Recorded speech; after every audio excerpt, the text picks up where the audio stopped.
All right.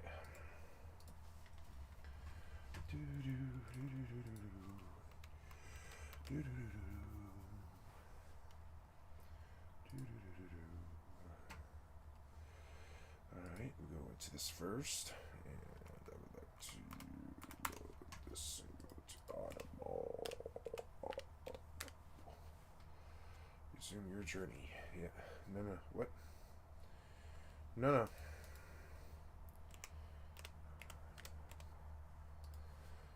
Go. Credit, you're on your way. Use your credit. Have you met our app? You can use your first credit and start listening here. It's cool that I didn't get my credit, or that I could do another credit. Yeah. So, based on my library, I gotta sit and listen now. I'm halfway through. Burridge paused, and I wondered what better word he had rejected. He looked away from me. There was a time when I'd hoped this chance would be offered you, but when it wasn't, I thought, well, perhaps it's for the best. Galen can be a hard teacher. A very hard teacher. I've heard talk of it before. He drives his pupils, but he claims he expects no more of them than he does of himself. And boy, I've heard that gossiped about me, too, if you can credit it. I permitted myself a small smile that brought an answering scowl from Burridge. Listen to what I'm telling you. Galen makes no secret that he has no fondness for you. Of course, he doesn't know you at all, so it's not your fault. It's based solely on what you are and what you caused. And God knows that wasn't your fault. Hey, money, 100K.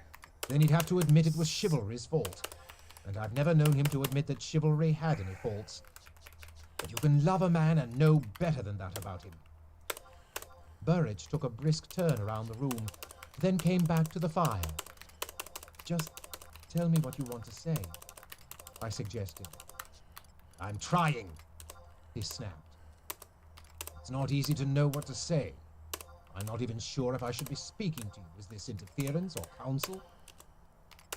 But your lessons haven't started yet. So I say this now. Do your best for him. Don't talk back to Galen. Be respectful and courteous. Listen to all he says and learn it as well, and quickly as you can. He paused again. I hadn't intended to do otherwise. I pointed out a bit tartly, for I could tell that none of this was what Burridge was trying to say.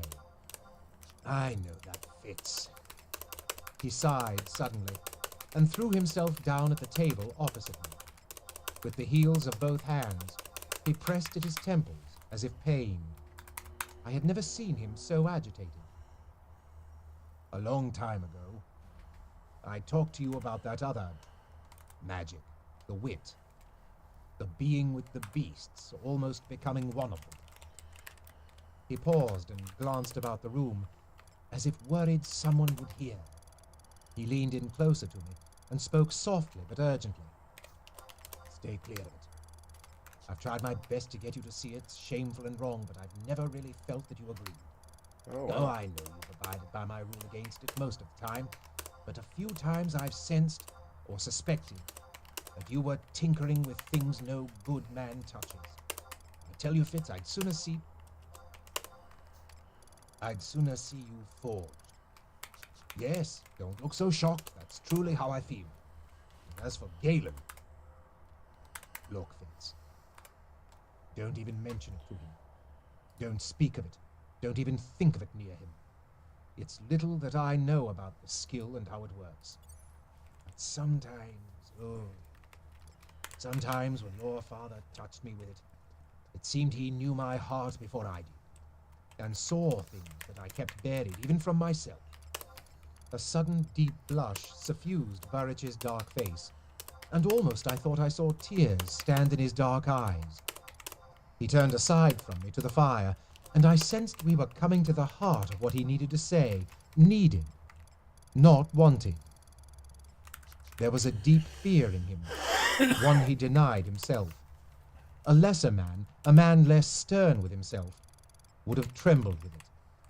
Fear for you, boy. He spoke to the stones above the mantelpiece, and his voice was so deep a rumble that I almost couldn't understand him. Why? A simple question unlocks best. Chade had taught me. 65,000, not bad. I don't know not if bad, he will not see bad. it, or what he will do if he does. Skin. I've heard. Versus- No, Connecting. I know it's true. There was a woman, actually little more than a girl. She had a way with birds. She lived in the hills to the west of here, and it was said she could call a wild hawk from the sky. Some folk admired her and said it was a gift. They took sick poultry to her, or called her in when hens wouldn't set their eggs. She did aught but good, for all I heard. But Galen spoke out against her, said she was an abomination, and that it would be the worse for the world if she lived to breed. And one morning she was found beaten to death. Galen did it? Burrich shrugged, a gesture most unlike him. His horse had been out of the stable that night. That much I know. And his hands were bruised, and he had scratches on his face and neck, but not the scratches a woman would have dealt him, boy. Talon marks, as if a hawk had tried to strike him. And you said nothing? I asked incredulously. He barked a bitter laugh. Another spoke before I could. Galen was accused by the girl's cousin, who happened to work here in the stables. Galen would not deny it. They went out to the witness stones and fought one another for El's justice, which always prevails there. Higher than the king's court is the answer to a question settled there, and no one may dispute it.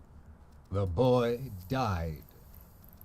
Everyone said it was the El's justice, that the boy had accused Galen falsely.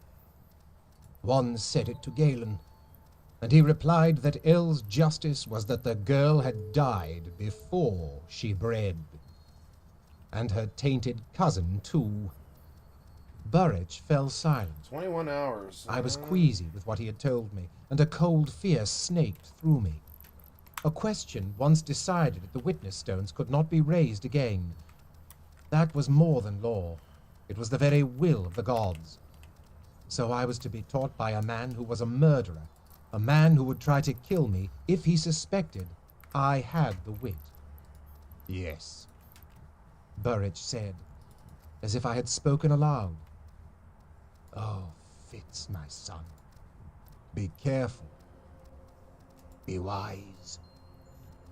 Cool. And for a moment I wondered, for it sounded as if he feared for me. But then he added, don't shame me, boy, or your father. Don't let Galen say that I've let my prince's son grow up a half-beast. Show him that chivalry's blood runs true in you. I'll try, I muttered, and I went to bed that night, wretched and afraid. Oh. The Queen's garden was nowhere near the women's garden, or the kitchen garden, or any other garden in Buckkeep. It was instead atop a circular tower. The garden walls were high on the sides that faced the sea, but to the south and west the walls were low and had seats along them. The stone walls captured the warmth of the sun and fended off the salt winds from the sea. The air was still there, almost as if hands were cupped over my ears. Yet there was a strange wildness to the garden founded on stone. There were rock basins, perhaps bird baths or water gardens at one time, and various tubs and pots and troughs of earth intermingled with statuary. At one time, the tubs and pots had probably overflowed with greenery and flowers. Of the plants, only a few stalks and the mossy earth in the tubs remained. The skeleton of a vine crawled over a half-rotted trellis. It filled me with an old sadness, colder than the first chill of winter that was also here. Patience should have had this, I thought. She would bring life here again. I was the first to arrive. August came soon after. He had Verity's broad build, much as I had Chivalry's height, and the dark farseer coloring. As always, he was distant but polite. He dealt me a nod, and then strolled about, looking at the statuary. Others appeared rapidly after him. I was surprised at how many, over a dozen.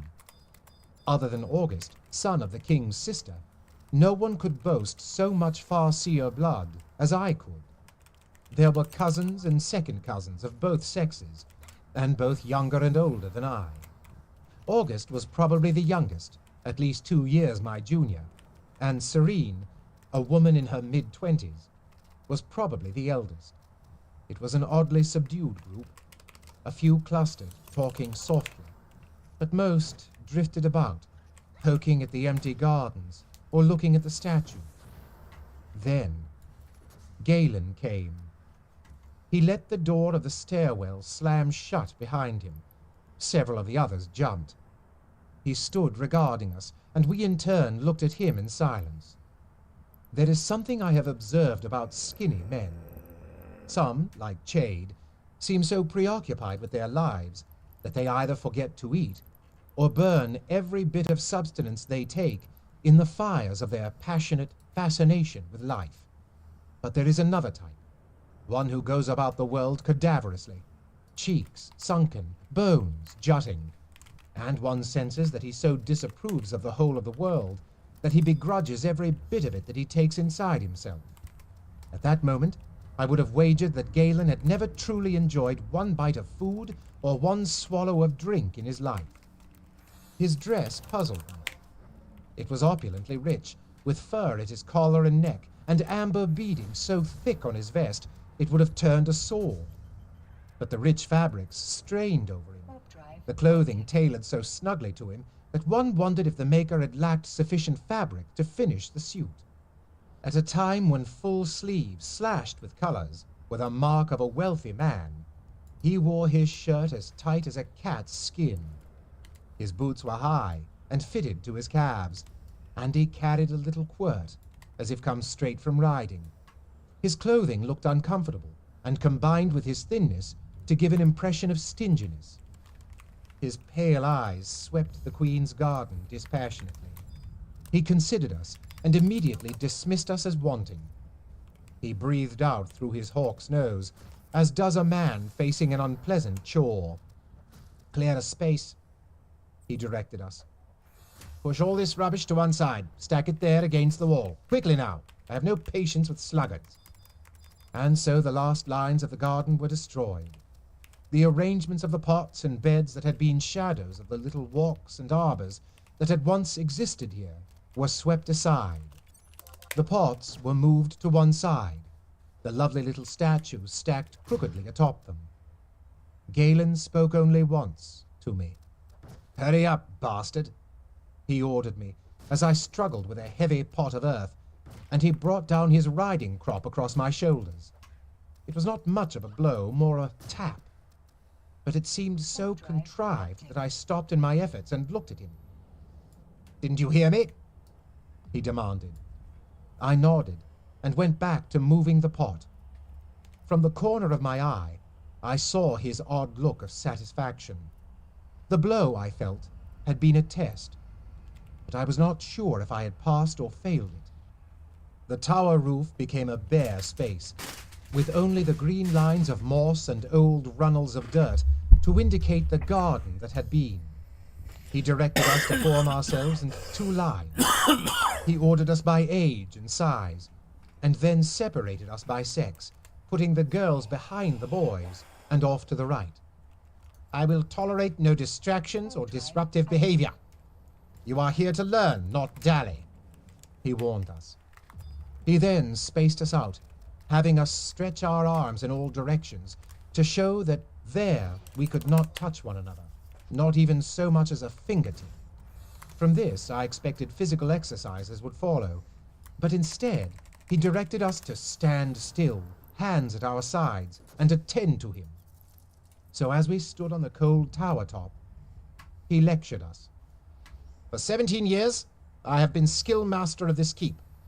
Before this, my lessons were given to small groups, discreetly. Those who failed to show promise were turned away quietly. During that time, the 6 duchies had no need for more than a handful to be trained. I trained only the most promising, wasting no time on those without talent or discipline, and, For the last 15 years, I have not initiated any into the skill. But evil times are upon us. The Out-Islanders ravage our shores and forge our people. King Shrewd and Prince Verity turn their skill to protecting us. Great are their efforts, and many their successes, though the common folk never even guess at what they do. I assure you, against the minds I have trained, the Out-Islanders stand small chance. A few paltry victories they may have won, coming upon us unprepared, but the forces I have created to oppose them will prevail. His pale eyes burned, and he lifted his hands to the heavens as he spoke. He held a long silence, staring upward, his arms outstretched above his head, as if he clawed down power from the sky itself. Then he let his arms slowly fall. This I know. He went on in a calmer voice. This I know. The forces I have created will prevail, but our king, may all gods honor and bless him, doubts me. And as he is my king, I bow to his will. He requires that I seek amongst you of lesser blood, to see if there are any with the talent and will, the purity of purpose and sternness of soul, to be trained in the skill. This I will do, for my king has commanded. Legends say, in days of old there were many trained in the skill, who worked alongside their kings to avert dangers from the land. Perhaps it was truly so. Perhaps the old legends exaggerate. In any case, my king has commanded me to attempt to create such a surplus of skilled ones, and so I will try. He totally ignored the 5 or so women of our group. Not once did his eyes turn toward them. The exclusion was so obvious, I wondered how they had offended him. I knew Serene slightly, for she also had been an apt pupil of Fedrin. I could almost feel the warmth of her displeasure. In the row beside me, one of the boys shifted. In a flash, Galen leaped in front of him. "Bored, are we? Restless with an old man's talk?" "Just a cramp in my calf, sir," the boy rejoined foolishly. Galen slapped him, a backhand that rocked the boy's head. "Be quiet and stand still, or leave. It's all one to me. It's already obvious that you lack the stamina to achieve the skill, but the king has found you worthy to be here, and so I will attempt to teach you." I trembled inside, for when Galen spoke to the boy, it was me he stared at, as if the boy's movement had been my fault somehow. A strong distaste for Galen flooded through me. I had taken blows from Hod in the course of my instruction in staves and swords, and endured discomfort even from Chade as he demonstrated touch spots and strangling techniques, and ways to silence a man without disabling him. I'd had my share of cuffs, boots, and swats from Burrich, some justified, some the vented frustration of a busy man. But I'd never seen a man strike a boy with such apparent relish as Galen had. Yay. I strove to keep my face impassive, and to look at him without appearing to stare. For I knew if I glanced away, I'd be accused of not paying attention. Satisfied, Galen nodded to himself, and then resumed his lecture. To master the skill, he must first teach us to master ourselves. Physical deprivation was his key. Tomorrow, we were to arrive before the sun was over the horizon. We were not to wear shoes, socks, cloaks, nor any woolen garment. Heads were to be uncovered. The body must be scrupulously clean. He exhorted us to imitate him in his eating and living habits. We would avoid meat, sweet fruit, seasoned dishes, milk, and frivolous foods. He advocated porridges and cold water, plain breads and stewed root vegetables. We would avoid all unnecessary conversation, especially with those of the other sex. He counseled us long against any sort of sensual longings, in which he included desiring food, sleep, or warmth. And he advised us that he had arranged for a separate table to be set for us in the hall, where we might eat appropriate food and not be distracted by idle talk. or questions. The last phrase he added almost like a threat. He then put us through a series of exercises. Close the eyes and roll your eyeballs up as far as they would go. Strive to roll them all the way around to look into the back of one's own skull. Feel the pressure this created. Imagine what you might see if you could roll your eyes that far. Was what you saw worthy and correct? Eyes still closed. Stand on one leg. Strive to remain perfectly still. Find a balance, not just of body, but of spirit. Drive from the mind all unworthy thoughts, and you could remain like this indefinitely. As we stood, eyes always closed, going through these various exercises, he moved among us. I could track him by the sound of the riding crop. Concentrate, he would command us. Or, try, at least try. I myself felt the crop at least 4 times that day. It was a trifling thing, little more than a tap, but it was unnerving to be touched with a lash, even without pain. Then the last time it fell, it was high on my shoulder, and the lash of it coiled against my bare neck, while the tip caught me on the chin. I winced, but managed to keep my eyes closed and my precarious balance on one aching knee. As he walked away, I felt a slow drip of warm blood form on my chin. He kept us all day, releasing us when the sun was a half-copper on the horizon and the winds of night were rising. Not once had he excused us for food, water, or any other necessity.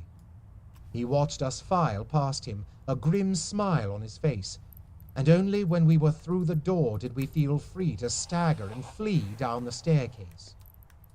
I was famished, my hands swollen red with the chill, and my mouth so dry I couldn't have spoken if I had wished to. The others seemed much the same, though some had suffered more acutely than I.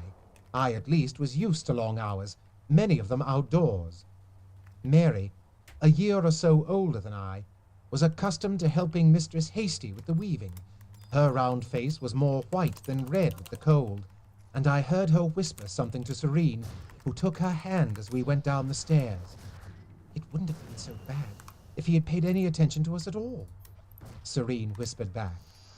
And then I had the unpleasant experience of seeing them both glance back fearfully to see if Galen had seen them speak to one another. Dinner that night was the most cheerless meal I had ever endured at Buckkeep. There was a cold porridge of boiled grain, bread, water, and boiled mashed turnips. Galen, not eating, presided over our meal. There was no conversation. I don't think we even looked at one another. I ate my allotted portions and left the table almost as hungry as I had arrived. Halfway up the stairs, I remembered Smithy. I returned to the kitchen to get the bones and scraps Cook saved for me, and a pitcher of water to refill his dish. They seemed an awful weight as I climbed the stairs. It struck me as strange that a day of relative inactivity out in the cold had wearied me as much as a day of strenuous work. Once I was inside my room, Smithy's warm greeting and eager consumption of the meat was like a healing balm. As soon as he had finished eating, we snuggled into bed. He wanted to bite and tussle, but soon gave up on me. I let sleep claim me, and woke with a jolt to darkness, fearing that I had slept too long. A glance at the sky told me I could beat the sun to the rooftop, but just barely. No time to wash myself or eat or clean up after Smithy, and it was just as well Galen had forbidden shoes and socks, for I had no time to put mine on. I was too tired even to feel a fool as I raced through the keep and up the stairs of the tower. I could see others hurrying before me by wavering torchlight, and when I emerged from the stairwell, Galen's quirt fell on my back. It bit unexpectedly sharp through my thin shirt. I cried out in surprise as much as pain. "Stand like a man and master yourself, bastard!" Galen told me harshly, and the quirt fell again. Everyone else had resumed their places of the day before. They looked as weary as I, and most, too, looked as shocked as I felt by Galen's treatment of me. To this day I don't know why, but I went silently to my place and stood there facing Galen. "Whoever comes last is late and will be treated so," he warned us. It struck me as a cruel rule, for the only way to avoid his quirt tomorrow was to arrive early enough to see it fall on one of my fellows. There followed another day of discomfort and random abuse. So I see it now. So I think I knew it then, in my heart of hearts. But ever he spoke of proving us worthy, of making us tough and strong. He made it an honor to be standing out in the cold, bare feet going numb against the chill stone. He roused in us a competition, not just against each other, but against his shabby images of us. "Prove me wrong," he said over and over. "I beg you, prove me wrong, that I may show the king at least one pupil worthy of my time." And so we tried. How strange now to look back on it all and wonder at myself. But in the space of one day he had succeeded in isolating us and plunging us into another reality, where all rules of courtesy and common sense were suspended. We stood silently in the cold, in various uncomfortable positions, eyes closed, wearing little more than our undergarments. And he walked among us, dealing out cuts from his silly little whip and insults from his nasty little tongue. He cuffed occasionally, or shoved, something that is much more painful when one is chilled to the bone. Those who flinched or wavered were accused of weakness. During the day he berated us with our unworthiness and repeated that he had only consented to try to teach us at the king's behest. The women he ignored, and though he often spoke of past princes and kings who had wielded the skill in defense of the realm, he never once mentioned the queens and princesses who had done likewise. Nor did he ever once give us an overview of what he was attempting to teach us. There was only the cold and the discomfort of his exercises, and the uncertainty of when we would be struck. Why we struggled to endure it, I don't know. So quickly were we all made accomplices in our own degradation. The sun finally ventured once again toward the horizon, but Galen had saved two final surprises for us that day. He let us stand, open our eyes, and stretch freely for a few moments. Then he gave us a final lecture, this one to warn us against those among us who would undermine the training of all by foolish self-indulgences. He walked slowly among us as he spoke, wending his way in and out of our rows, and I saw many a rolling eye and intake of breath as he passed. Then, for the first time that day, he ventured over to the women's corner of the court. "Some," he cautioned us as he strolled, "think themselves above rules. They think themselves worthy of special attention and indulgences. Such illusions of superiority must be driven from you before you can learn anything. It is hardly worthy of my time for me to have to teach these lessons in such laggards and dolts as need them. It is a shame that they have even found their way into our gathering. But they are among us, and I will honor the will of my king and attempt to teach them, even though there is only one way I know to waken such lazy minds." To Mary, he gave 2 quick cuts with the quirt, but Serene he shoved down onto one knee and struck 4 times. To my shame, I stood there with the rest as each cut fell, and hoped only that she would not cry out and bring more punishment on herself. But Serene rose, swayed once, and then stood again, still, looking out over the heads of the girls before her. I breathed a sigh of relief. But then, Galen was back, circling like a shark around a fishing boat, speaking now of those who thought themselves too good to share the discipline of the group, of ones who indulged in meat and plenty, while the rest limited ourselves to wholesome grains and pure foods. I wondered, uneasily, who had been so foolish as to visit the kitchen after hours. Then I felt the hot lick of the whip on my shoulders. If I had thought he was using the lash to his full capability before, he proved me wrong now. "You thought to deceive me," You thought I would never know if Cook saved her precious pet a plate of tidbits, did you? But I know all that happens in Buckkeep. Don't deceive yourself about that. It dawned on me that he was speaking of the meat scraps I had taken up to Smithy. The food wasn't for me, I protested, and then could have bitten my tongue out. His eyes glittered coldly. You'd lie to save yourself a little just pain. You'll never master the skill. You'll never be worthy of it. But the king has commanded that I try to teach, and so I will try, despite you or your low birth. In humiliation, I took the welts he dealt me. He berated me as each fell, telling the others that the old rules against teaching the skills to a bastard had been to prevent just such a thing as this. Afterward, I stood, silent and shamed, as he went down the rows, dealing a perfunctory swat with the quirt to each of my fellows, explaining as he did so that we all must pay for the failures of the individuals.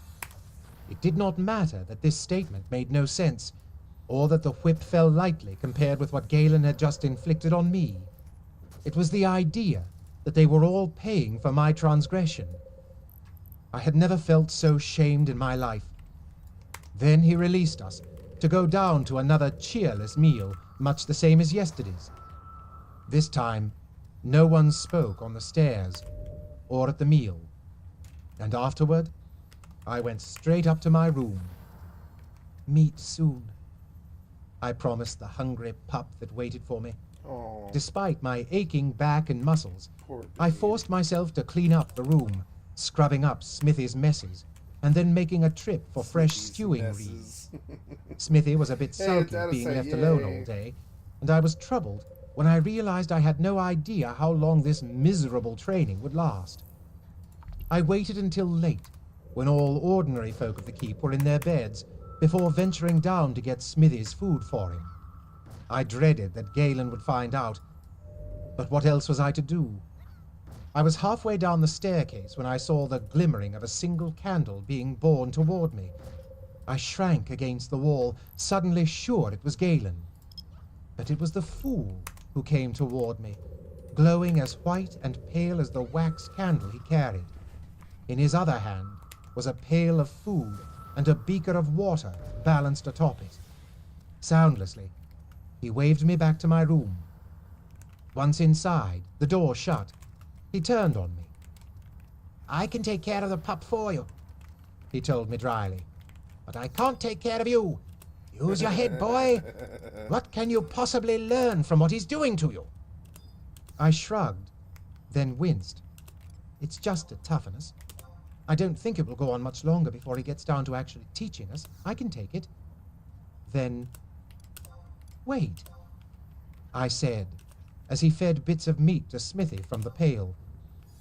How do you know what Galen's been putting us through? Ah, that would be telling, he said bitterly, and I can't do that. Tell, that is. He dumped the rest of the pail out for Smithy, replenished his water, and stood. I'll feed the puppy, I'll feed the puppy. I'll even try to take him outside for a bit each day, but I won't clean up his messes. He paused at the door. That's where I draw the line. You'd better decide where you will draw the line, and soon. Yeah. Very soon. The danger is greater than you know.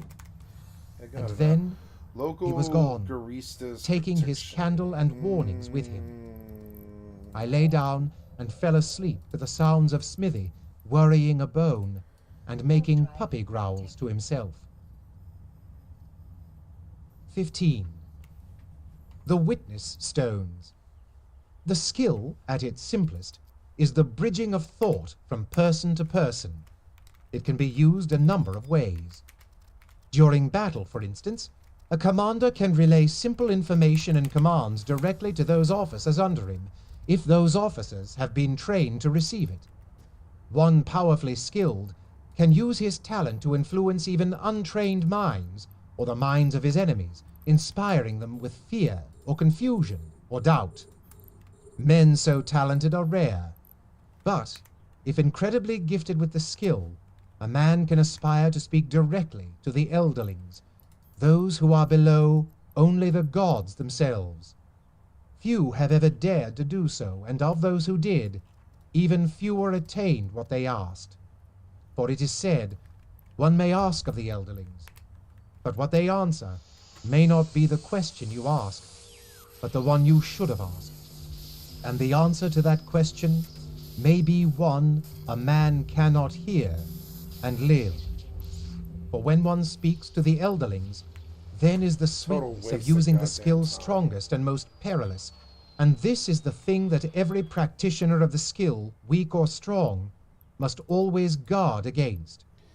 For in using the skill, the user feels a keenness of life, an uplifting of being that can distract a man from taking his next breath, compelling you to feel, even in the most common uses of the skill, and addicted to any not hardened of purpose.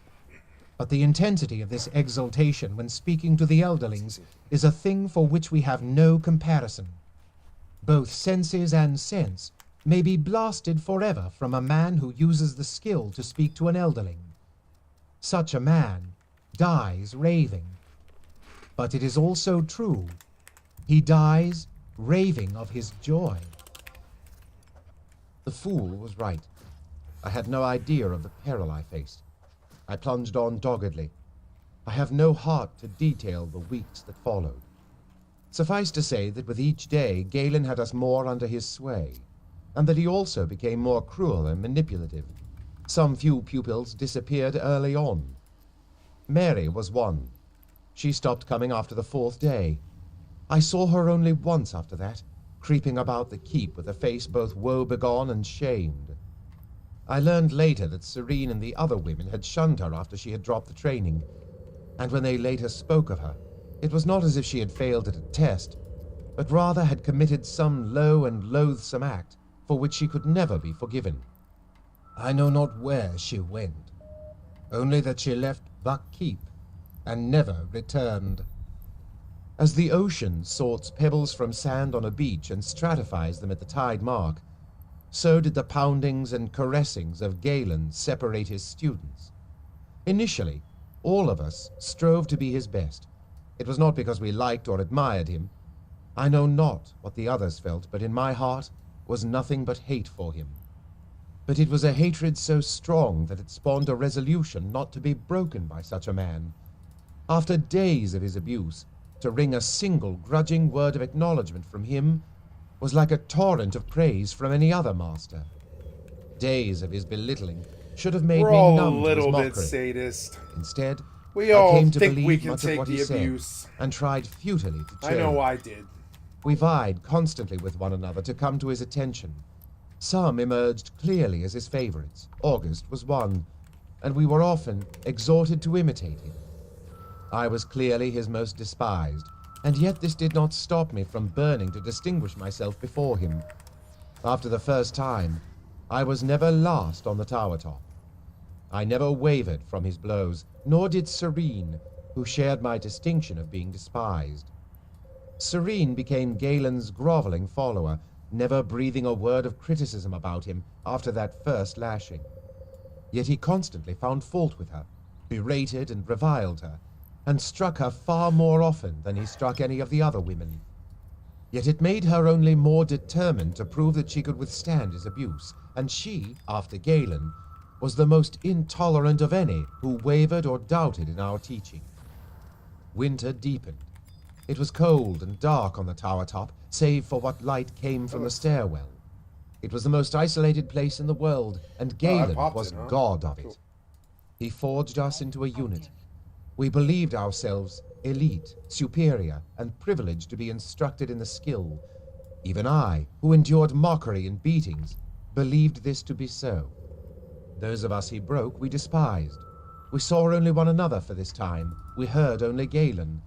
At first, I missed Chade. I wondered what Burrich and Lady Patience were doing. But as months went by, such lesser occupations no longer seemed interesting. Even the Fool and Smithy came to be almost annoyances to me. So single-mindedly did I pursue Galen's approval.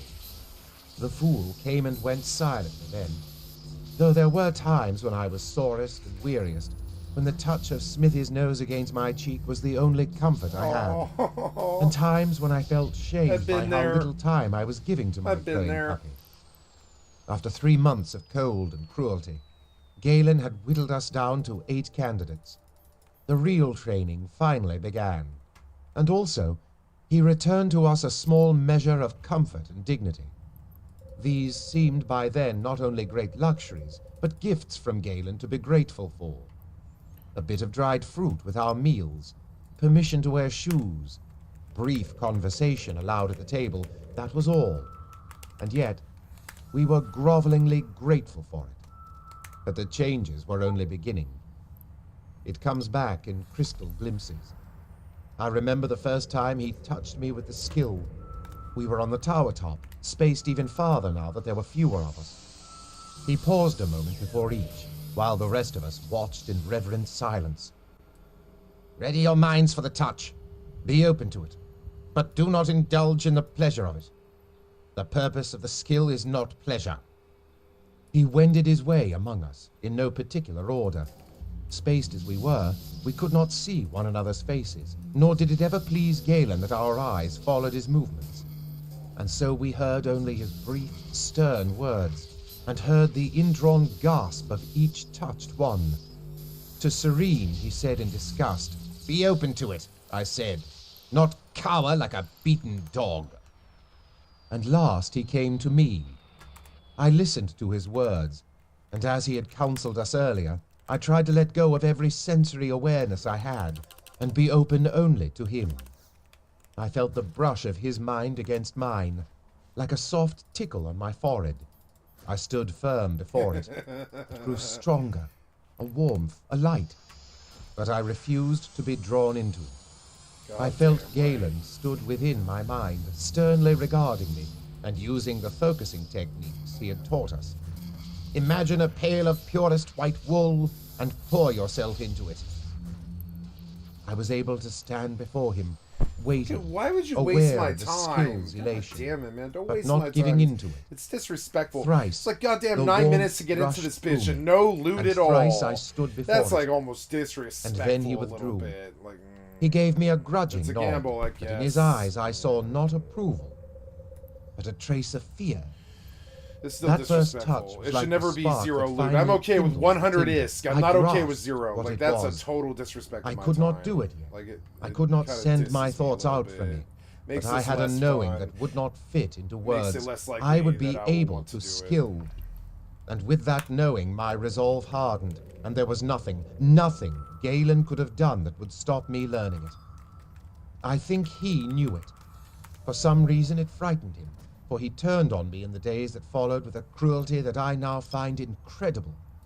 Hard words and blows he dealt me, but none could turn me aside. He struck me once in the face with his quirt.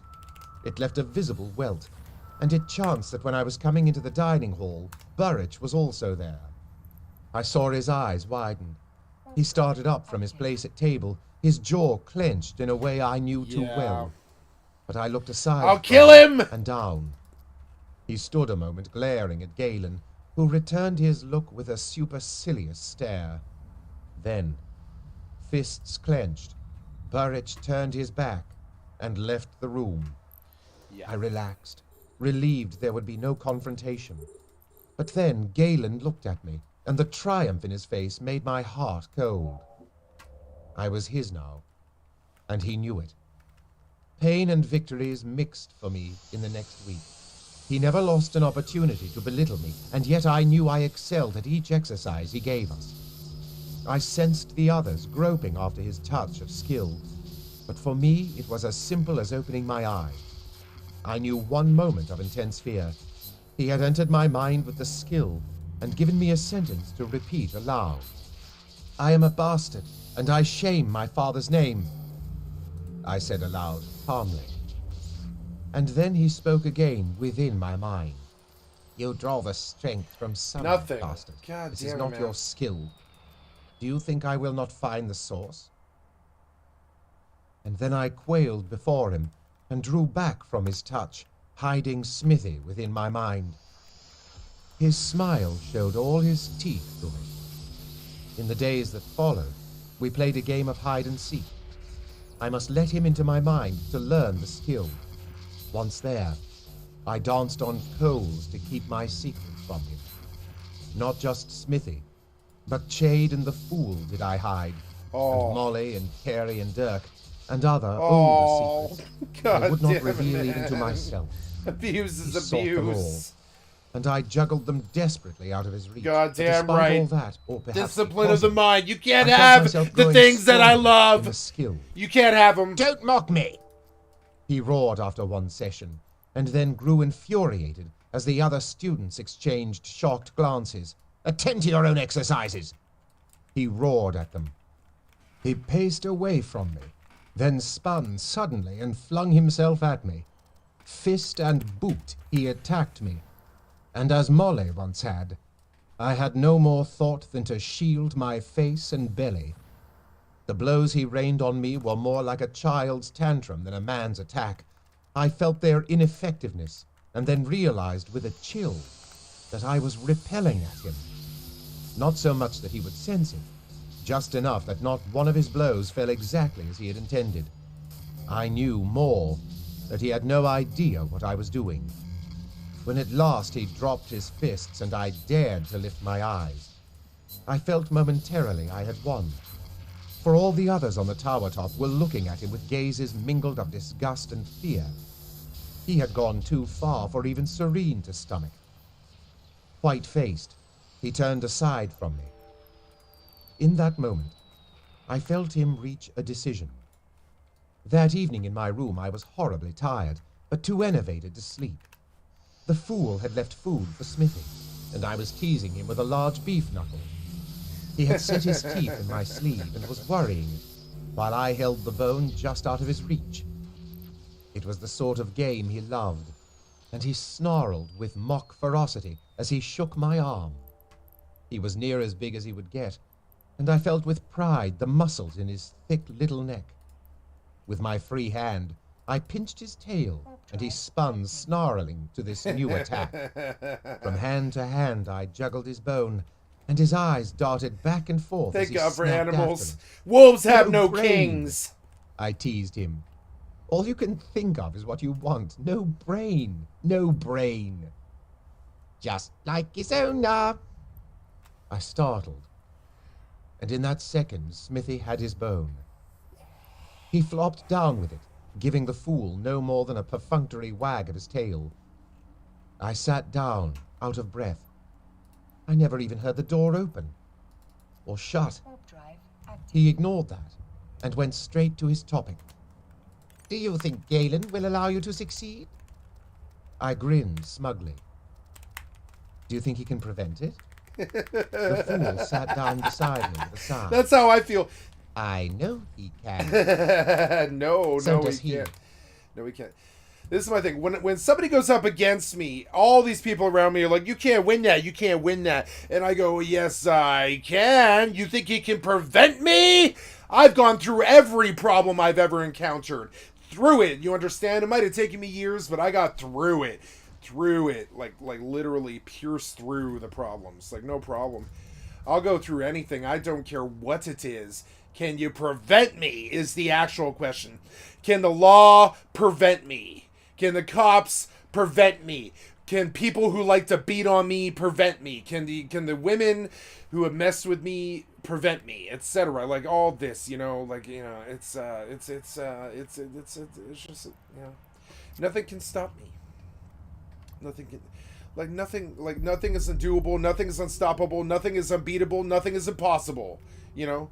Nothing is impossible, nothing is impossible, nothing is impossible, nothing is impossible. It's my religion. Nothing's impossible. On my right arm, I will get cats have no kings. You know what I'm saying? His second arm, nothing is impossible. Like, straight up.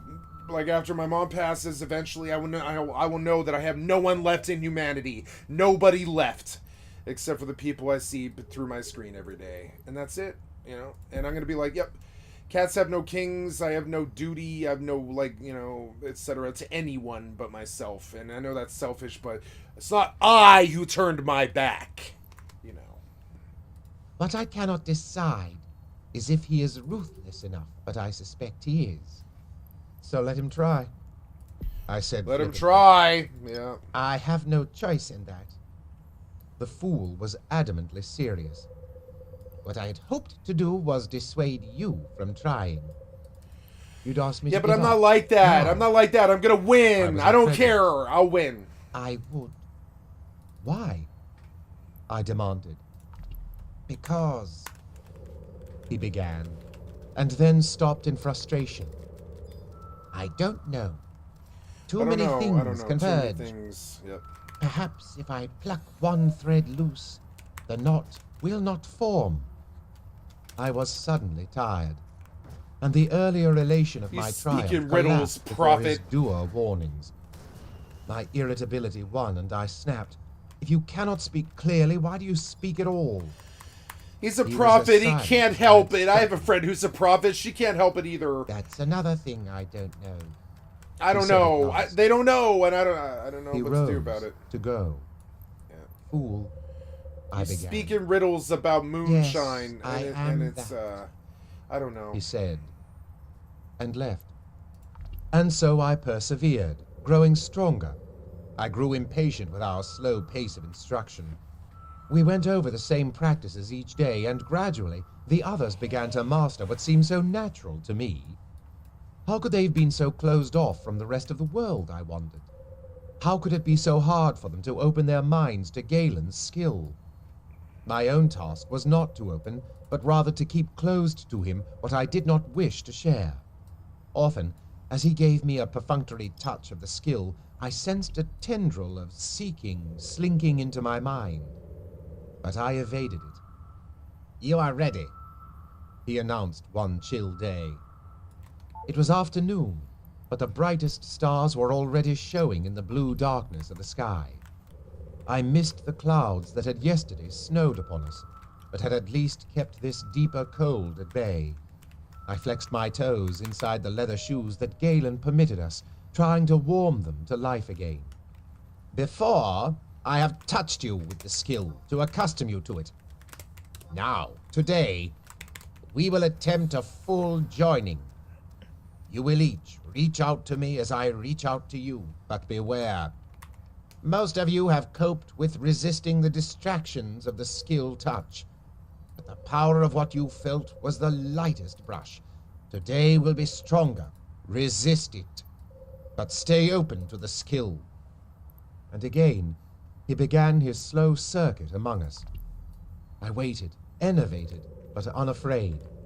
I had looked forward to attempting this. I was ready. Some clearly failed, and were rebuked for laziness or stupidity. August was praised. Serene was slapped for reaching forth too eagerly. And then he came to me. I braced as if for a wrestling contest.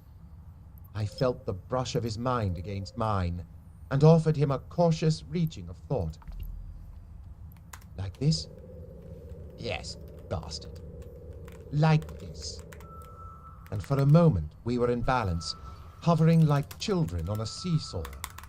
I felt him steady our contact, then, abruptly, he slammed into me.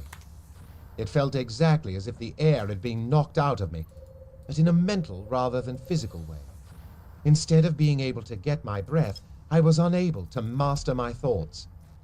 He rifled through my mind, ransacking my privacy, and I was powerless before him. He had My won, secrets. and he knew it. But in that moment of his careless triumph, I found an opening. I grasped at him, trying to seize his mind as he had mine. I gripped him and held him, and knew for a dizzying instant that I was stronger than he, that I could force into his mind any thought I chose to put there. No! He shrieked. And dimly I knew that, at some former time, he had struggled like this with someone he had despised, someone else who had also won, as I intended to. Yes, I insisted. Yes. Die! He commanded me. But I knew I would not. No. I knew I would win. Yeah. And I focused my will and bore down on my grip. The skill, does not care who wins. It does not allow anyone to surrender to any one thought, even for a moment. But I did. And when I did, I forgot to guard against the ecstasy that is both the honey and the sting of the skill. The euphoria rushed over me, drowning me, and Galen too sank below it, no longer exploring my mind, but only seeking to return to his. I had never felt the like of that moment. Galen had called it pleasure, and I had expected a pleasant sensation, like warmth in winter, or the fragrance of a rose, or a sweet taste in my mouth. The sweet touch of a This woman. was none of these. Pleasure is too physical a word to describe what I felt. It had nothing to do with the skin or body. It suffused me. It washed Mind. over me in a wave that I Heart. could not repulse. Soul. Elation filled me and flowed through me. I forgot I've been Galen and there. all I've else. done that. I felt him escape me and knew it mattered. I could not care. I forgot all except Nothing exploring matters. this sensation. Yep. Bastard! Galen bellowed and struck me with his fist on the side of my head. I fell helpless, for the pain was not enough to jolt me from the entrancement of the skill. I felt him kick me. I knew the cold of the stones under me that bruised and scraped me, and yet I felt I was held, smothered in a blanket of euphoria that would not let me pay attention to the beating.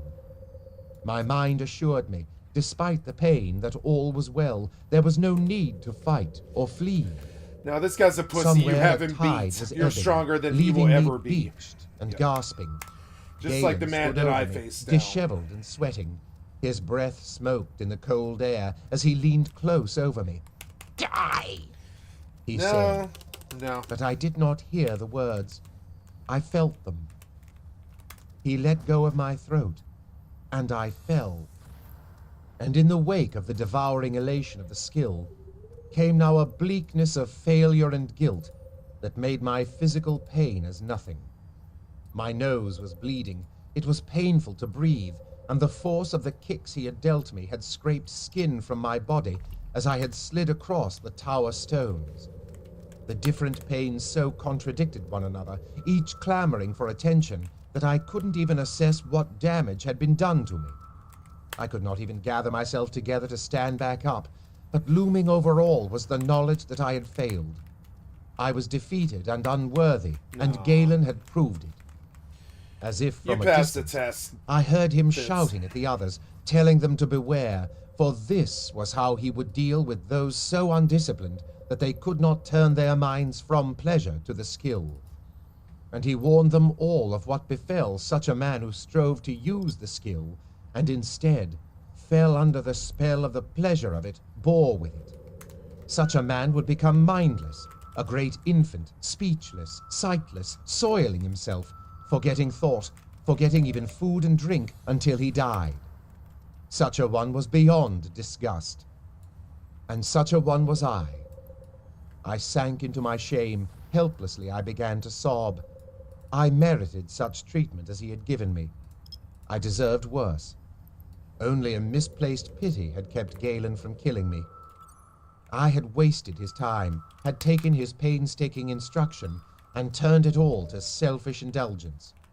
I fled myself, going deeper and deeper within, but finding only disgust and hatred for myself layered Whatever, throughout dude. my You thoughts. did not fail. I would be better off. This is dead. what I always do too. I Were go, I to throw no. myself. That man beat on me for 6 months, scared the love of my life away, destroyed me, and left me bereft in jail, essentially.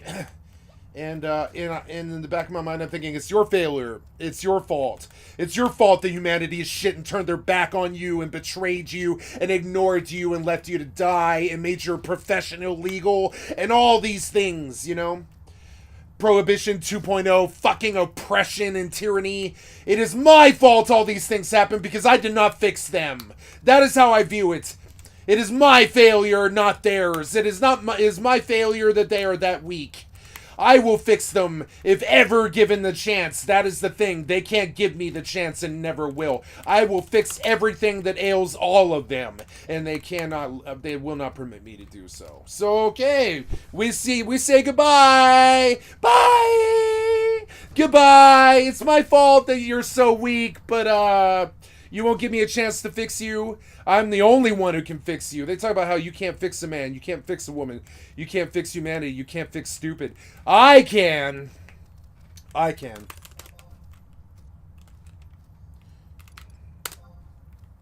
So bye, you know, see ya. It's not even like bitter, like see ya, bye, I love you, you know, I love you, see you guys, you know what I'm saying, like straight up. You want to be like that? You want to be a fucking shitty crumb bum and turn your back on your greatest hope? You go right ahead and have a nice life. You know what I'm saying? It's not my failure. I tell the deepest, darkest times I've ever had, I tell myself, it's my fault that they're this weak. It's my fault that they're violent. It's my fault that they couldn't find their own ass with a flashlight, that they can't see their own ass for the trees, the forest for the trees and all this. It's my fault somehow. It's my fault. You know what I'm saying? It is my fault. I just... You will not permit me the chance to fix it all. Like, so, okay, enjoy your fucking chaos and destruction.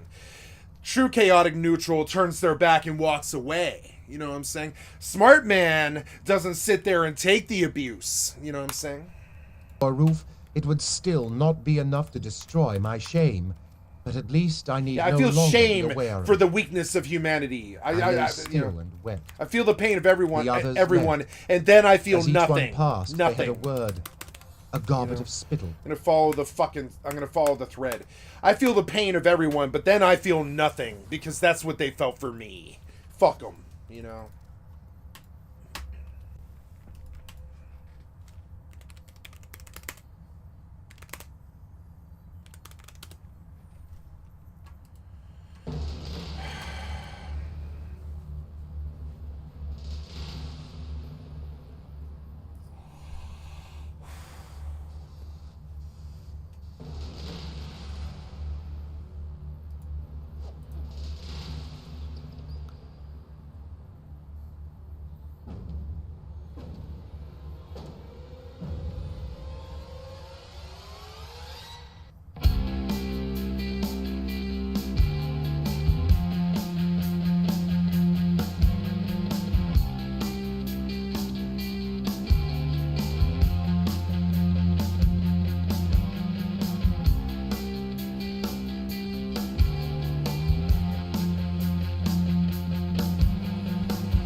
Feel the pain of everyone, but then I feel nothing. I feel the pain of everyone, but then I feel nothing.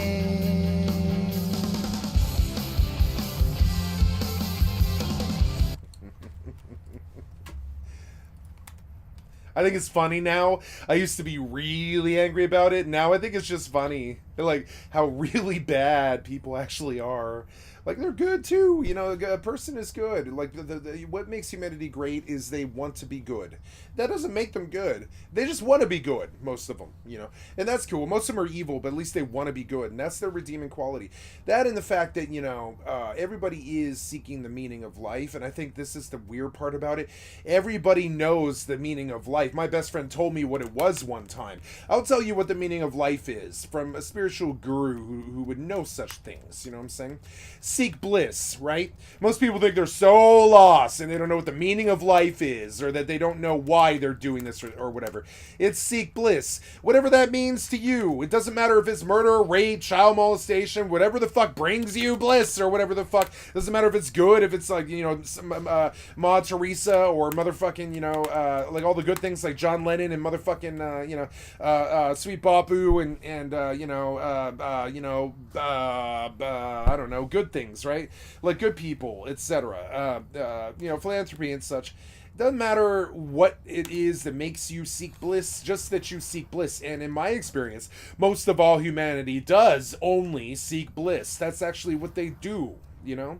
Most of them are druggies, drunks, and, you know, ex-prostitutes and all this shit, you know, like it's fine, you know, I like it's not my place to judge, it's God's place to judge or whatever the fuck. But in my experience, most people actually do innately in their hearts, minds, spirits, and souls know what the meaning of life is. It's seek bliss, and that's what they do. And they whine and whine and whine about how they don't know what the meaning of life is, and they want to know, and they want to figure it out and all this. Well, they do know, and they know what it is, you know, and they do it anyways, and they chase it all day, every day, like they don't know what it is, and they complain about how they can't see the forest for the fucking trees.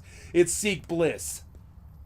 I know why the man beat on me, because he gets bliss out of it. So you know, I know why. You know, I know who he was and why he did what he did. It has nothing to do with renewing the cycle of violence or anything the therapists or the psychiatrists are going to tell you about this or any of that shit.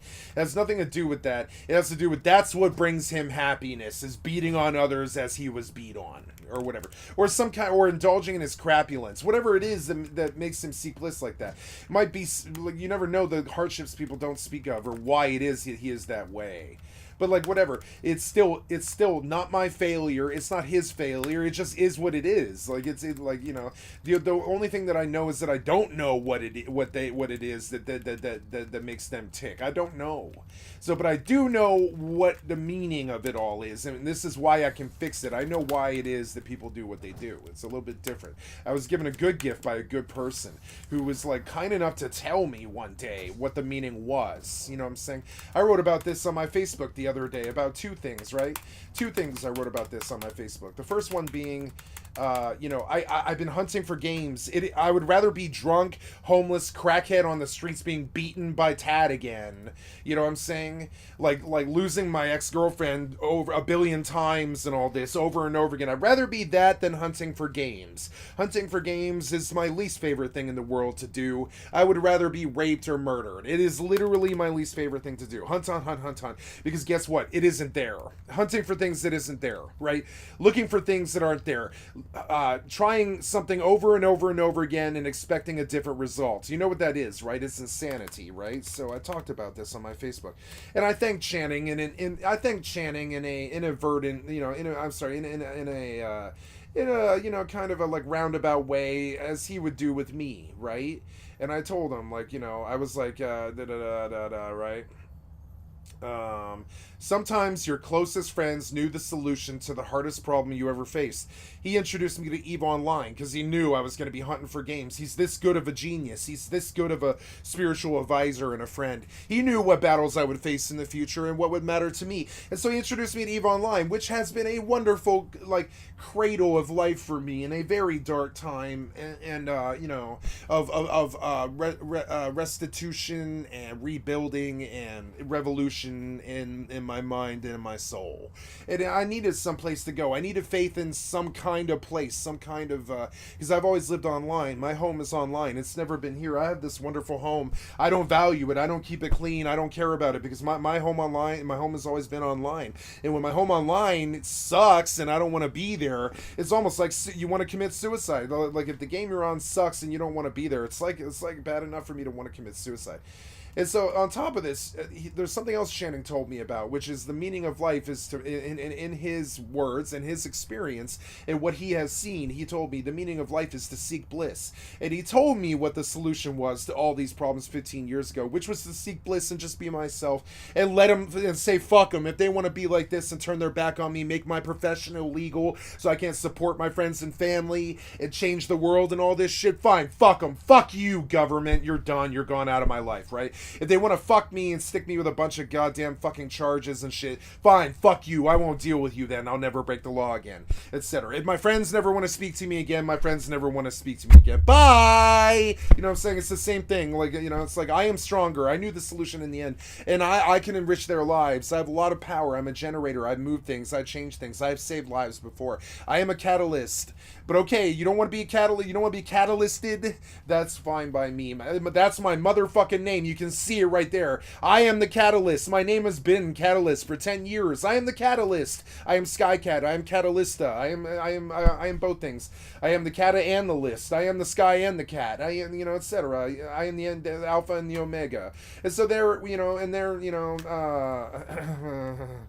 you know, And so I'm angry. I'm angry at them. I'm fucking angry at them. You know, but whatever. I mean, I can't do anything, you know. I can't do anything about it. So go on about your lives seeking bliss and turn your backs on the things that actually will fix and change things. Go ahead and have your wars and your retardation and your deprivation and your rent crisis and your suffering, and you go right ahead, you know what I'm saying? And turn your backs on those that would change it.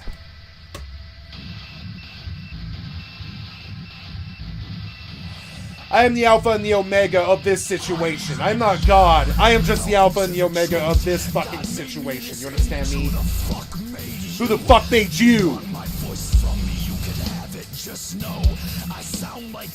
Because the devil has my throat. I make your inside shift. That is my gift. The sea parts, and then comes the flood.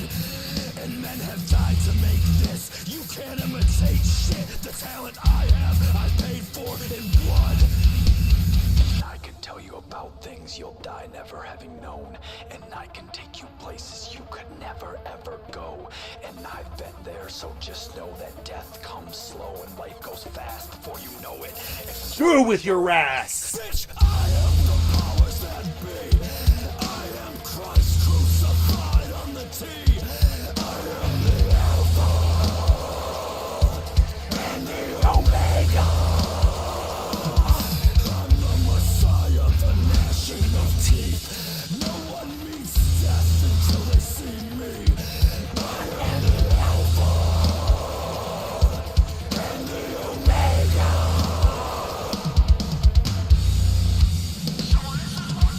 You wanna carry this curse and have to cover your skin cause the blowing wind hurts? You want your childhood taken from you? You wanna feel someone's soul leave their body through their knife wounds? I make your inside shift. That is my gift. The sea parts, and then comes the flood. And men have died to make this. You can't imitate shit. The talent I have, I paid for in blood. Bitch, I am the powers that be. I am Christ crucified on the T.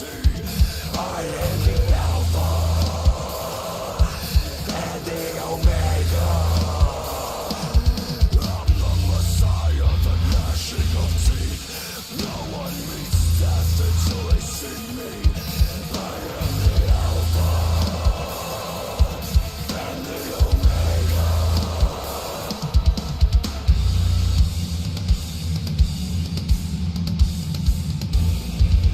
Why they take the name that my mama gave to me and they use it in vain? Why they don't look up when they speak to me like I'm not 10 stories tall and they're waiting to me?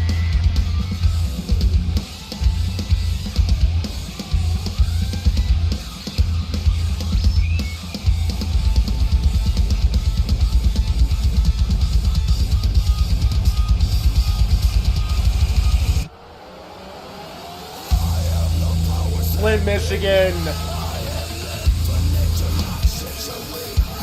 I am the Alpha and the Omega. I'm the Messiah, the gnashing of teeth. No one meets death until they see me. I am the Alpha and the Omega.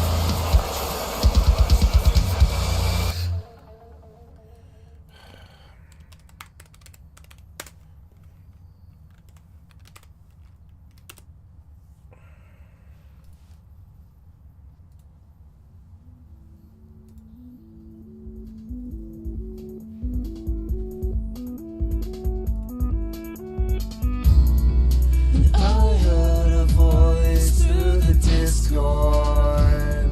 A deluge of passers-by. I saw one gaze frozen in time, watching me passing by.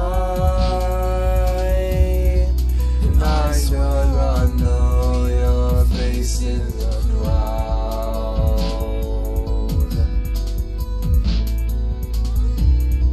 And I hear your voice so loud when you're whispering.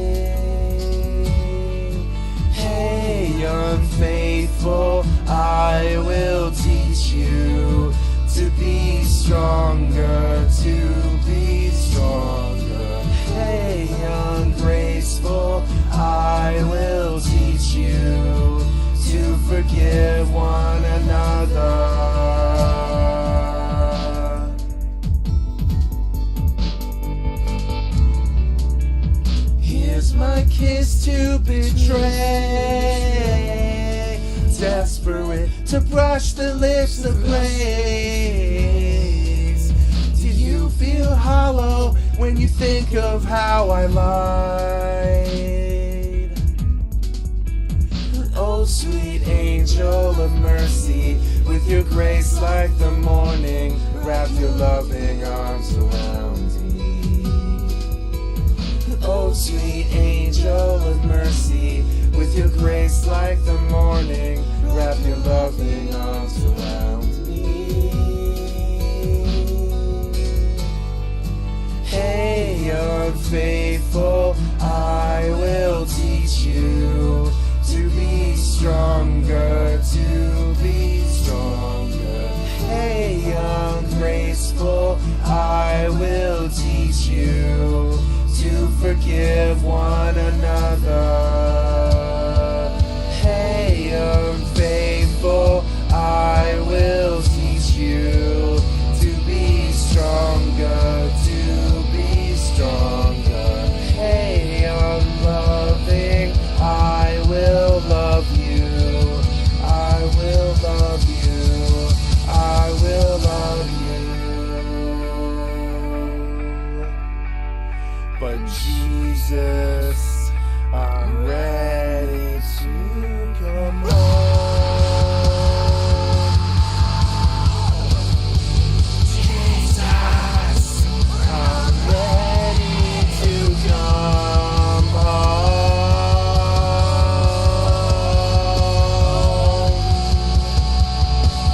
I'm ready to come.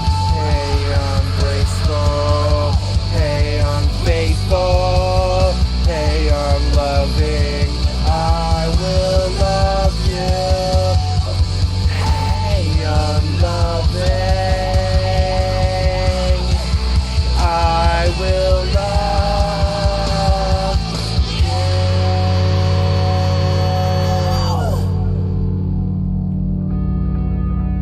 I will forgive you. I will forgive you for all these things. The betrayals and the turning of the backs and the pariah cats, you know, making me a pariah cat. I will forgive you, but that would mean opening up the lines of communication. And I don't think that'll ever happen, because that would mean change. I think you're more scared of change than you are of the devil. Not that Christianity plays a part in this. It is a metaphor. You are more scared of change than the darker sides of your beings. And that is all I have to say about this. A kick or a blow for me. I scarcely noticed. I rejected myself more completely than they could. Then they were gone, and Galen stood over me. He nudged me with his foot, but I was incapable of response. Suddenly he was everywhere, over, under, around, and inside me, and I could not deny him. "You see, bastard," he said archly, calmly. "I tried to tell them you were not worthy. I tried to tell them that training would kill you. But you would not listen. You strove to usurp that which had been given to another. Again, I am right. Well, this has not been time wasted if it has done away with you." I don't know when he left me. After a time, I was aware that it was the moon looking down on me, and not Galen. I rolled onto my belly. I could not stand, but I could crawl. Not quickly, not even lifting my stomach completely off the ground, but I could scuffle and scrape myself along. With a singleness of purpose, I began to make my way toward the low wall. I thought that I could drag myself up onto a bench, and from there to the top of the wall, and from there down, end it. It was a long journey, in the cold and the dark. Somewhere I could hear a whimpering, and I despised myself for that too. But as I scraped myself along, it grew, as a spark in the distance becomes a fire as one approaches. It refused to be ignored. It grew louder in my mind, a whining against my fate, a tiny voice of resistance that forbade that I should die, that denied my failure. It was warmth and light, too, and it grew stronger and stronger as I tried to find its source. I stopped. I lay still. It was inside me. The more I sought it, the stronger it grew. It loved me even if I couldn't, wouldn't, didn't love myself. Loved me even if I hated it. It set its tiny teeth in my soul and braced and held so that I couldn't crawl any farther. And when I tried, a howl of despair burst from it, searing me, forbidding me to break so sacred a trust. It was Smithy. He cried with my pains, physical and mental. And when I stopped struggling toward the wall, he went into a paroxysm of joy, a celebration of triumph for us. And all I could do to reward him was to lie still and no longer attempt to destroy myself. And he assured me it was enough. It was a plenitude. It was a joy. I closed my eyes. The moon was high when Burrich rolled me gently over. The fool held high a torch, and Smithy capered and danced about his feet. Burrich gathered me up and stood, as if I was still a child just given into his care. How many times must the people that love me stand over my half-dead body?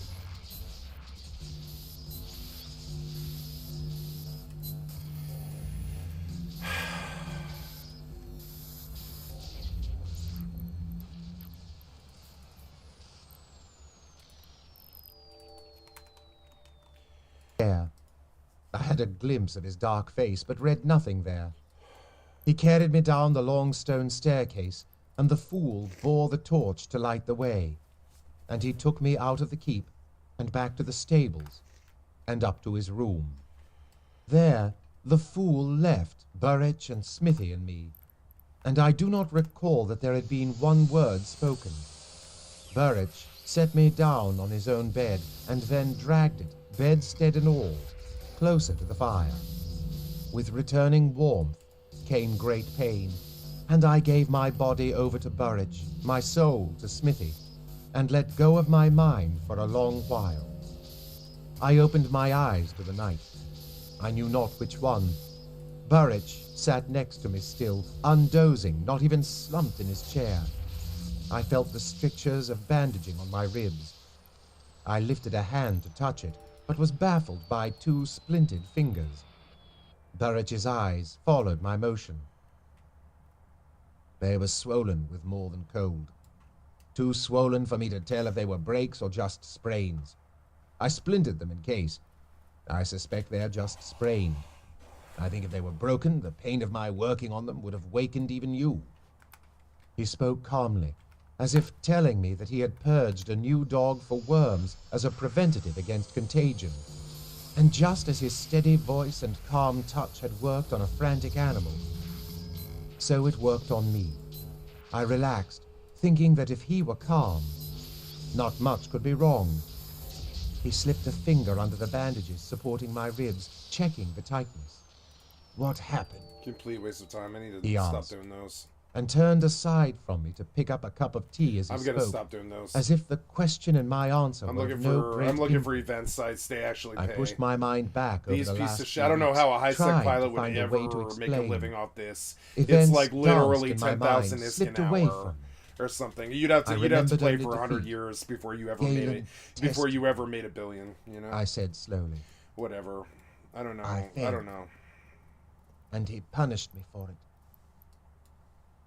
And with my words, a wave of dejection, shame, and guilt swept over me, washing away the brief comfort I had taken in the familiar surroundings. On the hearth, a sleeping Smithy abruptly waked and sat up. Reflexively, I quieted him before he could whine. Lay down. Rest. It's all right. To my relief, he did so. And to my great relief, Burrich seemed unaware of what had passed between us. He offered me the cup. Drink this. You need water in you, and the herbs will deaden the pain and let you sleep. Drink it all now. It stinks, I told him, and he nodded and held the cup my hands were too bruised to curl around. I drank it all, and then lay back. That was all? He asked carefully, and I knew to what he referred. He tested you on a thing he had taught you, and you did not know it. So he did this to you? I could not do it. I didn't have the self-discipline, so he punished me. Details eluded me. Shame washed over me, drowning me in misery. No one is taught self-discipline by beating him after death. No. Burrich spoke carefully, stating the truth for an idiot. His movements were very precise as he set the cup back on the table. It was not to teach me. I don't think he believes I can be taught. It was to show the others what would happen if they failed. Very little worth knowing is taught by fear, Burrich said stubbornly. And more warmly, it's a poor teacher who tries to instruct by blows and threats. Imagine taming a horse that way, or a dog. Even the most knot-headed dog learns better from an open hand than a stick. You've struck me before, when trying to teach me something. Yes, I have, but to jolt, or warn, or awaken, not to damage. Never to break a bone, or blind an eye, or cripple a hand. Never. Never. Never say to anyone that I've struck you, or any creature in my care that way, for it's not true. Mm-hmm. He was indignant that I could even have suggested it. No, you're right about that. I tried to think how I could make Burrich understand why I had been punished. But this was different, Burrich. A different kind of learning. A different kind of teaching. I felt compelled to defend Galen's justice. No. I tried to explain. We all justify I deserved it, this, rationalize it. No. The fault was not with his teaching. I failed to learn. I did try, but like Galen, I believe there is a reason the skill is not taught to bastards. There is a taint in me, a fatal weakness. Horse shit! No, think on it, Burrich. If you breed a scrub mare to a fine stud, the colt you get is as likely to get the weakness of the mother as the fineness of the father. The silence was long. Vice versa. Then, I doubt much that your father would have laid down beside a woman that was a scrub. No. With some fineness, some sign of spirit or intelligence, he would not. He could not. I've heard it said that he was tranced by a mountain witch woman. For the first time, I repeated a tale I'd heard whispered often. Chivalry was not a man to fall for such magicry, and his son is not some sniveling, weak-spirited fool that lies about and whines that he deserves a beating. He leaned closer, gently prodded just below my temple. A blast of pain rocked my consciousness. That's how near you were to losing an eye to this teaching. His temper was rising, and I kept my mouth closed. He took a quick turn around the room, then spun to face me. That puppy, he's from Patience's bitch, isn't he? Yes, but you haven't. Oh, Fitz, please tell me that it wasn't your using the wit that brought this on you. If he did this to you for that, there's not a word I can say to anyone, or an eye I can meet anywhere in the keep or the whole kingdom. No, Burrich, I promise you, this had nothing to do with the pup. It was my failure to learn what I had been taught, my weakness. Quiet! He ordered me impatiently. Your word is enough. I know you well enough to know your promise will always be true. Mm-hmm. But for the rest, you're making no sense at all. Go back to sleep. I'm going out, but I'll be back soon enough. Get some rest. It's the real healer. A purpose had settled on Burrich. My words seemed to have finally satisfied him, settled something for him.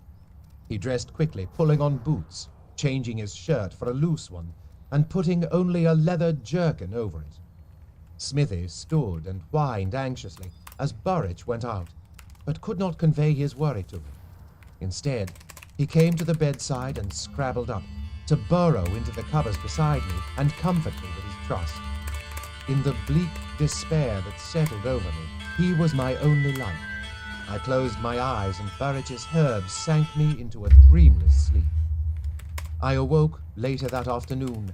A gust of cold air preceded Burridge's entry into the room. He checked me over, casually prying open my eyes and then running competent hands down my ribs and over my other bruises. He grunted his satisfaction, then changed his torn and muddied shirt for a fresh one. He hummed as he did so, seeming in a fine mood, much at odds with my bruises and depression. It was almost a relief when he left again. Below, I heard him whistling and calling orders to the stable boys. It all sounded so normal and workaday that I longed for it with an intensity that surprised me. I wanted that back, the warm smell of the horses and dogs and straw, the simple tasks, done well and completely, and the good sleep of exhaustion at the end of a day. I longed for it, but the worthlessness that filled me now predicted that even at that I would fail. Galen had often sneered at those who worked such simple jobs about the keep.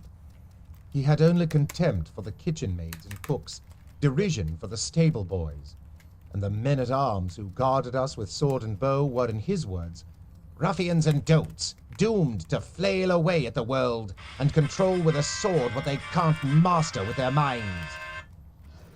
So now I was strangely torn. I longed to return to being what Galen had convinced me was contemptible, yet doubt and despair filled me that I could even do so much as that. I was abed for 2 days. A jovial Burridge tended me with banter and good nature that I could not fathom. There was a briskness to his step and a sureness to him that made him seem a much younger man. It added to my dispiritedness that my injuries put him in such fine fettle. But after 2 days of bed rest, Burridge informed me that only so much stillness was good for a man, and it was time I was up and moving if I wished to heal well. And he proceeded to find me many minor chores to perform, none heavy enough to tax my strength, but more than enough to keep me busy, for I had to rest often. I believed that the busyness was what he was after, rather than any exercise for me, for all I had done was to lie in bed and look at the wall and despise myself. Faced with my unrelenting depression, even Smithy had begun to turn aside from his food, yet Smithy remained my only real source of comfort. Following me about the stable was the purest enjoyment he'd ever had. Every scent and sight he relayed to me with an intensity that, despite my bleakness, renewed in me the wonder I had first felt when I'd plunged into Burridge's world. Smithy was savagely possessive of me as well, challenging even Sooty's right to sniff me, and earning himself a snap from Vixen that sent him yipping and cowering to my heels. I begged the next day free for myself and went into Buckkeep town. The walk took me longer than it had ever taken me before, but Smithy rejoiced in my slow pace, for it gave him time to snuff his way around every clump of grass and tree on the way. I had thought that seeing Molly would lift my spirits and give me some sense of my own life again, but when I got to the chandlery, she was busy at first, filling 3 large orders for outbound ships. I sat by the hearth in the shop. Her father sat opposite me, drinking and glaring at me. Although his illness had weakened him, it had not changed his temperament, and on days when he was well enough to sit up, he was well enough to drink. After a while, I gave up all pretense at conversation and simply watched him drink and disparage his daughter as Molly bustled frantically about, trying to be both efficient and hospitable to her customers. The dreary pettiness of it all depressed me. At noon, she told her father she was closing the shop while she went to deliver an order. She gave me a rack of candles to carry, loaded her own arms, and we left, latching the door behind us. Her father's drunken imprecations followed us, but she ignored them. Once outside in the brisk winter wind, I followed Molly as she walked quickly to the back of the shop. Motioning for my silence, she opened the back door and set all that she carried inside. My rack of candles, too, was unloaded there. And then we left. For a bit, we just wandered through the town, talking little. She commented on my bruised face. I said only that I had fallen. The wind was cold and relentless, so the market stalls were near empty, of both customers and vendors. She paid much attention to Smithy, and he reveled in it. On our walk back, we stopped at a tea shop, and she treated me to mulled wine and made so much of Smithy that he fell over on his back, and all his thoughts turned into wallowing in her affection. I was struck suddenly by how clearly Smithy was aware of her feelings, and yet she did not sense his at all, except on the shallowest level. I quested gently toward her, but found her elusive and drifting today, like a perfume that comes strong and then faint on the same breath of wind. I knew that I could have pushed more insistently against her, but somehow it seemed pointless. An aloneness settled on me, a deadly melancholy that she never had been and never would be any more aware of me than she was of Smithy. So I took her brief words to me as a bird pecks at dry breadcrumbs, and let alone the silence she curtained between us. Soon she said that she could not tarry long, or it would be the worse for her. For if her father no longer had the strength to strike her, he was still capable of smashing his beer mug on the floor or knocking over the racks of things to show his displeasure at being neglected. She smiled an odd little smile as she told me this, as if it would be less appalling if somehow we thought of his behavior as amusing. I couldn't smile, and she looked away from my face. I helped her with her cloak, and we left, walking uphill and into the wind. And that suddenly seemed a metaphor for my whole life. At her door, she shocked me with a hug and a kiss on the corner of my jaw, the embrace so brief that it was almost like being bumped in the market. "New boy," she said, and then, "Thank you for understanding." And then she whisked into her shop and shut the door behind her, leaving me chilled and bewildered.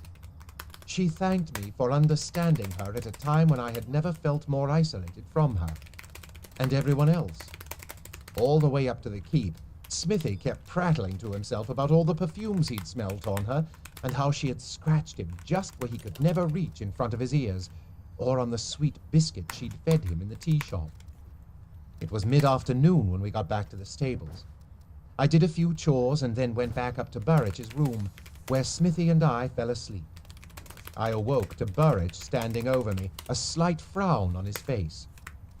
"Up and let's have a look at you," he commanded, and I arose wearily and stood quiet while he went over my injuries with his deft hands. He was pleased with the condition of my hand and told me that it might go unbandaged now, but to keep the wrapping about my ribs and to come back to have it adjusted each evening.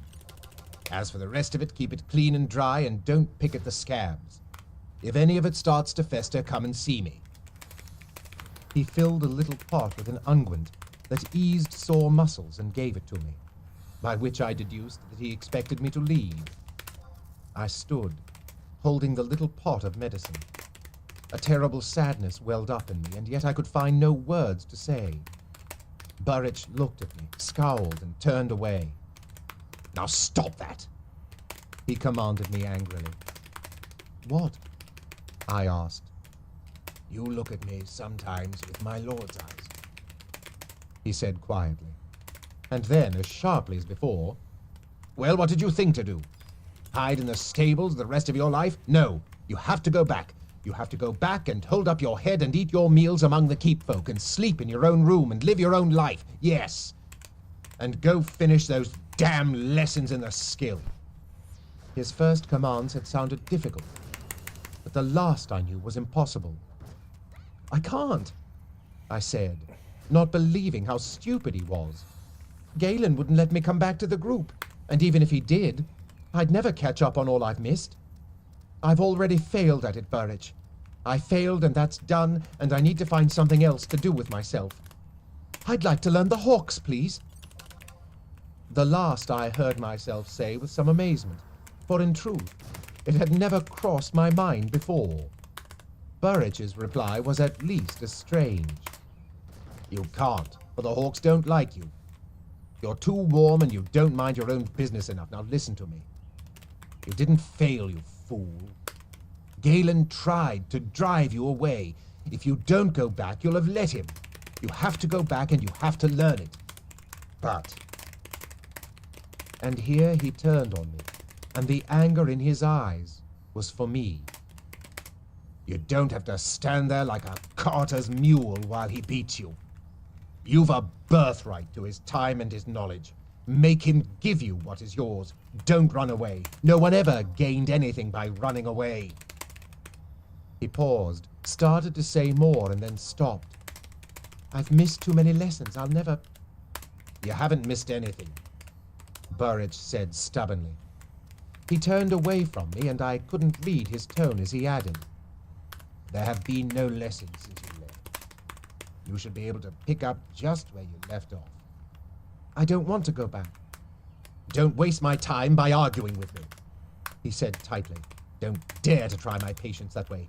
I've told you what you are to do. Do it. Suddenly, I was 6 years old again, and a man in a kitchen backed up a crowd with a look. I shivered, cowed. Abruptly, it was easier to face Galen than to defy Burridge. Even when he added, and you'll leave that pup with me until your lessons are done. Being shut up inside your room all day is no life for a dog. His coat will go bad and his muscles won't grow properly. But you'd better be down here each evening to see to both him and Sooty, or you'll answer to me, and I don't give a damn what Galen says about that either. And so, I was dismissed. I conveyed to Smithy that he was to stay with Burridge, and he accepted it with an equanimity that surprised me, as much as it hurt my feelings.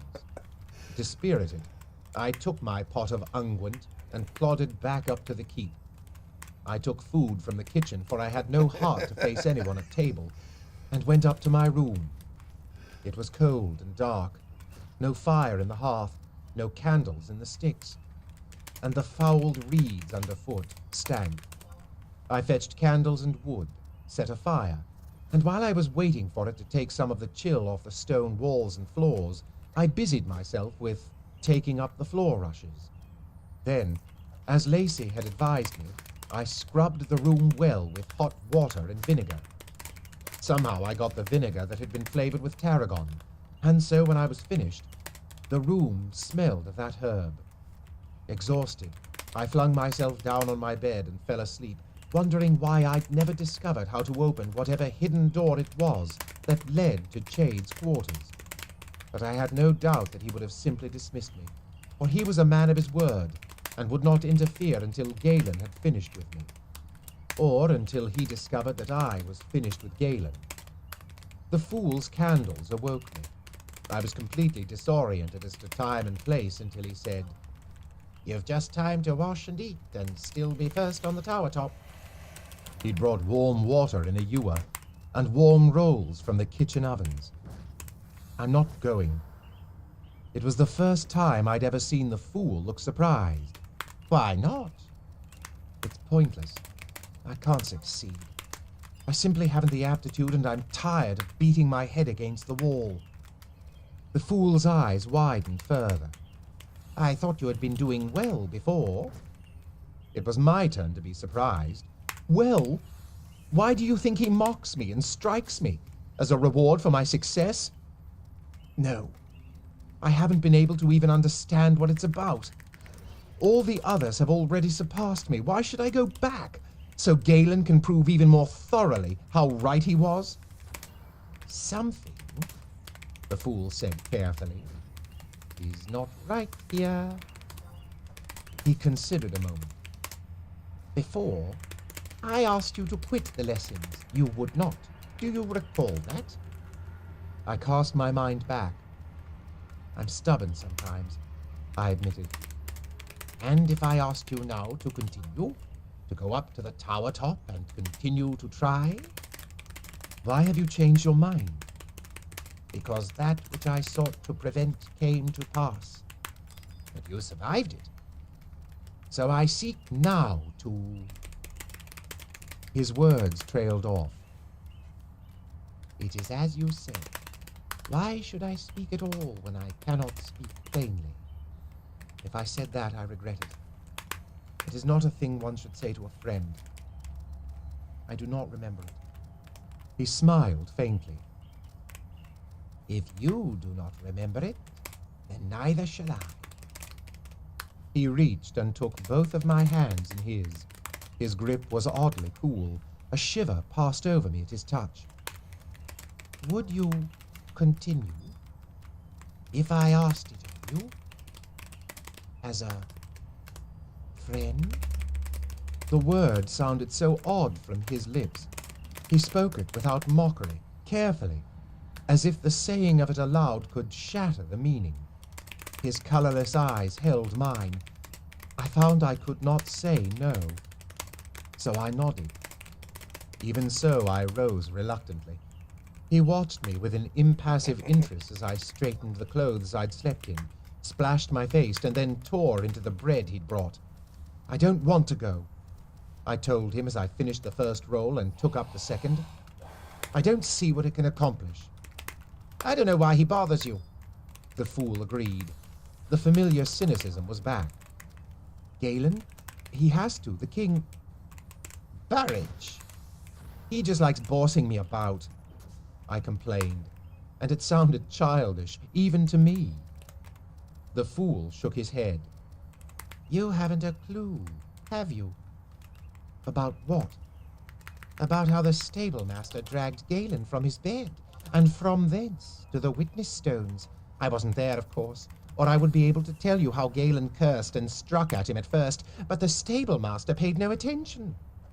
He just hunched his shoulders to the man's blows and kept silent. He gripped the skill master by the collar, so the man was fair choked, and dragged him along. And the soldiers and guards and stable boys followed in a stream that became a torrent of men.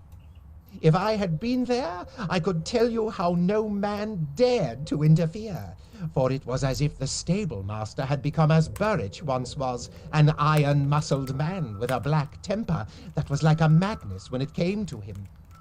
No one then dared to brook that temper, and that day it was as if Burridge was that man again, if he limped still. No one noticed it at all.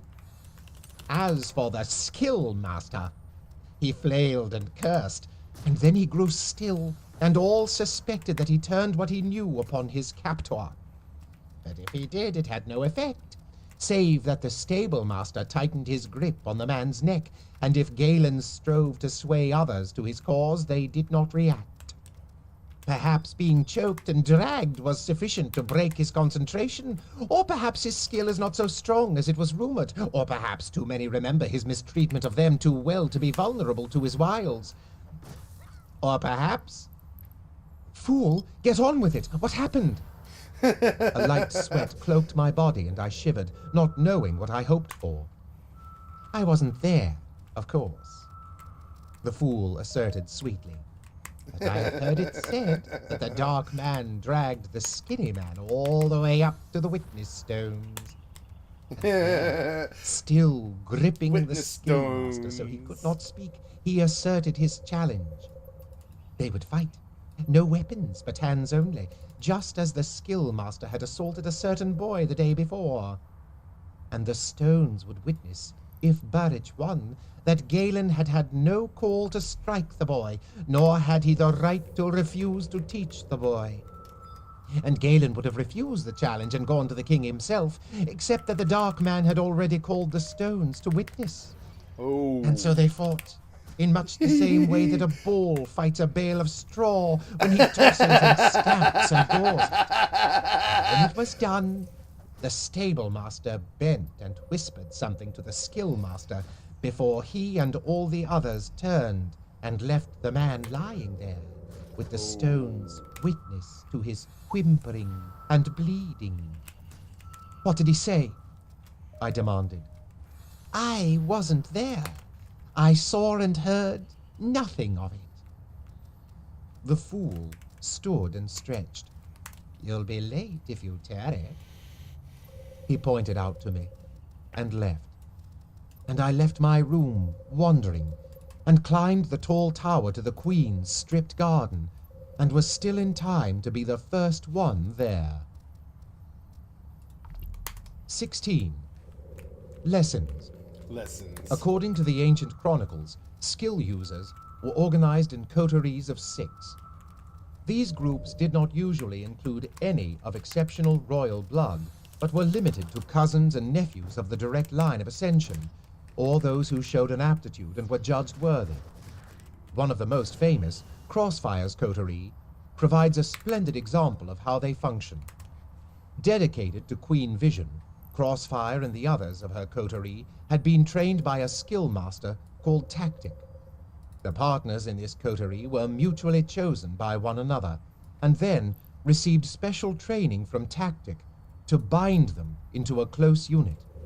Whether scattered across the 6 duchies to collect or disseminate information, or when massed as a group for the purpose of confounding and demoralizing the enemy, their deeds became legendary. Their final heroism, detailed in the ballad Crossfire's Sacrifice, was the massing of their strength, which they channeled to Queen Vision during the Battle of Besham. Unbeknownst to the exhausted queen, they gave to her more than they could spare themselves, and in the midst of the victory celebration, the coterie was discovered in their tower, drained and dying.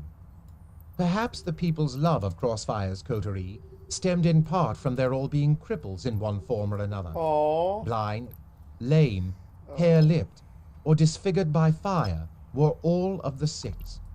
Yet in the skill their strength was greater than that of the largest warship, and more important to the defense of the Queen.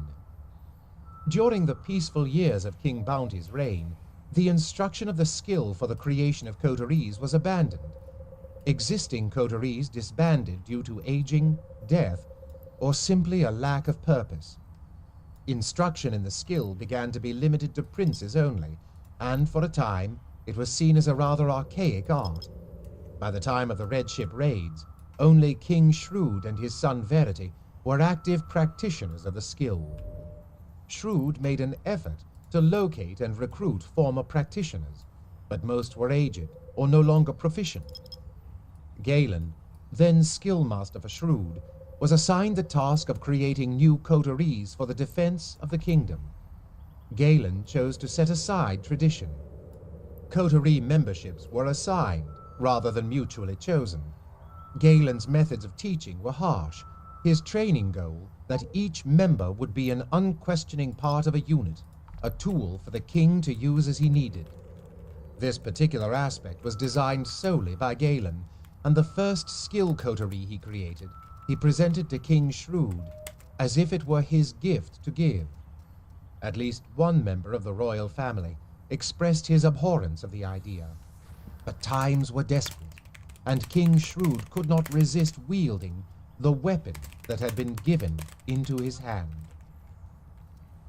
Such hate. Oh, how they hated me. As each student emerged from the stairwell onto the tower roof to find me there and waiting, each spurned me. I felt their disdain as palpably as if each had dashed cold water against me. By the time the 7th and final student appeared, the cold of their hatred was like a wall around me. But I stood, silent and contained in my accustomed place, and met every eye that was lifted to mine. That, I think, was why no one spoke a word to me. They were forced to take their places around me. They did not speak to each other either. And we waited.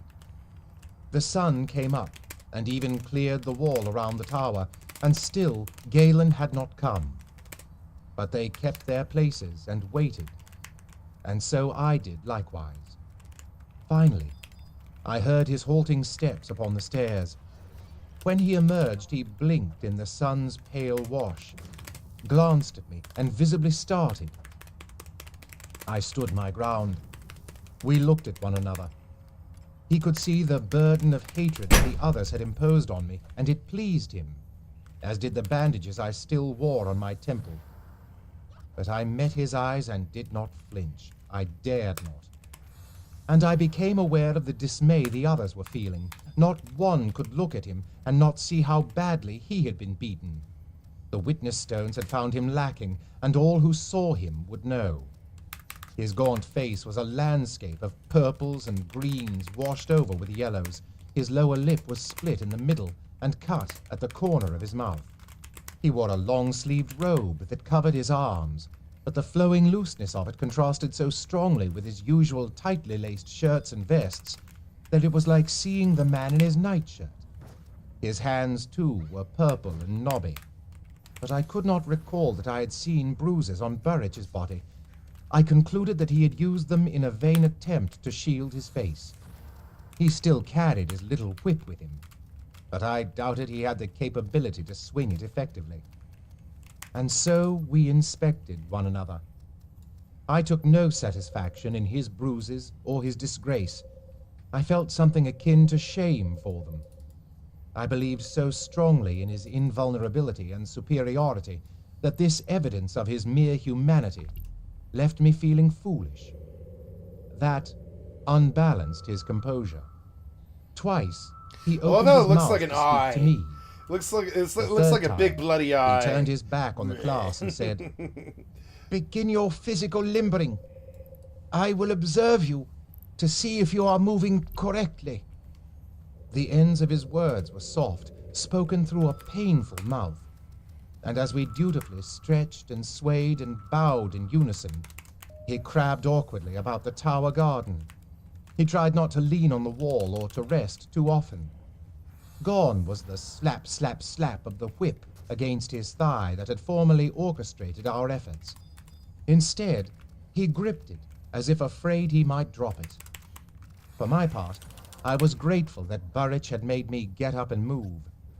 My bound ribs didn't permit me the full flexibility of motion that Galen had formerly commanded from us, but I made an honest attempt at it.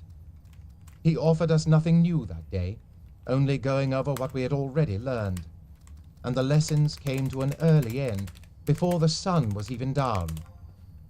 "You have done well," he said lamely. "You have earned these 3 hours, for I am pleased you have continued to study in my absence." Before dismissing us, he called each of us before him for a brief touch of the skill. The others left reluctantly, with many a backward glance, curious as to how he would deal with me. As the numbers of my fellow students dwindled, I braced myself for a solitary confrontation. But even that was a disappointment. He called me before him, and I came, as silent and outwardly respectful as the others. I stood before him as they had, and he made a few brief passes of his hands before my face and over my head. Then he said in a cold voice, "You shield too well. You must learn to relax your guard over your thoughts if you are either to send them forth or to receive those of others. Go." And I left, as the others had, but regretfully. Privately, I wondered if he had made a real attempt to use the skill on me. I had felt no brush of it. I descended the stairs, aching and bitter, wondering why I was trying. I went to my room and then to the stables. I gave Sooty a cursory brushing while Smithy watched. Still, I felt restless and dissatisfied. I knew I should rest, that I would regret it if I did not. "Stonewalk?" Smithy suggested, and I agreed to take him into town. He galloped and sniffed circles around me as I made my way down from the keep. It was a blustery afternoon after a calm morning. A storm was building offshore, but the wind was unseasonably warm, and I felt the fresh air clearing my head, and the steady rhythm of walking soothed and stretched the muscles that Galen's exercises had left bunched and aching. Smithy's sensory prattle grounded me firmly in the immediate world, so that I could not dwell on my frustrations. I told myself it was Smithy who led us so directly to Molly's shop. Puppy-like, he had returned to where he had been welcomed before. Molly's father kept to his bed that day, and the shop was fairly quiet. A single customer lingered, talking to Molly. Molly introduced him to me as Jade. He was a mate off some Seal Bay trading vessel, not quite 20, and he spoke to me as if I were 10, smiling past me at Molly the whole time. He was full of tales of red ships and sea storms. He had a red stone earring in one ear and a new beard curled along his jaw. He took far too long to select candles and a new brass lamp. But he finally left. Close the store for a bit. I urged Molly. Let's go down to the beach. The wind is lovely today. She shook her head regretfully. I'm behind in my work. I should dip tapers all this afternoon if I have no customers. And if I do have customers, I should be here. I felt unreasonably disappointed. I quested toward her and discovered how much she actually wished to go. There's not that much daylight left, I said persuasively. You can always dip tapers this evening, and your customers will come back tomorrow if they find you closed today. She cocked her head, looked thoughtful, and abruptly set aside the wicking she held. You're right, you know. The fresh air will do me good. And she took up her cloak with an alacrity that delighted Smithy and surprised me. We closed up the shop and left. Molly set her usual brisk pace. Smithy frolicked about her, delighted. We talked in a cursory way. The wind put roses in her cheeks, and her eyes seemed brighter in the cold.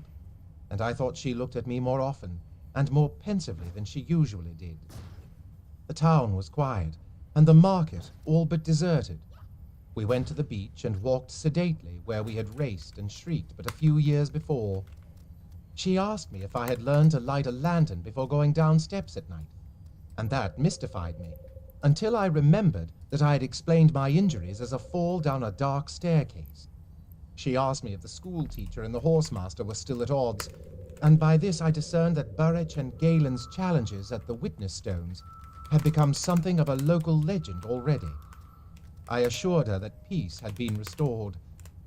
We spent some little time gathering a certain kind of seaweed that she wanted to flavor her chowder that evening. Then, for I was winded, we sat in the lee of some rocks and watched Smithy make numerous attempts to clear the beach of all gulls. So, I hear Prince Verity is to wed, she began conversationally. What? I asked, amazed. She laughed heartily. New boy, I have never met anyone so immune to gossip as you seem to be. How can you live right up there in the keep and know nothing of that which is the common talk of the town? Verity has agreed to take a bride to assure the succession. But the story in town is that he is too busy to do his courting himself, so Regal will find him a lady. Oh no. My dismay was honest. I was picturing big bluff Verity paired with one of Regal's sugar crystal women. Whenever there was a festival of any kind in the keep, Spring's Edge or Winter Heart or Harvest Day, here they came, from Chalced and Farrow and Bairns, in carriages or on richly caparisoned palfreys, or riding in litters. They wore gowns like butterflies' wings, and ate as daintily as sparrows, and seemed to flutter about and perch always in Regal's vicinity. And he would sit in their midst, in his own silk and velvet hues, and preen while their musical voices tinkled around him, and their fans and fancy work trembled in their fingers. Prince catchers, I've heard them called, noble women who displayed themselves like goods in a store window in the hopes of wedding one of the royals. Their behavior was not improper, not quite, but to me it seemed desperate, and Regal cruel as he smiled first on this one and then danced all evening with that one, only to rise to a late breakfast and walk yet another through the gardens. They were Regal's worshippers. I tried to picture one on Verity's arm as he stood watching the dancers at a ball, or quietly weaving in his study, while Verity pondered and sketched at the maps he so loved. No garden strolls. Verity took his walks along the docks and through the crops, stopping often to talk to the seafolk and farmers behind their ploughs. Dainty slippers and embroidered skirts would surely not follow him there. Molly slipped a penny into my hand. What's this for? To pay for whatever you've been thinking so hard that you've been sitting on the edge of my skirt while I've twice asked you to lift up. I don't think you've heard a word I've said. I sighed. Verity and Regal are so different. I cannot imagine one choosing a wife for the other. Molly looked puzzled. Regal will choose someone who is beautiful and wealthy and of good blood. she'll be able to dance and sing and play the chimes. She'll dress beautifully and Or a have boy. jewels in her hair at the breakfast table, and always smell of the flowers that grow in the rain wilds. And Verity will not be glad of such a woman. The confusion on Molly's face was as if I were insisting the sea was soup. Verity deserves a companion, not an ornament to wear on his sleeve. I protested in disdain. Were I Verity, I'd want a woman who could do things, not just select her jewelry or plait her own hair. She should be able to sew a shirt or tend her own garden, and have something special she can do that is all her own, like scroll work or herbery. Aww. New boy, the like of that is not for fine ladies. Molly chided me. Ridiculous. They are meant to be pretty and ornamental. Ridiculous. It isn't for them. And you'd be surprised how many fucking women. Of course it is. Hey, what up, Look at Lady sausage? Patience Oh, and come on Hogan now, and please, Lacey. please pause They it, are always please. about and doing Wow, things. what kind of seizure are you having? What's up, sausage? How are you? How are you today? Haven't seen you in a while. Playing some EvE, farming some Final Fantasy.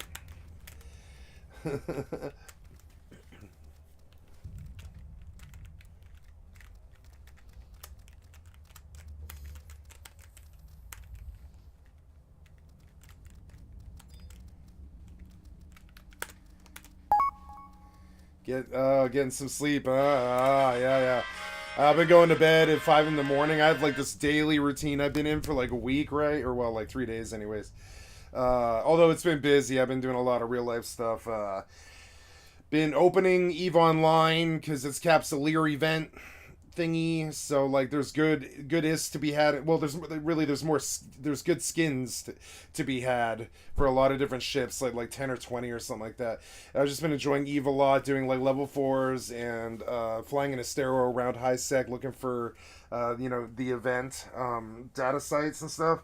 And then I've been playing Final Fantasy XI just out here in Altepa, farming spider webs and antique and pauldrons, pulling about 100k a day. Nice, 56 BST. Fuck yeah, dude. I'm 74 now. I'm not that far. I am 14 plus 2 would be 16k from 75. I'm getting there. You know what I'm saying? Fuck yeah, dude. BST for the win. You know. I also got Ninja to 35.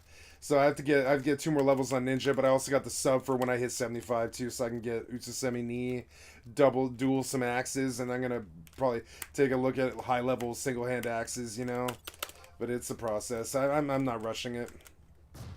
And then at like 7 p.m. or like 7 or 8 or 9, somewhere around there, I play. So usually 7. I play like Elden Ring for 2 or 3 hours and stuff, and I'm doing real good in that game. I got 120 hours, and then past Elden Ring.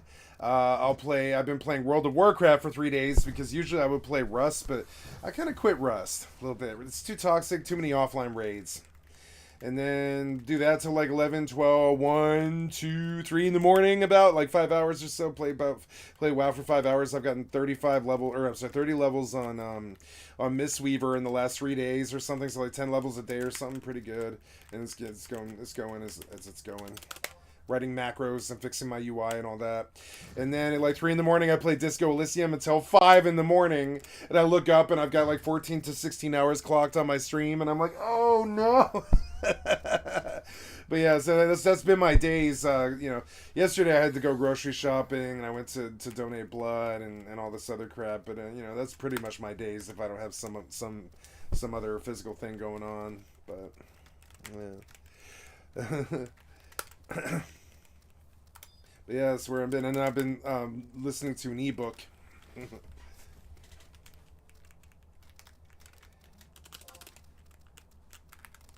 Black Halo, the TP Club, and I get reckless status are worth it. It's way fun, 10 out of 10. Yeah, that auto regen. The auto regen from White Mage is actually really good. I want, you're the proper level. There's the BST Jerkin from Burgit's or Briggs Burgit's or whatever, the one from what's it called? Fomiuna, right? The off of the codexes. Right, yeah, off the the Sublahar, right?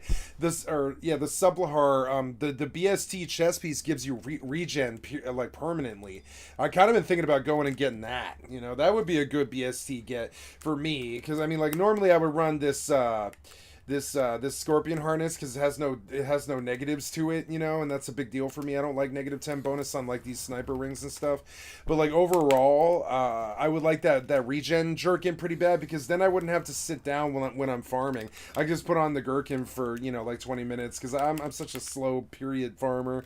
Like I do it on such a slow basis that I'm just like, you know, that 20 minutes of regen is nothing to me, you know, because I sit and play other games too. But what did you say? I missed what you said. I've been doing 22-hour streams and trying to MK make that monies, and I play on 2 characters now, Taran and Galki. Right on. Well, more power to you, buddy. I hope you get there.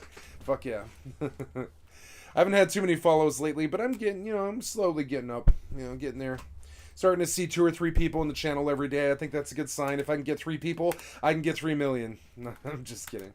I don't think it'll ever be that big, but one can hope. So yeah, dude, like I wish you luck, you know, good hunting in your streaming journey. I definitely have some streamer friends who have been popping in now. Like you, I've got you. I've got a friend named Pronic. He's an EVE Online raider, and he's from the Ukraine. Talks about the bombs falling and stuff, you know. And he comes in sometimes between like 10 and 10 EVE pilots to come see what I'm doing, and it just raids me. It's kind of crazy. And like between you two guys, I like, you know, man, like that, you know, fucking, I feel the love. You know what I'm saying? I feel the love.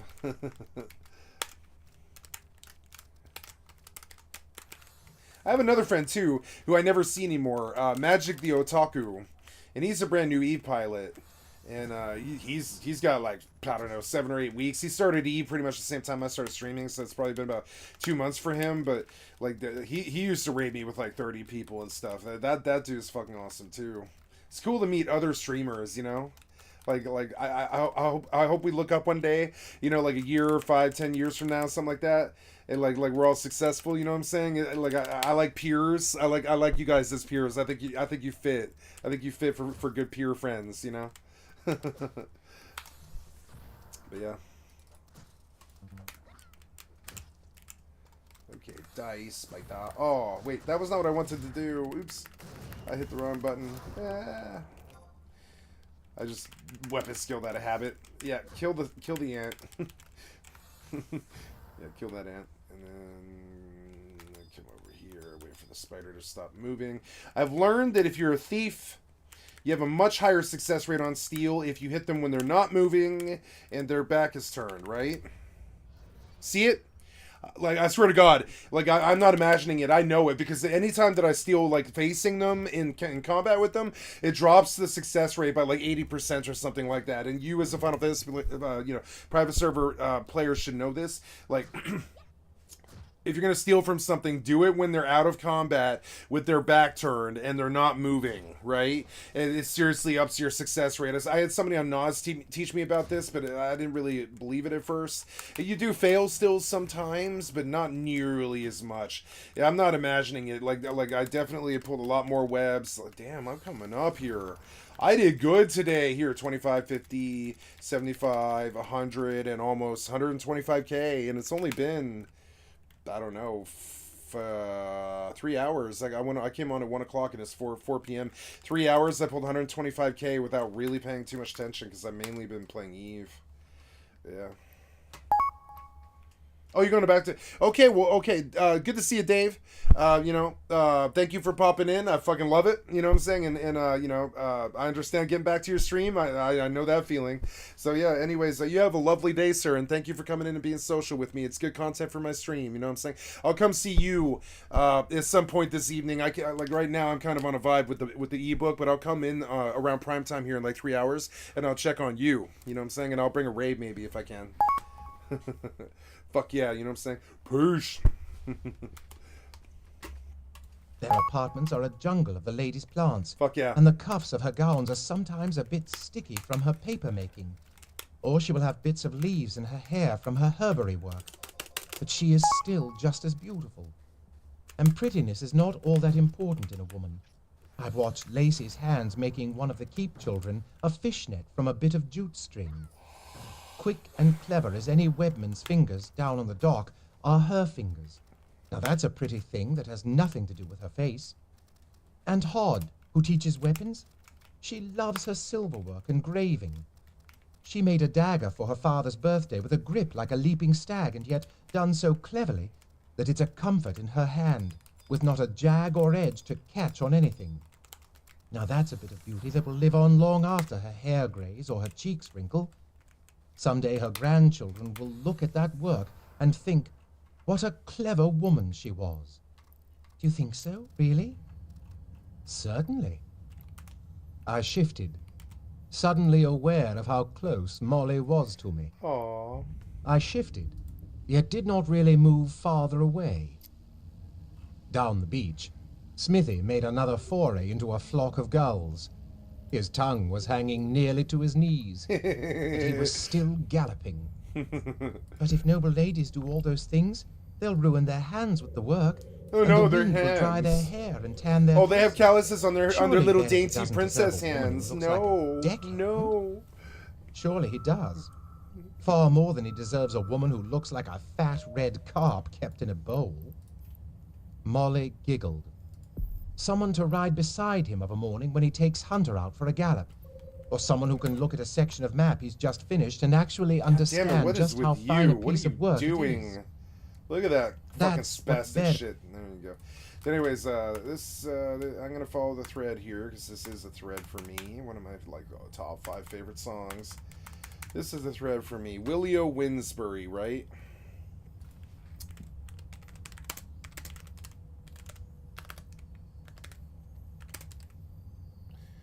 Meg, there, lyrics. Right. And,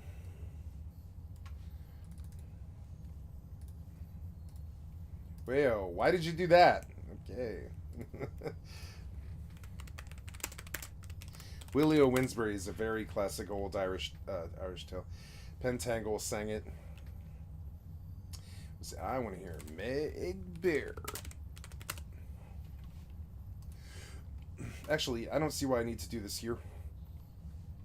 Nope. I go here.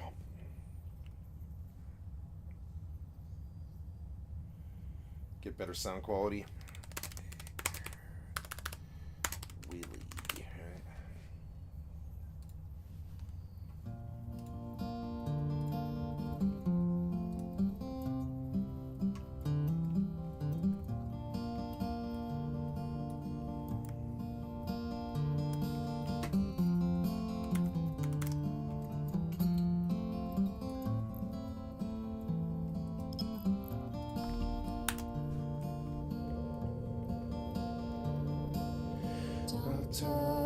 Doctor, said the king, why are you so pale and wan? I fear you have some sort of sickness, or else you have laid with a man. You're welcome, my father dear. You are welcome home to me, for I have sick unto my heart, since you've been so long on the sea. Cast off your very brown gown, stand naked upon the stone, that I might know you by your shape, whether you be a maiden or no. So she's cast off her very brown gown, she stood naked upon the stone. Her apron was was low and her middle was round. Her face was pale and wan. Oh, was it with a lord or a duke or a knight, or a man of birth and fame? Or was it with one of my serving men that's lately come out of Spain?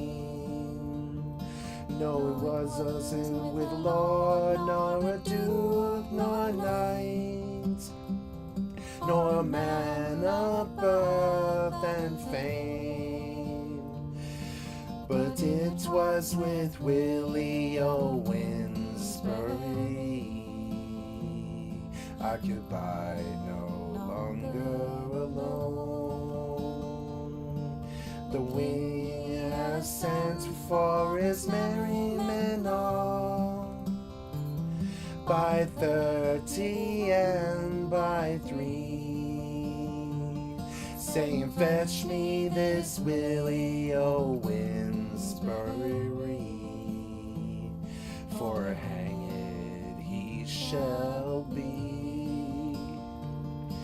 But when he was brought before the king, he was clad all in red silk.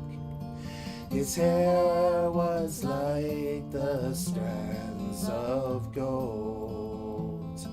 His skin was white as milk. It is no wonder, said the king, how my daughter's love you did win. For if I was a woman as I am a man, my bedfellow you would have been. Will you marry my daughter Janet, by the truth of your right hand?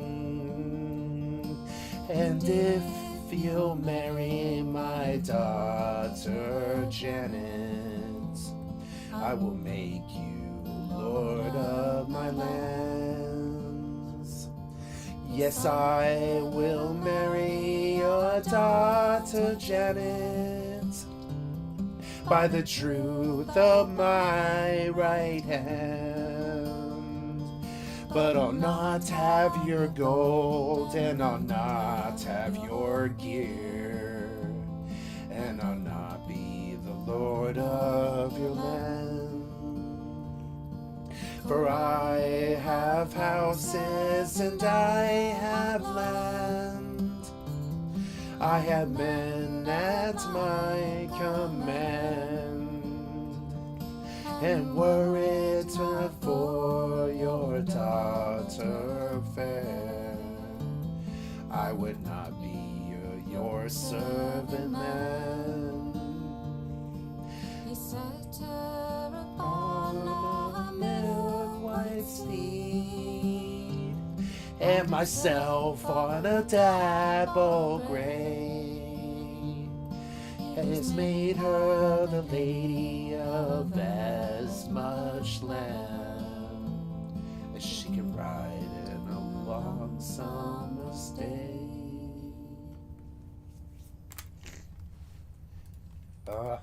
Irish folklore songs. Irish folklore songs are particularly special. It deserves. I've never ridden a horse, Molly objected suddenly, and I know few letters. I looked at her curiously, wondering why she seemed so suddenly downcast. What matter is it? You're clever enough to learn anything. Look at all you've taught yourself about candles and herbs. Don't tell me that came from your father. Sometimes when I come by the shop, your hair and dress smell all of fresh herbs, and I can tell you've been experimenting to get new perfumes for the candles. If you wanted to read or write more, you could learn. As for riding, you'd be a natural. You've balance and strength. Look at how you climb the rocks on the cliffs. And animals take to you. You fair one Smithy's heart away from me. Far. She gave me a nudge with her shoulder.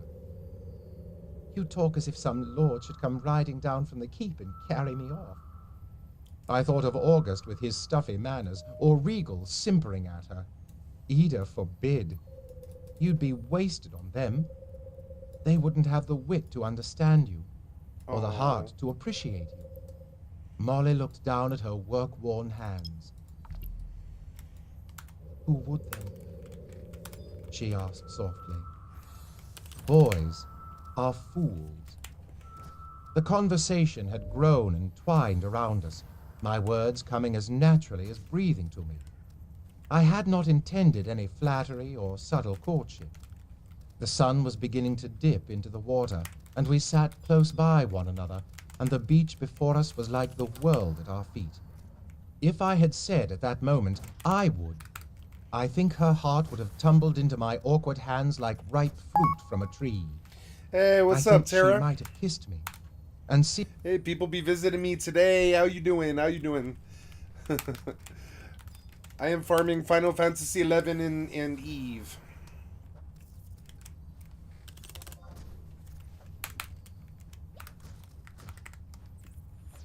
Oh, keep pulling the spiders, even though these spiders don't drop webs.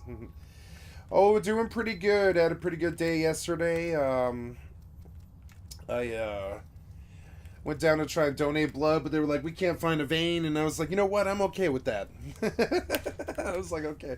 And then I went to the grocery store, and then did a bunch of chores around the house and cleaned up my kitchen a tiny bit. I didn't finish, but I'm getting there. I'm gonna have to do dishes like today at some point. And I walked for a mile and a half, and I walked a mile and a half today too. And I got all my chores and shit done yesterday, which was good. And it took like 6 hours. It fucking sucked. And paid my people bills from my mom and all this. And now I get to enjoy my full day of gaming. And I was telling my friend Sausage popped in here, Dave, for a minute. But I was telling Dave, I've been running a routine of gaming for like 14 hours, And just like doing lots of EvE, lots of Final Fantasy XI, lots of Elden Ring, and I quit Rust for World of Warcraft and Disco Elysium. And so that is, and I just started about 3 hours ago. I'm gonna go for 11 more hours on like EvE and Wings. I've been farming Wings because I'm like cock-blocked by money right now. I have 186k, and in my inventory I have, ooh, what is that? That's like, you can't see it, but 25, 50, 75, 100, and 25k in my inventory. So that'll be a good feeling to get back up to like 300 or 400k and actually be able to afford stuff, because I'm only 20k from level 75 BST. And yeah, and I have Ninja to 35, so I gotta get. I bought a scroll of Utsusemi Ni, and I'm gonna use it when I hit 37. So I've got 20k more, and I'm at 75 BST, and I gotta get some buffer, and then like 20k more or so, and I'll have 37 BST. So I got about 40k of XP I gotta do, but I've just, it's been hard for me to knuckle down and actually get it done. But yeah, that's what's going on with me. Thank you for asking, buddy. How are you today? You doing okay? How's your bathroom situation and all that? Well, not bathroom situation, but your plumbing situation going? Getting on top of that?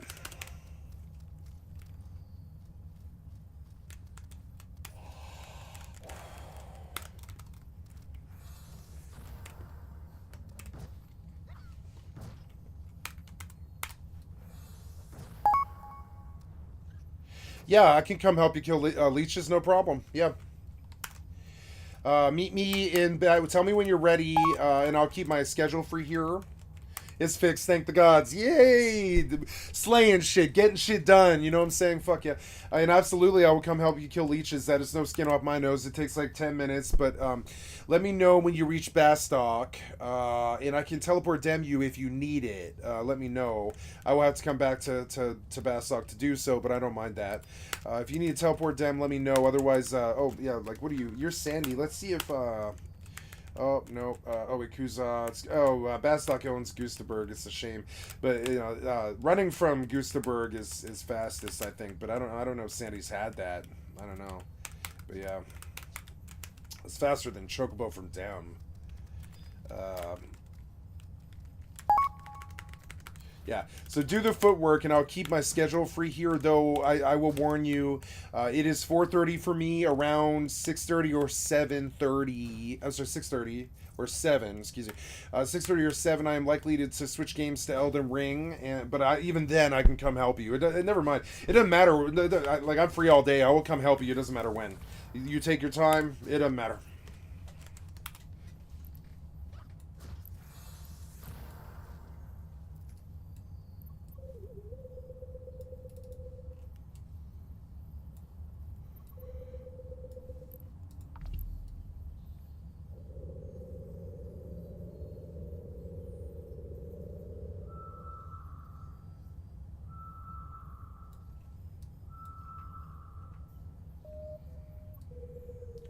Oh, and when you come, bring some form of sneak and invis.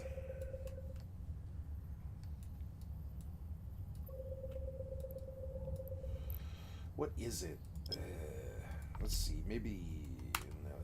And if you don't mind, I'm gonna go back to my ebook here. Sealed herself to me of her own free will. My favorite book, But I couldn't grasp the immensity of Assassin's Apprentice, the Farseer trilogy. There's 12 books in this series, and by Robin Hobb, my favorite author. I realized that it would be, rather than me reading it on stream, it's much more efficient to just do the ebook. what I suddenly knew I had come to feel for her. It drove the simple truth from my lips, and I sat dumb. And half a moment later, Smithy came, wet and sandy, barreling into us, Aw. so that Molly leaped to her feet to save her skirts, and the opportunity was lost forever, blown away like spray on the wind. Yay! We stood and stretched, and Molly exclaimed about the time, and I felt all the sudden aches of my healing body, sitting and letting myself cool down on a chill. Patrick Ruffus, huh? Why are you not giving me a tab? Give me a tab. I have a tab key. Patrick Ruffus. Hey, what up, Frosty? Damn, everyone's in here. How you doing, Frosty?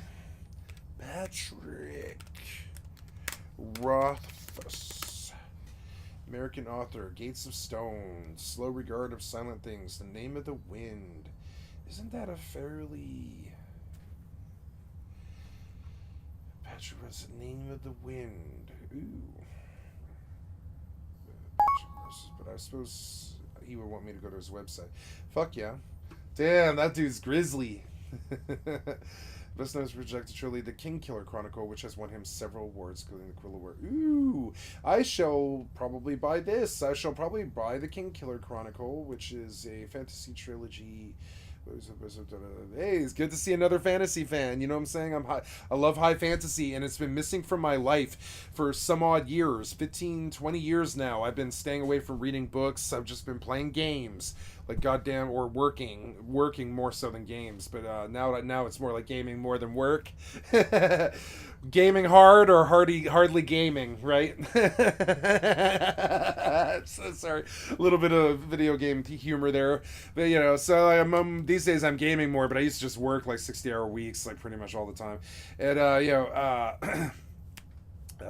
I feel bad that I've turned away from my high fantasy author roots, and I'm gonna kind of return to it in ebook form, and I'm gonna put some ebooks on my stream until somebody says differently. You know what I'm saying? We'll see. I don't know what it. Let's take a look. Let's shoot myself in the foot here and see what kind of penalty I can face for. Will ebooks get DMCA claims? What to know about ebook copyright in 2020, right? Let's face it, most aspiring authors are more focused on creating a literary masterpiece than thinking about the mundane legal aspects of their book. Writing an amazing manuscript should certainly be the writer's top priority when undertaking book prodigy. But this is from the. So okay, important copyright laws. How do you copyright? I would include on here's listen. This is from the writer's point of view. I'm looking for the consumer's point of view. Oh, when it comes to ebooks, copyright laws can be very similar to regular copyright laws for any other written publication of work. Since ebooks are very different from printed books and are still rather new and are constantly evolving as tech expands, the copyrights for them must be unique and must elaborate specifically to cover all grounds. Rights of a copyrighted ebook are to provide the sole rights of its only authors, so the person who downloading does not include any copyright. Does not provide any rights to the individuals. The law strictly states that it does not provide any rights to individuals who physically possess the ebook, so the purchasing or downloading does not include any copyright rights. Similar to the right of first sale and fair use apply to ebooks. The right of first sale doctrine states that any individual who purchases legally obtains copyright work may sell or give away the original copy, but this also falls under the fair use terms. But remaining all traces ebook from the computers, so they must be followed discarding. Copying an ebook, obtaining any copyright, DRM, and copyrights. In compliance with ebook copyright law, ebook authors and creators now usually have digital rights management restrictions with their ebooks. It's a preventive measure to try and prevent copyright infringement from occurring. With DRM restriction policies are incorporated with an ebook, they aim to prevent illegal copying, sharing, and selling of the ebook. The most popular and considered the most effective form of DRM is Adobe PDF. It's very suited. See, I'm talking about Audible. I'm talking about audio book, right? Will audiobooks get DCMA claims, right? You need to copyright your audiobook, avoid copyright infringement during the pandemic, audiobook narrators can be considered fair use. A number of copyright experts, copyright law for audiobook production. Are you fishing when it comes to when making an audio? Are you fishing in a company when making an audio recording of a book and streaming it as a podcast? What are the best way to discover new? If you look at an imprint printed page of the book, all rights reserved. No parts but may be reproduced, stored, or transmitted without the prior permission of the publisher. But like more monitoring than all rights reserved. The scanning, uploading, and distribution is without permission of the publisher is legal and published by law. So the electronic and do not participate or can occupy or receive copyrighted works by. But see, I'm not selling it. There's a difference between what I'm. Yes, pretty much all of them. That's why audiobooks are created by publishers. They have the rights. You don't. Yeah, I kind of figured.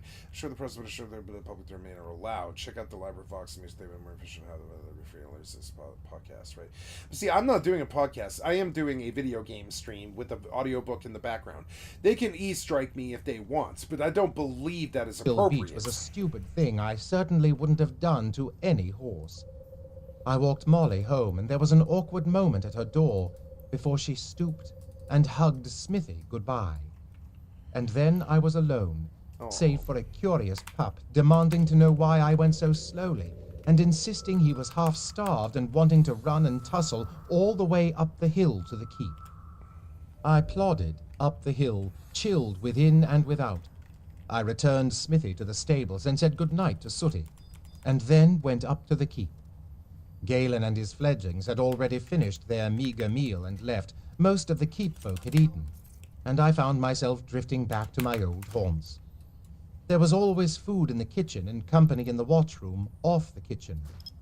Men-at-arms came and went there at all hours of the day and night, so Cook kept a simmering kettle on the hook, adding water and meat and vegetables as the level went down.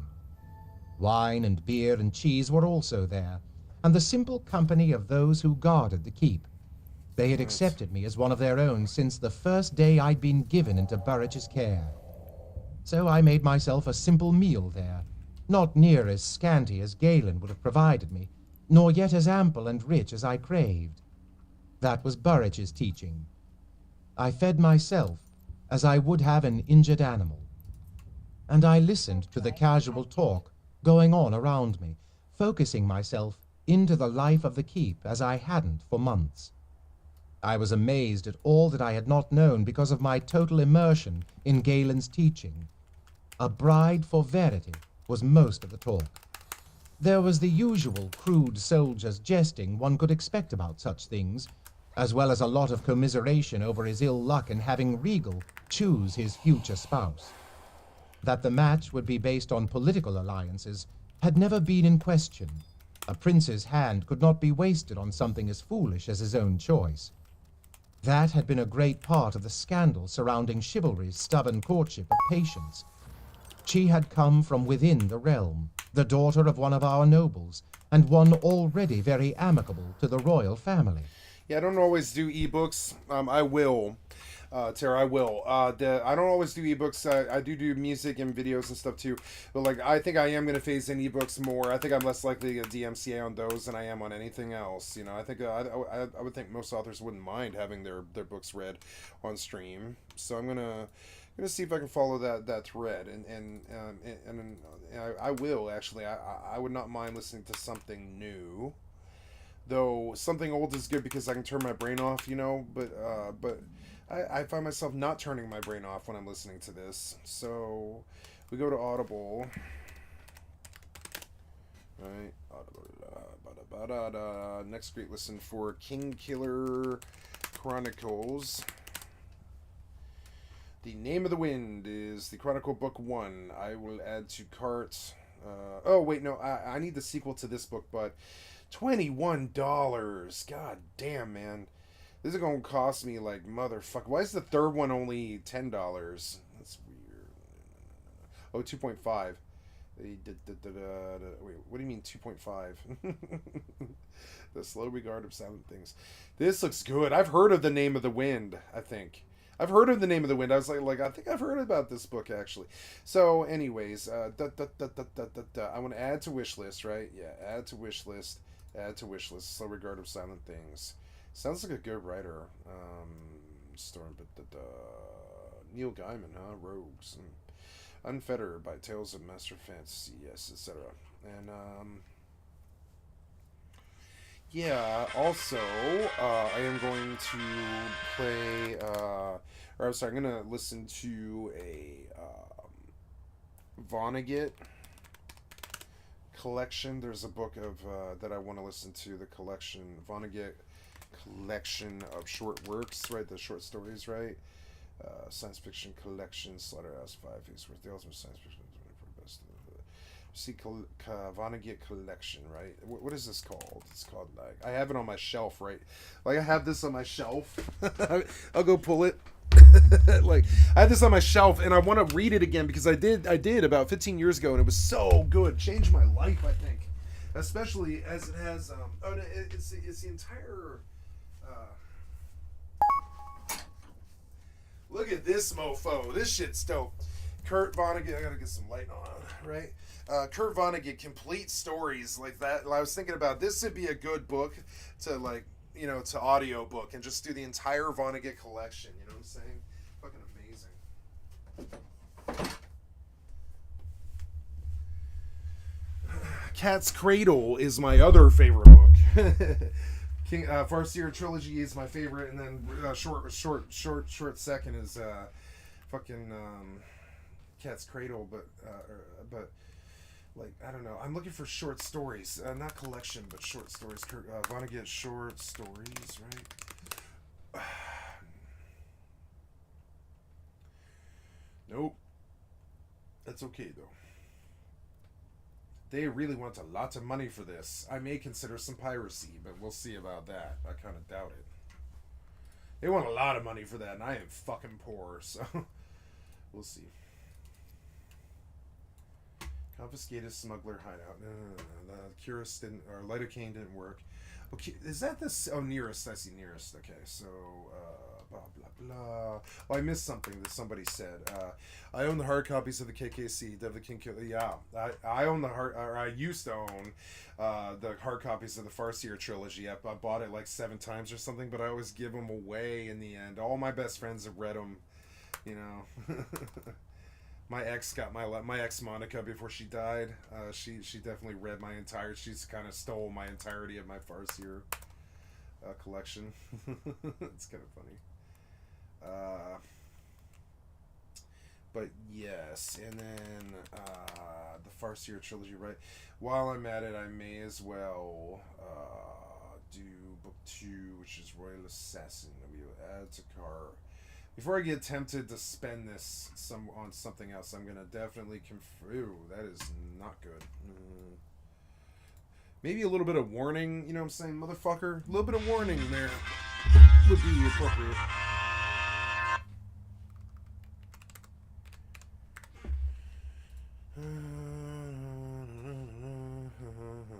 Proceed to check out 1 credit. Yay, 1 credit. They gave me 2 books for free, which is cool. Complete the purchase. And we have it. Thank you. You are ready to listen. Yay. Okay, cool. And then we go back here to... you are buffering. Wait, what happened here? Oh, okay. No political advantage at all had come out of that marriage. But Verity would not be squandered so, especially with the red ships menacing us all along our struggling coastline. And so speculation ran rife. Who would she be? A woman from the near islands to our north in the White Sea? The islands were little more than rocky bits of the earth's bones thrusting up out of the sea, but a series of towers set among them would give us earlier warning of the Sea Raiders' ventures into our waters. To the southwest of our borders, beyond the Rain Wilds, where no one ruled, were the Spice Coasts. A princess from there would offer few defensive advantages, but some argued for the rich trading agreements she might bring with her. Days to the south and east, over the sea, were the many big islands where grew the trees that the boat builders yearned for. Could a king and his daughter be found there who would trade her warm winds and soft fruits for a keep in a rocky, ice-boundaried land? What would they ask for a soft southern woman and her tall-timbered island trade? Furs, said some, and grain, said another. And there were the mountain kingdoms at our backs, with their jealous possession of the passes that led into the tundra lands beyond. A princess from there would command warriors of her folk, as well as trade links to the ivory workers and reindeer herders who lived beyond their borders. On the southern border was the pass that led to the headwaters of the great Rain River that meandered through the Rain Wilds. Every soldier among us had heard the old tales of the abandoned treasure temples on the banks of that river, of the tall carved gods who presided still over their holy springs, and of the fake gods that sparkled in the lesser streams. Perhaps a mountain princess, then? Each possibility was debated with far more political savvy and sophistication than Galen would have believed these simple soldiers capable of commanding. I rose from their midst, feeling ashamed of how I had dismissed them. In so short a time, Galen had brought me to think of them as ignorant sword-wielders, men of brawn with no brain at all. I had lived among them all my life. I should have known better. No, I had known better. But my hunger to set myself higher, to prove beyond doubt my right to that royal magic, had made me willing to accept any nonsense he might choose to present me. Something clicked within me, as if the key piece to a wood puzzle had suddenly slid into place. I had been bribed with the offer of knowledge as another man might have been bribed with coins. I did not think very well of myself as I climbed the stairs to my room. I lay down to sleep with the resolve that I would not let Galen deceive me any longer, nor persuade me to deceive myself. I also resolved most firmly that I would learn the skill no matter how painful or difficult it might be. And so dark and early the next morning, I plunged fully back into my lessons and routine. I attended Galen's every word. I pushed myself to do each exercise, physical or mental, to the extreme of my ability. But as the week, and then the month, wore painfully on, I felt like a dog with his meat suspended just beyond the reach of his jaws. For the others, something was obviously happening. A network of shared thoughts was building between them, a communication that had them turning to one another before they spoke, that let them perform the shared physical exercises as one being. Sullenly, resentfully, they took turns being partnered with me, but from them I felt nothing, and from me they shuddered and pulled back, complaining to Galen that the force I exerted toward them was either like a whisper or a battering ram. I watched in near despair as they danced in pairs, sharing control of one another's muscles, or as one walked blindfolded the maze of the coals, guided by the eyes of his seated partner. Sometimes I knew I had the skill. I could feel it building within me, unfolding like a growing seed. but it was a thing I could not seem to direct or control. One moment it was within me, booming like a tide against rock cliffs, and the next it was gone, and all within me was dry, deserted sand. At its strength, I could compel August to stand, to bow, to walk. The next, he would stand glaring at me, daring me to contact him at all. And no one seemed able to reach inside me. "Drop your guard! Put down your walls!"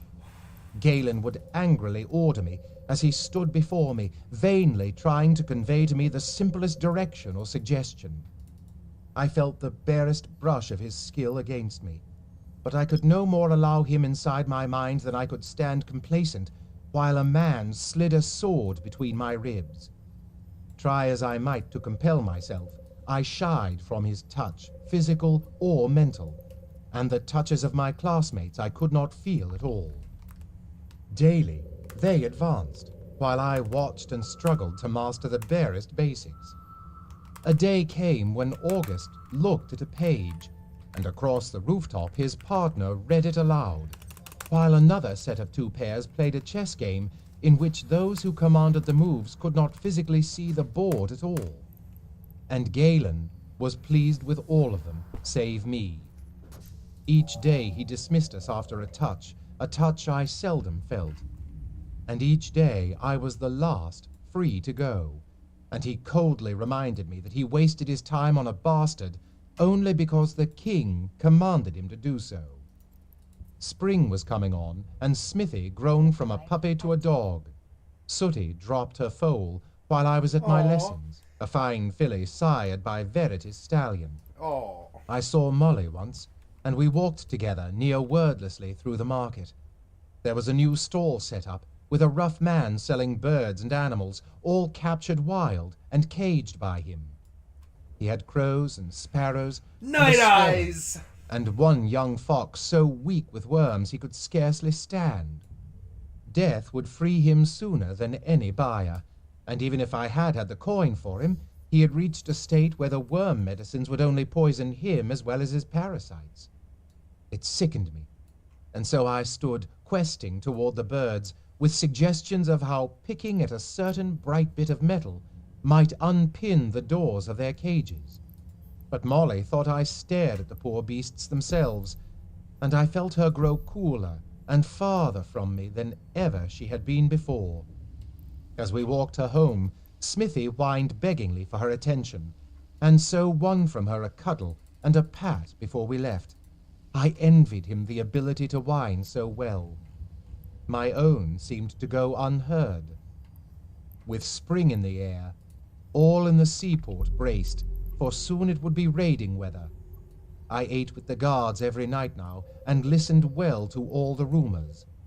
Forged ones had become robbers all along our highways, and the stories of their depravities and depredations were all the tavern talk now.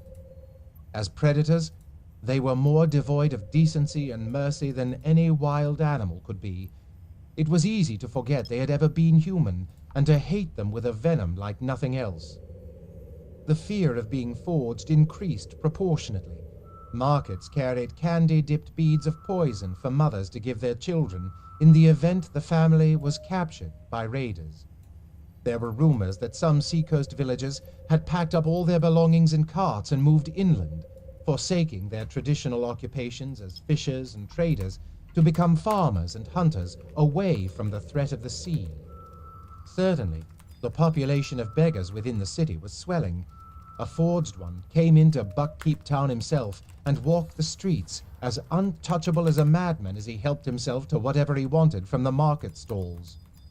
Before a second day had passed, he had disappeared, and dark whispers said to watch for his body to wash up on the beach.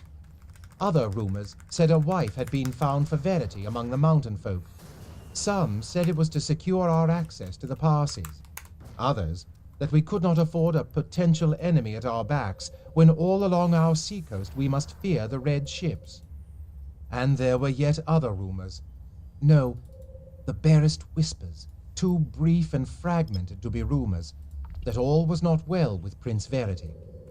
Tired and sick, said some, and others sniggered about a nervous and weary bridegroom.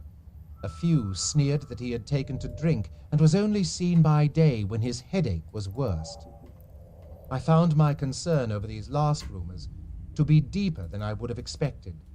None of the royals had ever paid much mind to me, at least not in a personal way.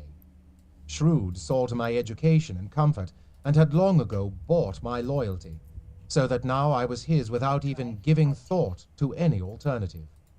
Regal despised me, and I had long learned to avoid his narrow glance and the casual nudges or furtive shoves that had once been enough to send a smaller boy staggering. But Verity had been kind to me in an absent-minded sort of way, and he loved his dogs and his horses and his hawks in a way I understood. I wanted to see him stand tall and proud at his wedding, and hoped someday to stand behind the throne he would occupy, much as Chade stood behind Shrewd's. I hoped he was well, and yet there was nothing I could do about it if he were not, nor even a way I could see him. Even if we had been keeping the same hours, the circles we moved in were seldom the same. It was not quite full spring when Galen made his announcement. The rest of the keep was making its preparations for Spring Fest. The stalls in the marketplace would be sanded clean and repainted in bright colors, and tree branches would be brought inside and gently forced so that their blossoms and tiny leaves could grace the banquet tables on Spring's Eve. But tender new greens and egg cake with caress seed toppings were not what Galen had in mind for us, nor puppet shows and hunt dances. Instead, with the coming of the new season, we would be tested, either to be proven worthy or discarded. Discarded, he repeated. And if he had been condemning those unchosen to death, the attention of his other students could not have been more intent. I numbly tried to understand in full what it would mean to me when I failed. I had no belief that he would test me fairly, or that I could pass such a test even if he did. You shall be a coterie, those of you who prove yourselves. Such a coterie as has never been before, I would think. At the height of Spring Fest, I myself will present you to your king, and he shall see the wonder of what I have wrought. As you have come this far with me, you know I will not be shamed before him, so I myself will test you, and test you to your limits, to be sure that the weapons I place in my king's hand holds an edge worthy of its purpose. One day from now, I will scatter you like seeds in the wind across the kingdom. I have arranged that you will be taken hence by swift horse to your destinations, and there each of you will be left alone. Not one of you will know where any of the others are. He paused. I think to let each of us feel the tension thrumming through the room. I knew that all the others vibrated in tune, sharing a common emotion, almost a common mind as they received their instruction. I suspected they heard far more than the simple words from Galen's lips. I felt a foreigner there, listening to words in a language whose idiom I could not grasp. I would fail. Within 2 days of being left, you will be summoned by me. You will be directed who to contact and where. Each of you will receive the information you need to make your way back here. If you have learned and learned well, my coterie will be here and present on Spring's Eve, ready to be presented to the king. Again, the pause. Do not think, however, that all you must do is find your way back to Buck Keep by Spring's Eve. You are to be a coterie, not homing pigeons.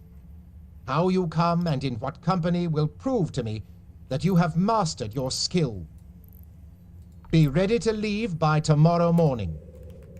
And then he released us, one by one, again with a touch for each and a word of praise for each, save me. I stood before him, as open as I could make myself, as vulnerable as I dared to be, and yet the brush of the skill against my mind was less than a touch of the wind. He stared down at me Okay. as I looked up at him, and I did not need the skill to feel that he both loathed and despised me. He made a noise of contempt and looked aside, releasing me. I started to go. "Far better," he said in that cavernous voice of his. "If you had gone over the wall that night, bastard. I sent an Far invite. better. Cool. Burrich thought I abused you. Wait. Oh. I was only offering you a way out. As close to an honorable way as you were capable of finding. Go away and die, boy. Or at least, go away. You shame your father's name by existing. By Ida, I do not know how you came to exist. That a man such as your father could fall to such depth as lying with something and letting you become is beyond my mind to imagine." As always, there was that note of fanaticism in his voice as he spoke of chivalry, and his eyes became almost blank with blind idolatry for him.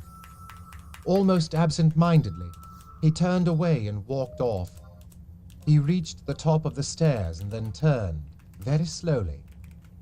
"I must ask," he said, and the venom in his voice was hungry with hatred. "Are you his catamite that he lets you suck strength from him? Is that why he is so possessive of you?" "Catamite?" I repeated, not knowing the word. He smiled. It made his cadaverous face even more skull-like. "Did you think I hadn't discovered him? Did you think you'd be free to draw on his strength for this test? You won't. Be assured, bastard. You won't." He turned and went down the steps, leaving me standing there alone on the rooftop. I had no idea what his final words meant, but the strength of his hatred had left me sickened and weak, as if it were a poison he'd put in my blood. I was reminded of the last time all had left me on the tower roof. I felt compelled to walk to the edge of the tower and look down. This corner of the keep did not face the sea, but there were still jagged rocks aplenty at the foot of it. No one would survive that fall. If I could make a decision whose firmness lasted for 1 second, then I could put myself out of it all. And what Burrich or Chade or anyone else might think of it would not be able to trouble me. A distant echo of a whimper. "I'm coming, Smithy," I muttered, and turned away from the edge. 17. The Trial. The man's ceremony is supposed to take place within the moon of a boy's 14th birthday. Not all are honored with it. It requires a man to sponsor and name the candidate, and he must find a dozen other men who concede the boy is worthy and ready. Living among the men-at-arms, I knew of the ceremony, and knew enough of its gravity and selectivity that I never expected to participate in it. For one thing, no one knew my birth date. For another, I had no knowledge of who was a man, let alone if 12 men existed who would find me worthy. But on a certain night, months after I had endured Galen's test, I awoke to find my bed surrounded by robed and hooded figures. Within the dark hoods, I glimpsed the masks of the pillars. No one may speak or write of the ceremony details. This, I think I may say. As each life was put into my hands, fish, bird, and beast, I chose to release it, not to death, but back to its own free existence. So nothing died at my ceremony, and hence no one feasted. But even in my state of mind at that time, I felt there had been enough blood and death around me to last a lifetime, and I refused to kill with hands or teeth. My man still chose to give me a name, so he could not have been totally displeased. The name is in the old tongue, which has no letters and cannot be written, nor have I ever found any with whom I chose to... Yes, there is a mod that that does so. It is called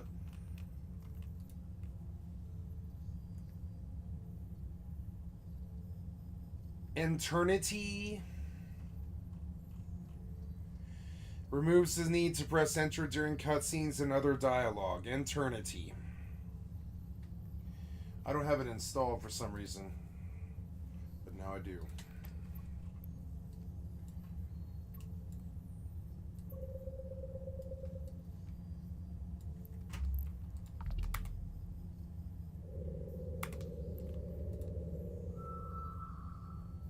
to share the knowledge of my man name. But its ancient meaning, I think, I can divulge here. Catalyst. The Changer. Catalyst. I went straight to the stables. The Changer. To Smithy, and then to Sooty. The distress I felt at the thought of the morrow went from mental to physical, and I stood in Sooty's stall. My head leaned against her withers, and felt queasy. Burridge found me there. Okay, so, give me just a second. So, step one, right, is to go into the Ashita, come to your add-ons there on the left side to Eternity, and click over here on the little symbol that says download, right? Eternity. That will put the file in your Ashita install. And then there's a second step you must make, which is, there's two steps installing add-ons. One, you have to install it through the Ashita. Two, you have to come into your Ashita folder, which is like Wings Ashita, right? Wings Ashita. Then to your scripts folder, right there. Scripts. Wings, Ashita, scripts, default, open it with a notepad, right? And then you come down, and if it's this is a add-on, right? So you come down to load common add-ons on your default screen here, and you put load add-on, you put add-on /add-on space load space whatever it is, add-on load Eternity. I will paste this in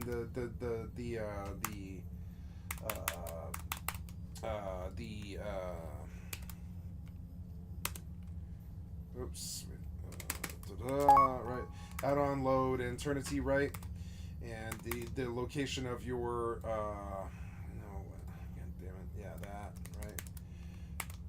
and the location of your scripts folder into your default file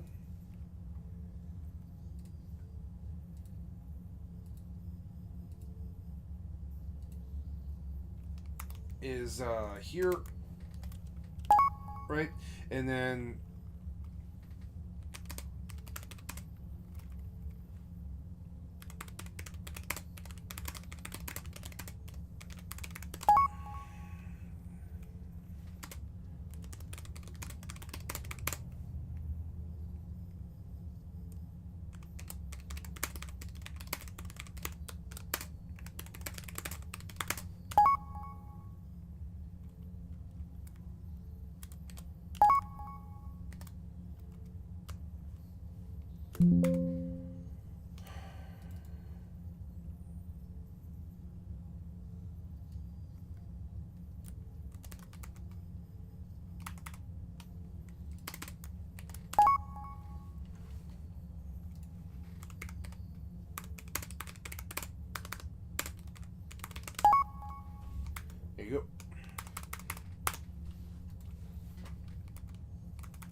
Cool. Yeah, I'm just getting inside the zone here. I'm gonna go to the bathroom real quick, and I'll be waiting here when you get here. No rush. Yeah. Yep.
Okay, be right back, bio.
Okay. There we go, and back to it.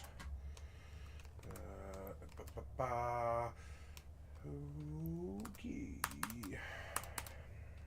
I recognized his presence, and the steady cadence of his boots as he came down the stable walkway. And then he halted abruptly outside Sooty's stall. I felt him looking in at me. "Well, now what?" he demanded harshly. And I heard in his voice how weary he was of both me and my problems. Had I been any less miserable, my pride would have made me draw myself up and declare nothing was wrong.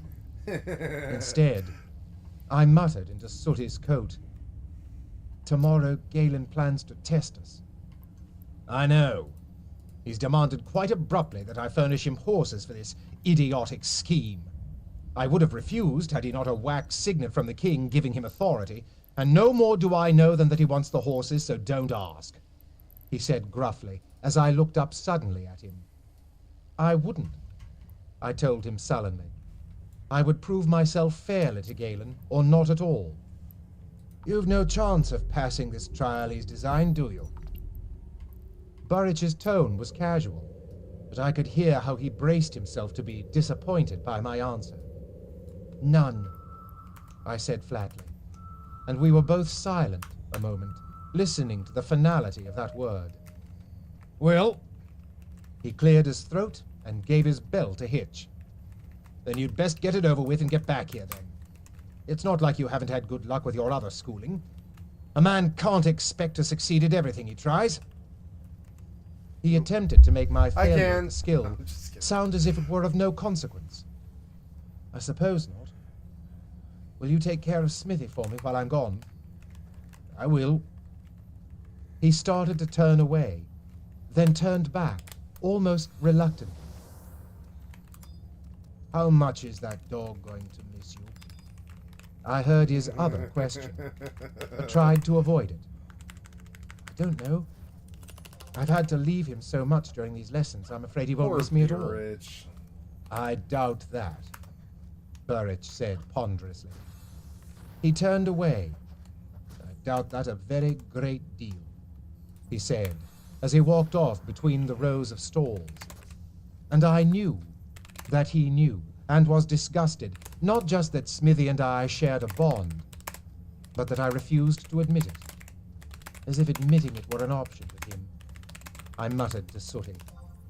I bade my animals farewell, trying to convey to Smithy that several meals and nights would pass before he saw me again. He wriggled and fawned and protested that I must take him, that I would need him. He was too big to pick up and hug anymore. I sat down and he came into my lap, and I held him. He was so warm and solid, so near and real. For a moment, I felt how right he was, that I would need him to be able to survive this failure. But I reminded myself that he would be here, waiting for me when I returned, and I promised him several days of my time for his sole benefit when I returned. I would take him on a long hunt, such as we had never had time for before. "Now," he suggested, "and soon," I promised. Then I went back up to the keep to pack a change of clothes and some traveling food. The next morning had much of pomp and drama to it, and very little sense, to my way of thinking. The others to be tested seemed elated. Of the 8 of us that were setting out, I was the only one who seemed unimpressed by the restless horses and the 8 covered litters. Galen lined us up and blindfolded us, as 70 or more of people looked on. Most of them were related to the students, or friends, or the keep gossips. Galen made a brief speech, ostensibly to us, but telling us what we already knew, that we were to be taken to different locations and left, that we must cooperate, using the skill, in order to make our ways back to the keep, that if we succeeded, we would become a coterie and serve our king magnificently, and be essential to defeating the Red Ship raiders. The last bit impressed our onlookers, for I heard muttering tongues as I was escorted to my litter and assisted inside. There passed a miserable day and a half for me. The litter swayed, and with no fresh air on my face or scenery to distract me, I soon felt queasy from it. The man guiding the horses had been sworn to silence and kept his word. We paused briefly that night. I was given a meager meal, bread and cheese and water, and then I was reloaded and the jolting and swaying resumed. At about midday of the following day, the litter halted. Once more I was assisted in dismounting. Not a word was said, and I stood, stiff and headachy, and blindfolded in a strong wind. When I heard the horses leaving, I decided I had reached my destination and reached up to untie my blindfold. Galen had knotted it tightly, and it took me a moment to get it off. I stood on a grassy hillside. My escort was well on his way to a road that wound past the base of the hill, moving swiftly. The grass was tall around my knees, sere from winter, but green at the base. I could see other grassy hills with rocks poking out of their sides, and strips of woodland sheltering at their Incoming feet. mode. I shrugged and turned to get my bearings. It was hilly country, but I could scent the sea and a low tide to the east somewhere. I had a nagging Incoming sense that mode. the countryside was familiar.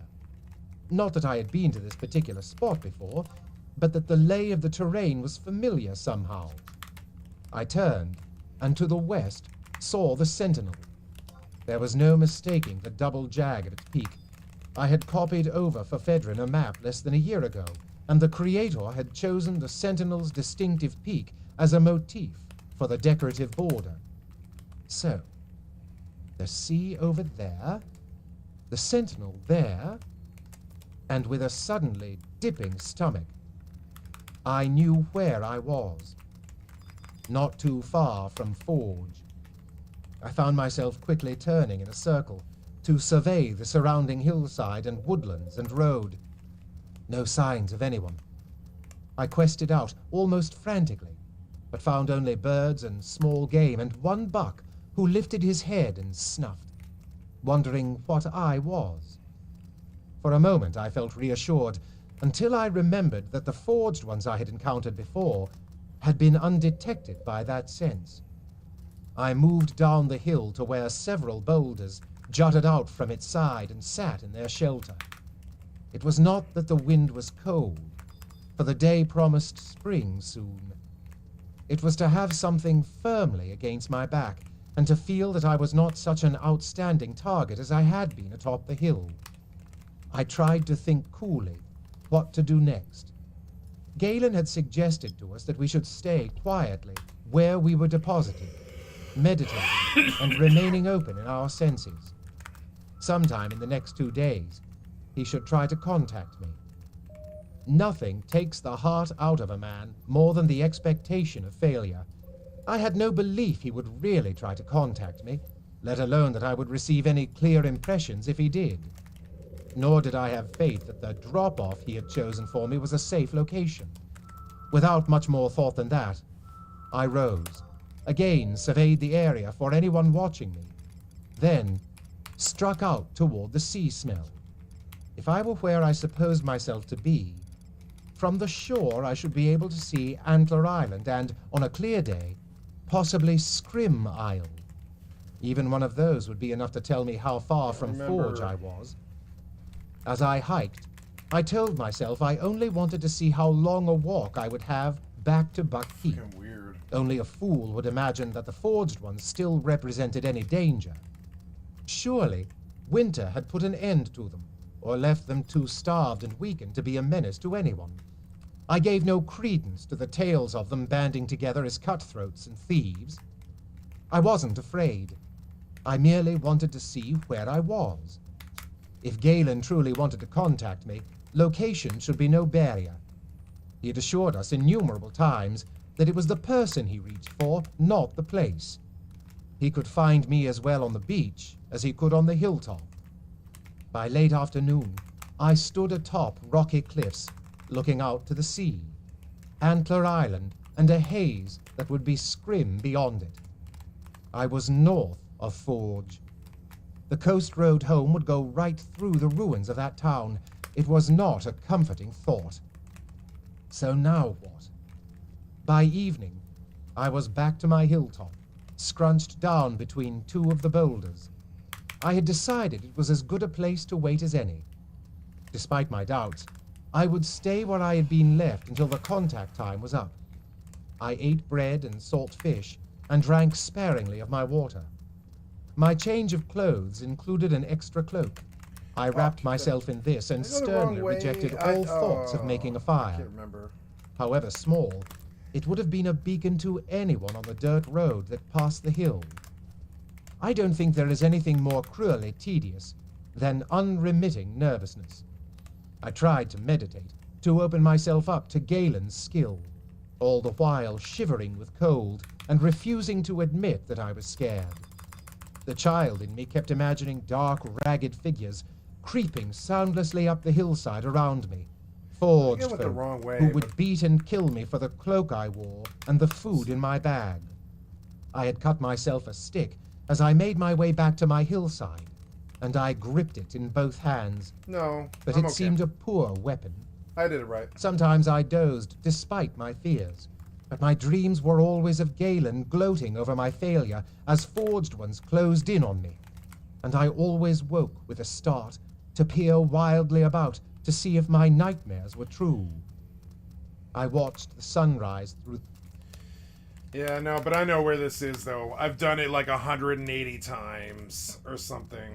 Like, I wish I didn't know this well, because it's essentially Final Fantasy XI busy work, you know? But I know this so well. I've done it like 200 fucking times or something like that. Oops. Wish I didn't, but I do. Oh, I wish I had a pickaxe. Oh, look at that. That right there, that might be like 30k just sitting right there. Okay, this is where it gets dangerous. So, like, make sure your timers are okay here. Warn me if they're not. These bogeys are like, I don't know, they're level 32, you know? Yeah.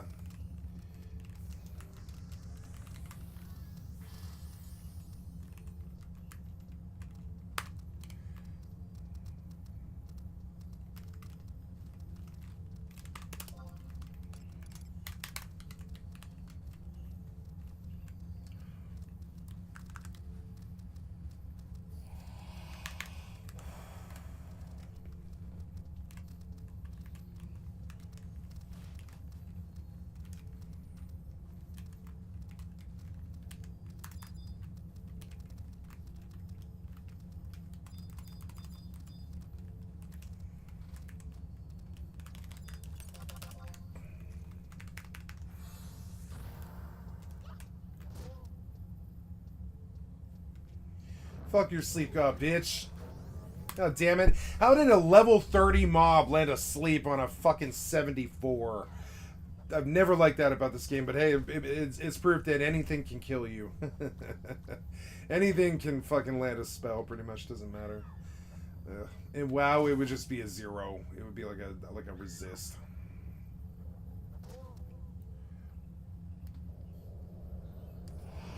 But that bogey, he rolled like a 20.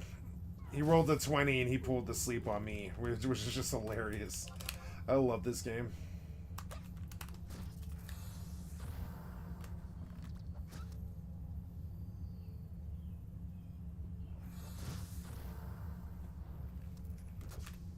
Okay, you can, this right here is the pop. You can pop now.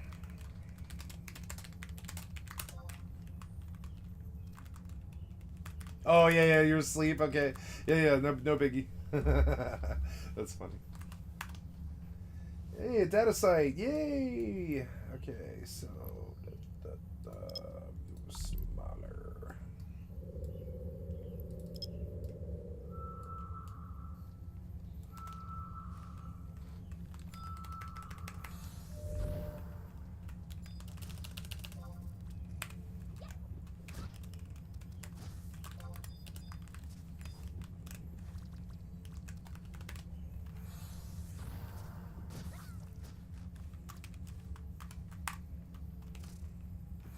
Incoming mode.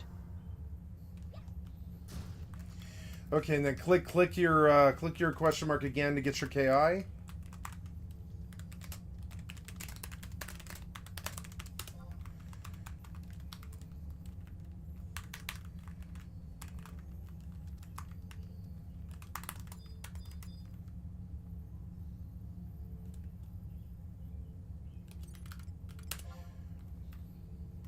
Okay, take this.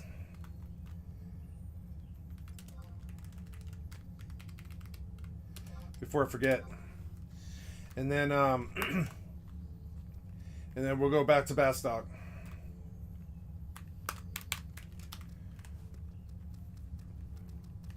Incoming emote.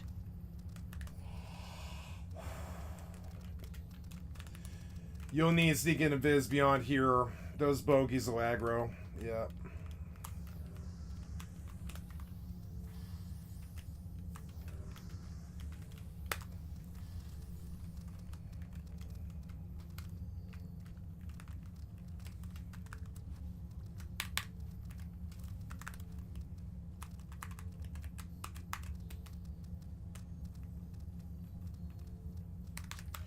Oh, oops, this is this correct?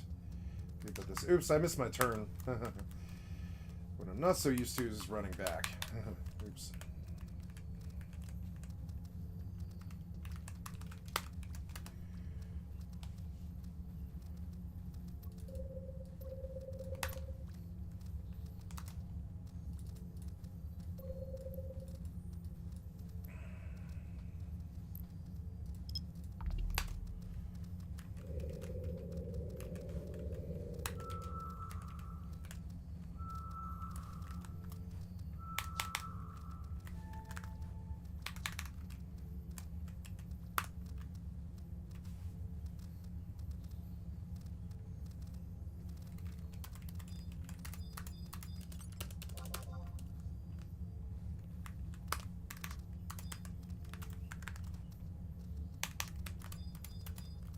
That sounds like a particularly nasty crab.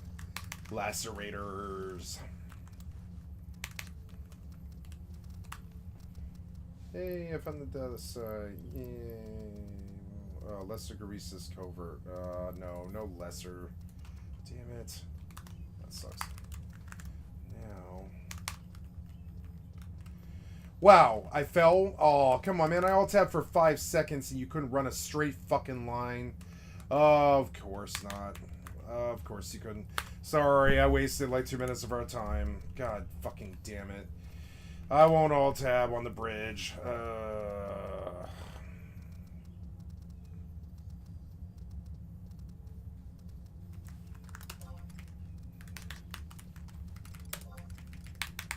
Fucking annoying.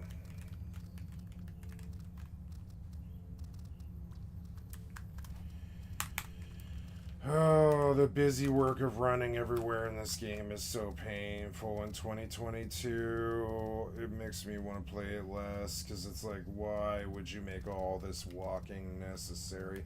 Why would Gwyveth make all this fucking walking necessary? They need to make crystals and stuff actually work. I don't care if it's out of era.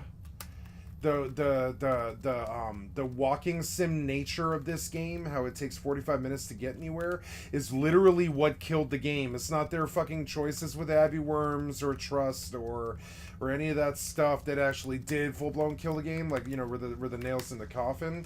It was also about make sure I got you with me here. Yeah, sneak re-invis. It's also the fact that it takes fucking 45 minutes to fucking to get anywhere at all. Like, that definitely in 2022, it's disrespectful of people's time. Now, Square Enix, even in Wings Era, fixed this. Long before Wings Era, they fixed it, where you could just warp from city to city with, like, mob tablet quests, or crystal warps, or, there's a crystal in Relude Gardens that'll warp you to any dungeon like this. Like, there's a crystal that'll warp you right to these ninja leeches that was in Era. But Gwyveth chose against that because he does want people to waste hundreds of thousands, if not millions, of man hours. Millions. I'm talking millions of man hours. This is not inherently Square Enix's fault or Final Fantasy's fault, but the walking sim thing, it's unacceptable in 2022. It's how you can tell in the end Gwyveth is bad, kind of, a little bit, though. Gwyveth is kind of a bad developer. There's no way that, you know, that I ever would have done it that way. Let's put it that way. I would never subject my community to a loss of millions and millions and millions of man hours of just walking, doing the Qfim run. or this stupid ass ninja scroll run and all this, like this ninja unlock and all this. There's no way that isn't basically, it's like kind of almost a war crime in the scope of how much time it wastes, you know? And he definitely needed to fix that. It's and this is why private servers will never get a pop of more than 600 or 800 people. Is there is certain you know, there, and I'll stand on my soapbox and I don't care. The out of era is like a religion to these people, but it shouldn't be. The run speed needs to be a little bit faster. Like, you know, they're just disrespectful of people's time because they know that they're gonna waste it anyways. So, but it's, you know, or it's out of era and they're like religious about what they think a private server should be. But I absolutely disagree about that. I don't think a private server should be one where you spend 45 minutes of every day walking to your target. I don't think that's respectful of anybody's time. New player, old player, I don't care. It's a total unnecessary waste of time that Square Enix themselves solved by this point in the era. Of 2009, they had solved that problem. And I don't know what he's thinking about not actually using the tools that they provided to fix this stuff. Because, like, right now, you would normally be able to, like, GOV warp out of here. Some of it's the coding. They don't have... they don't have some of the coding up, like GOV, Grounds Tomes, right? Grounds Tomes were in era for Wings in 2009. I don't know why they're not here, you know? There's stuff that you can see, you know, the loss of the time, it makes me negative and it makes me, like, nitpicky about what I do see, about, you know, about the, like, the good sides of this. It's a total fucking disrespectful waste of time how much walking poor Terra had to do today, and I'll stand on a soapbox all day and I'll berate the main developer about his poor life choices. Because that's what they are. It's not just his life. It's like 600 people's lives. He made poor life choices about the walking sim nature of this, and it's disrespectful. I don't care what they say about how the difficulty of the game is dictated by how much you have to walk or run. I'm not saying you should be able to just warp to anywhere in the fucking world. I'm saying you should be able to warp to major zones, such as cities, you know, grounds tomes, etc. The crystals should work. You know, ironically, when I first played this game in pre-launch, the crystals did work, and he chose not to use them against people like I have a friend from the Mithra's Discord, old Nas player who sat and whispered in Guiva's ear that whole like 6 months that they did the pre-launch or whatever, and other guys like Lau and Aaron and stuff that are like old veteran guys who all have like Kraken clubs now and all this, right? Like those guys, they whispered in his ear about how they shouldn't have crystal warps and all this stuff because those guys are sadists and they want Final Fantasy players to feel bad and waste hundreds of thousands of hours in the name of some religious dedication to a loss of time is what I consider it to be, but to them it's out of era. But see, the thing is, it was an era to crystal warp. So I mean, I don't know, like a violation of principles there. It is a violation of principles. I don't know what Gwiveth was fucking thinking about with that, or his entire crew. It's you know, and so Wings has a little bit of problems. Like for representing Topaz, they did a great fucking job in terms of the Dark Star project and all that. Wings is the best server, but it still has its own terrible little shitty private server problems, such as this walking sim problem that's entirely unacceptable. Like poor Terra here has to make a choice. He can either Death Warp level 1, which is the most legit way out of here. But even Death Warp is kind of shitty and sort of skips the rules a little bit, you know? He can take a telly from me, or he can walk home. One of those three things. But see, Squaresoft Enix wanted him to teleport from Bastok to Sandoria on the crystals if he had been there first, right? So it's still a walking sim. This is something else that Gwiveth also forgets. It's still a walking sim to go to Rebeo, to go to Nord, to go to Bastok, if you don't live there. It's still walking sim to do all that crap. And you still do like 300 hours of gameplay just going and getting the crystals themselves. And so you got to think about it. How criminal is it almost? I would say it's like almost criminal. Like not criminal like in the court of law, but like kind of crime against humanity sort of, to like waste this many thousands of 600 people's lives. thousands of hours of 600 people's lives. It shouldn't be permitted. It never should have been on his mind. It never should have been something that he wanted to do. It's a little bit fucked up, and I'll say it. And I know nobody else in the community agrees with me, but I don't care. I'll call a spade a spade. This kind of criminal loss of time is should be against the private server community's like ethos, you know. But it's not. And that's all the bitching about this that I had to do. But I mean, we're all walking sim for an hour anyways. So I mean, what else am I gonna do? It's a little bit ridiculous. Like, fuck that. Make the Mog tablets work. Make the Mog warps work.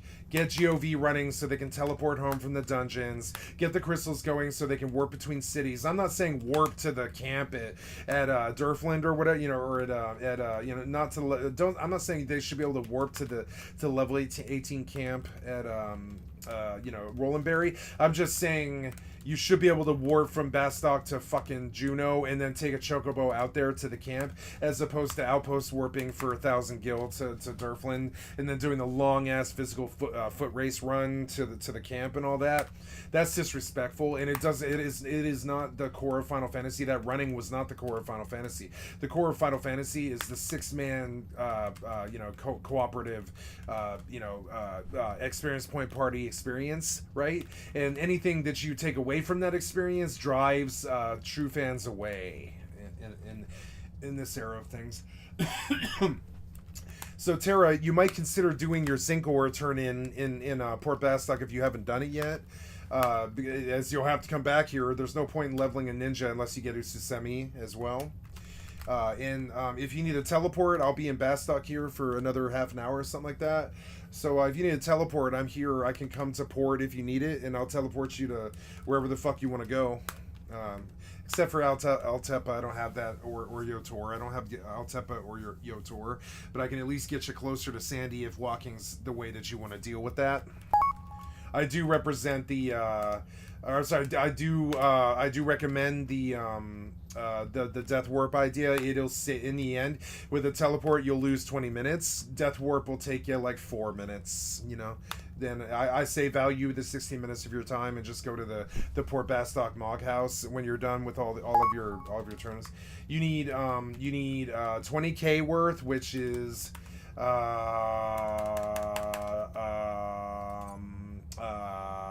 10. It takes to get the rep you need for Ususemi and all the other Ninja Scroll quests. You will need. I did all this math the other day. I can't remember now.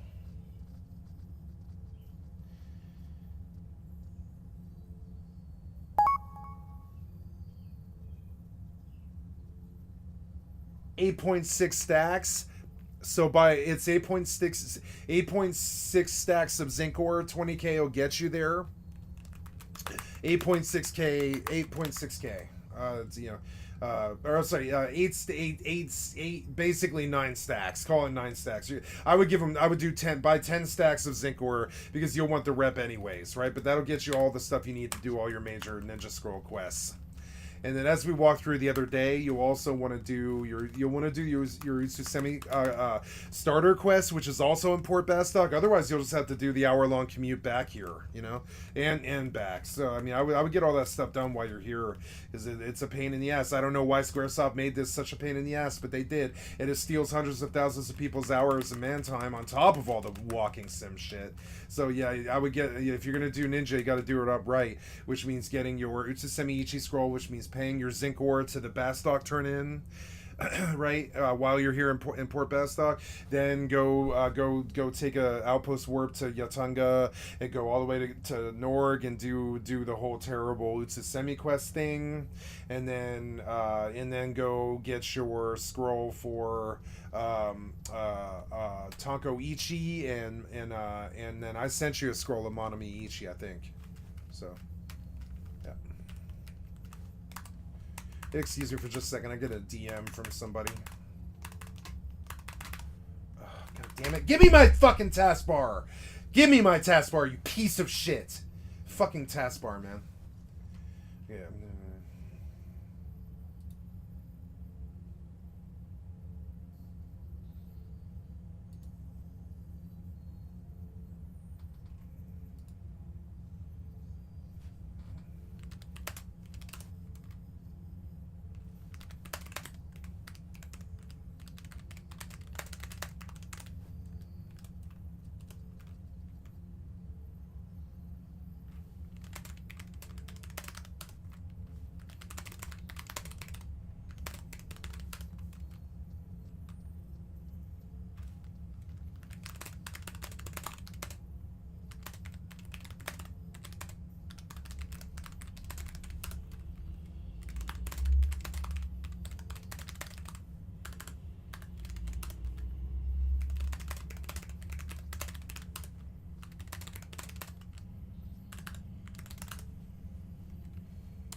incoming emote.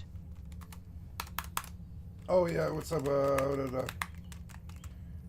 Need telly? Oops. How do you do party chat in this fucking game? It's like da da da. You had some loads of powders. I'm just about out. I should buy some with the Jill. Oh, I don't. I'm sorry. I'm out. I have to buy more. I just walk back on follow. Look at that fucking pub now. So I got it. Someone was open. I'm just about to shop by some of the Jill. Need telly?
Fuck. I lost my data site. Oh, that's what I get for going AFK. I think it's Elden Ring time. Launch probes. I don't know. I think I'm done with the system. I think I would like to dock is what I'll do, and I'll just keep at it, but I believe I'm done with this for now. Now,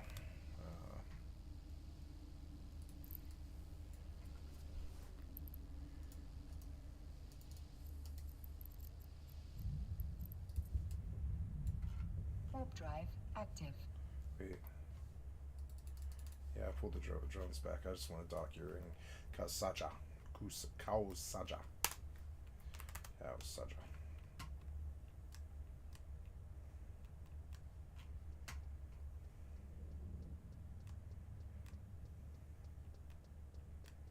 Docking permission requested. Docking request accepted.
No, that's good. I'm just going to leave it like that. But this...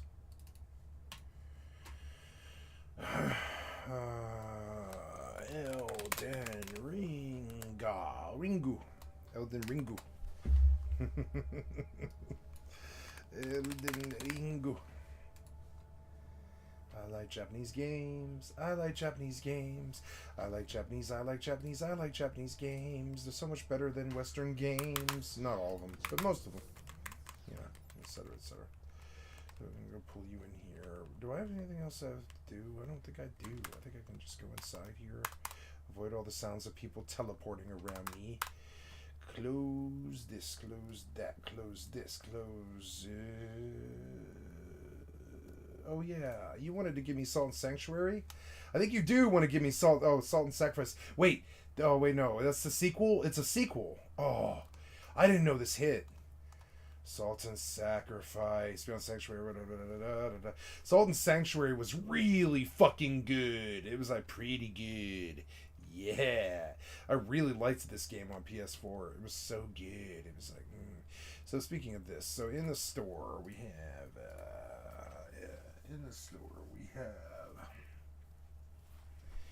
Blah blah. Terraforming Mars, no thanks. Hey, Prey's coming. That's cool. I've always wanted this for free. Probably play a lot more of it. If it was free. It was on Xbox Live Game Pass, but so now I go load Elden Ring. Elden Ringu. Elden Ringu. So now.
Please give me my test bar. God damn it. Okay. Playing relationship counselor. Now, I would like some peaceful. What happened here? Yes, okay. I would like some peaceful Final Fantasy music. Actually, I've been trying to listen to this album for days, and I haven't, actually. Distractions, right?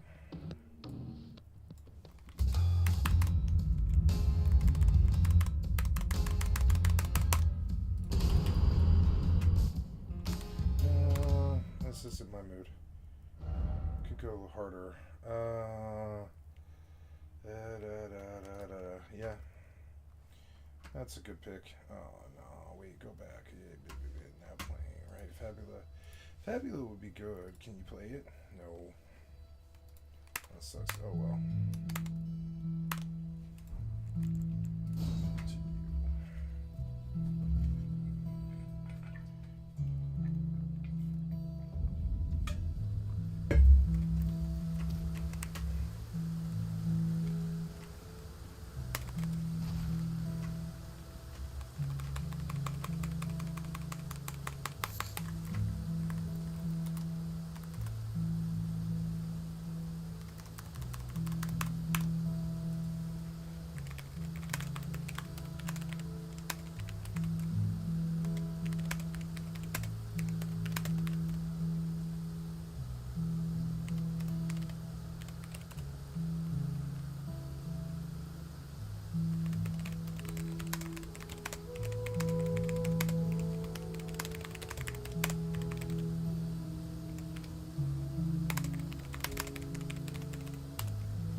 Souls are down. I can do progress. Yay.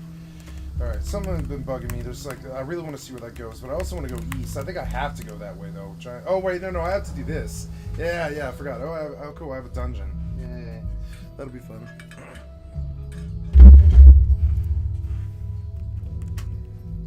And I did some work for this. Yes, I did. Ooh, 2 full stacks of arrows. Yeah. But first, I think I deal with you. Wherever you are. There's one. But where's the other one? The other one that came. That must be him, huh? Yeah, you are there. Alright.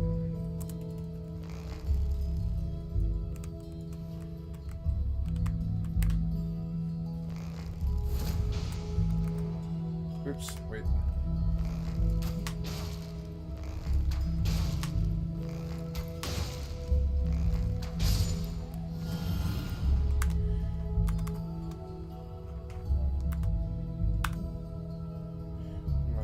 I'm trying to put my stream on my page.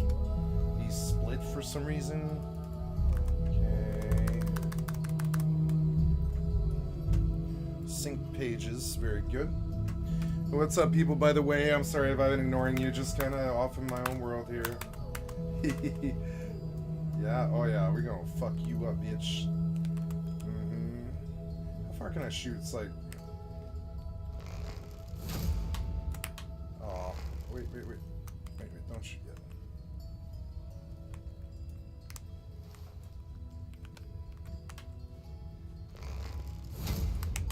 Whatever you...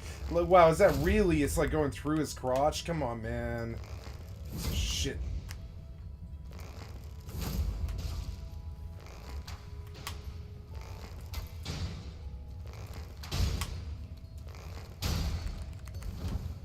He backed off. What an idiot.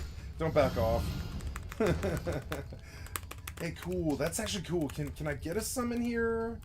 Or at least, like, I don't know. Yeah, can I get somebody here? And if I can't get somebody here, can I at least offer my No one's here, huh? Come on. Somebody should summon me for this. I just want to know what the dungeon's like, right? Nobody's here. Nobody's here. Oh, that's tragedy. Tragedy, I tell you, tragedy. It's a tragedy. Where did all the people go playing Elden Ring? It's like, what about, yeah, like that. I'll send a co-op sign here in the hopes that somebody sends me so I can see through this, at least see what's here. I'm sure there's something up there. Ah, yeah. Ooh, I hurt these things now. Yeah. Oh, yeah.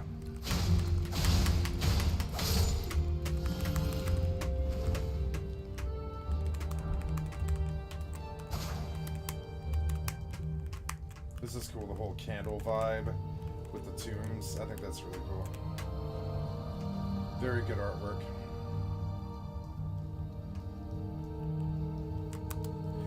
Lots of death here.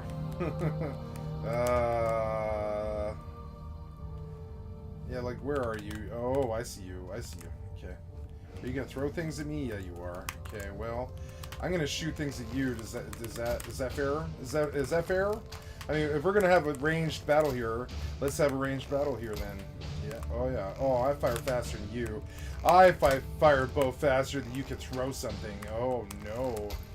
Oh no. That was a bad impasse for you. Now for your dirty little friend that I see hiding up there. Yeah.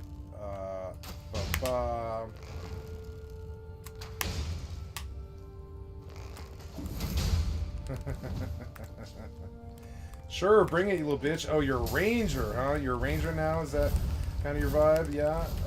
Ah. Now, you got any more little friends around? I don't think you do. Okay. I want this phone away from me. Get away from me, phone.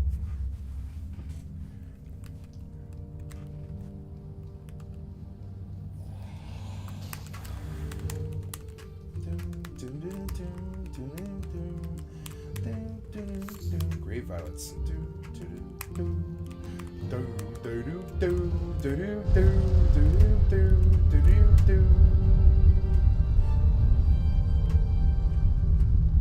Wow, this was a long way down. That's not too good. The deeper it is, the more dangerous it is. Oh, God. Because there are things in the depths of the earth that I do not wish to awaken. Fool of a took. No, nothing on the roof. There is somebody there, but... Alright, just get the... Yeah, I don't care about this anymore. Like, get that thing off my screen so it stops distracting me. Yeah, can I? No. Just, locked by some contraption. Alright. Well, I did all that work to get arrows, so I might as well get the reward. Yeah. Oh, yeah. Kill that fucker. Yeah, kill it. Missed me. Ah!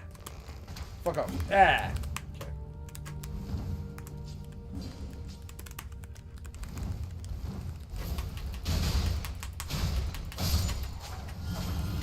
You dirty little gargoyle bitch. Yeah, dirty little gargoyle bitch. Remake!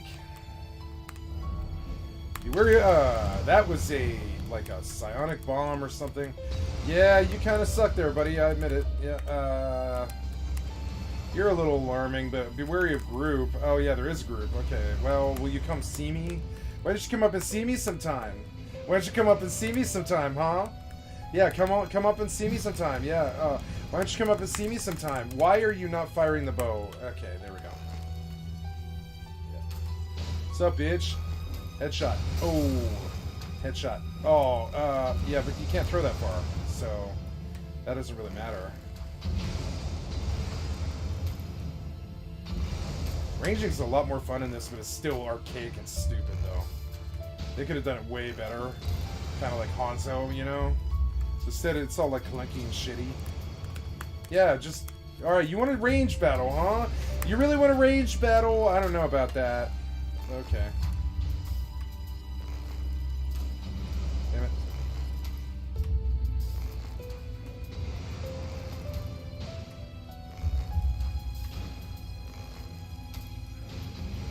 Shoot him in the dick, Butters. Yeah. With his little gargoyle stone thing. You gonna die, gargoyle.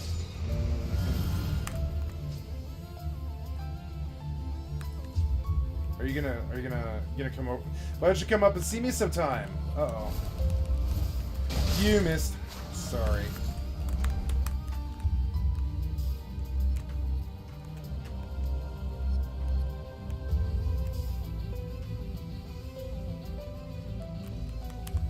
Even deeper, huh? Alright.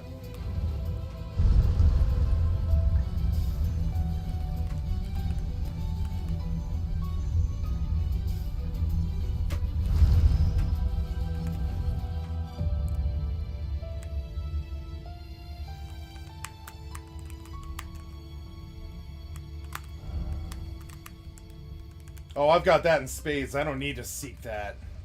I am confident that I will win. Like, straight up. This thing doesn't bother me at all. No.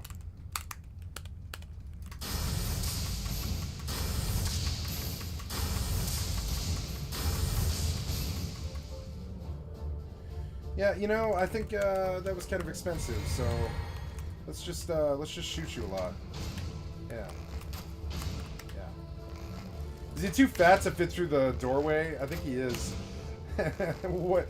Like, this is like the easiest dungeon I've done in a long time. Like, I thought this was gonna be really annoying, but it's actually really not. Sure, I'll fire fucking 100 arrows. I don't care. I need to get Somber Smithing Stone 7s. Did you heal? No, no, no. Uh-oh. So okay, that's a little alarming. What's all right? You want to fight like that, huh? All right, we can do this. We will do these. I will get these. Miss me. And now I go blah blah blah die, bitch. Yeah. Living jar shard, raw meat dumpling, living jar shard, lever head. Thanks. That was helpful.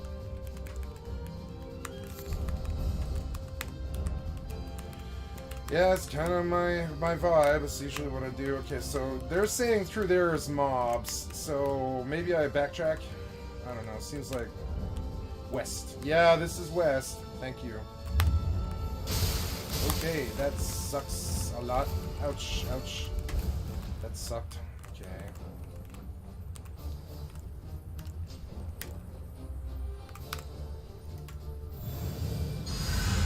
I cannot get frostbite or I will die. Can I cleanse this thing?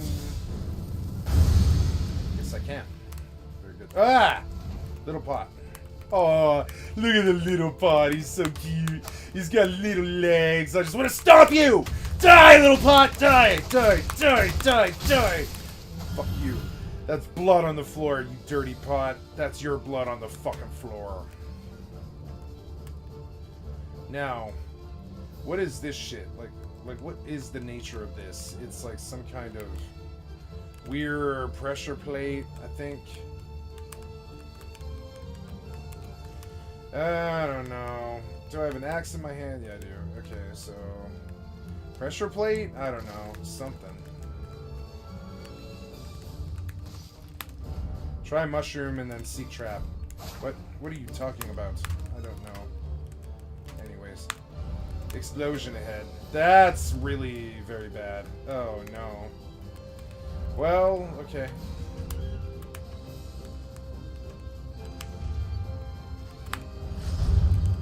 Try fire. Is there things on the roof? Oops. Are there things on the roof? No. So, the trick to these is you watch like this, right? Ah. Don't blow up, don't blow up, don't blow up. Oh, that's not very good. Ah! Yeah, just die. Yeah, that works for me, sure.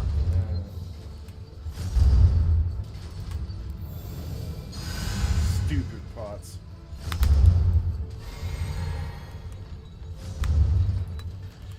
So, the one thing you don't want to do in terrible Sense Fortress ass places like this is rush, right?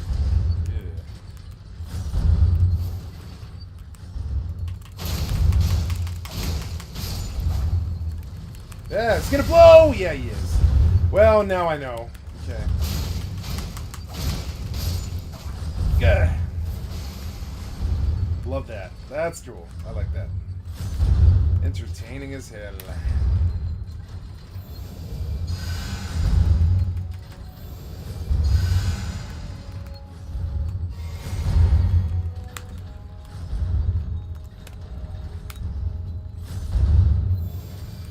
Nope.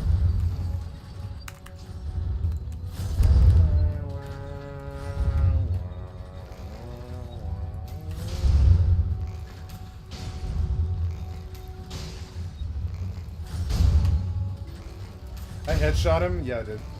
Oh, his little rim is his headshot? Yeah, now die.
Yeah.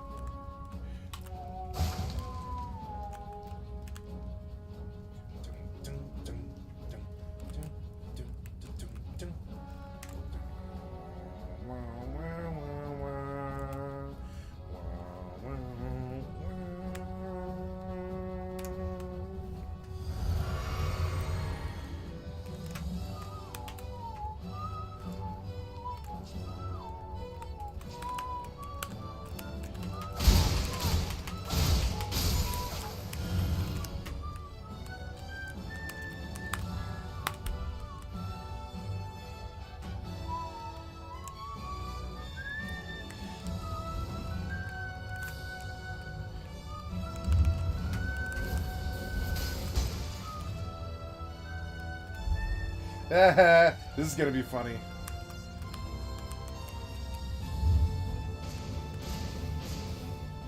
Yup.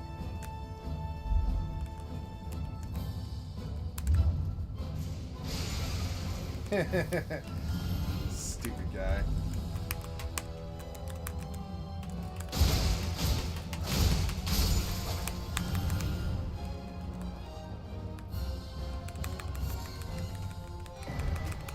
Ritual plot. Not anymore.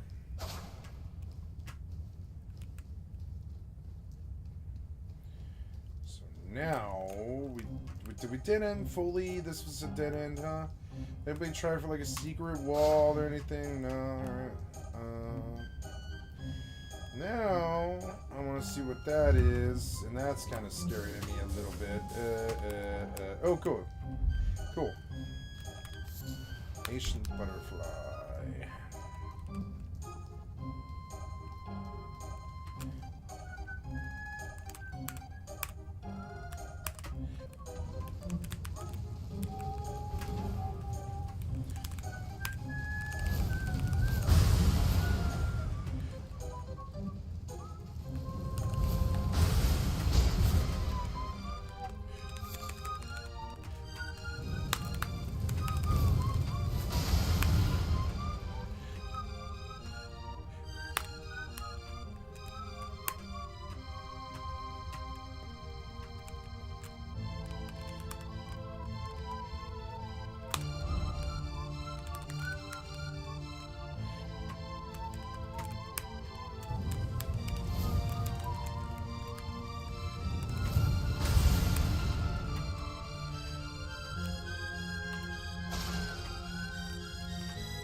What fresh hell is this?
That won't save you.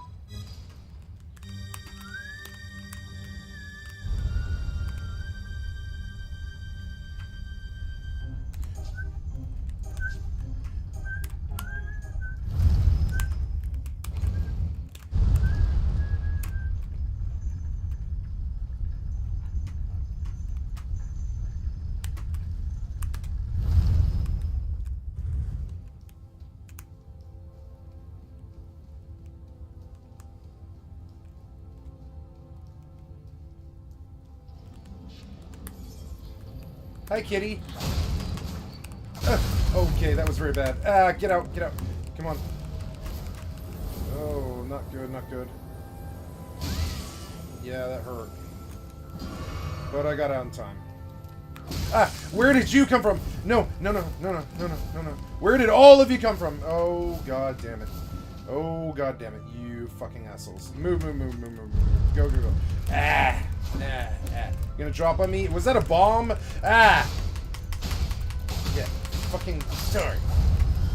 Bastard. Okay, I feel like I have control of that situation. And that leads to places that I don't really want to go, but I guess I will. I want to kill the kitty. Yeah, alright, alright.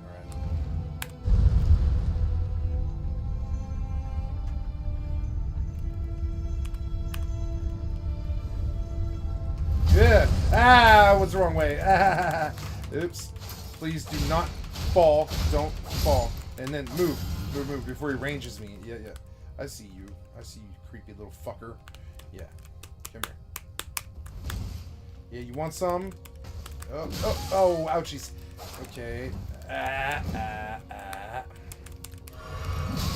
Please move. Yeah, now you're dead. So annoying. What was that? What was this? Oh, okay. You scare me. Not doing so good on pots now. It's not very good. Been trying to be super conservative and kill stuff with arrows and all this, but this dungeon gives me the vibe of like longevity. Be wary of circling around. Yeah, I know. But like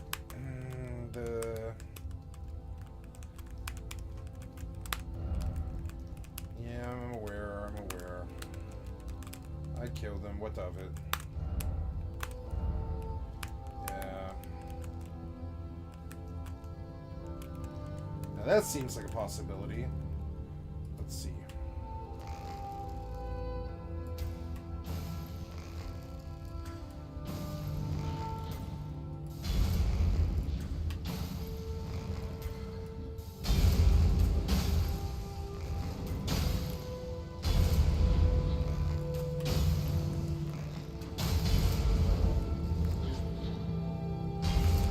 Kind of scary a little bit. What were you protecting, first of all? What's up here, huh? What were you protecting? Yeah, first of all. Yeah, root resin. I don't know if it's worth killing you. I don't see really a reason why I need to kill you. I will know the reason why. You know what I'm saying? Like, I don't know. I could kill you, I guess. I mean, you're kind of like lower now.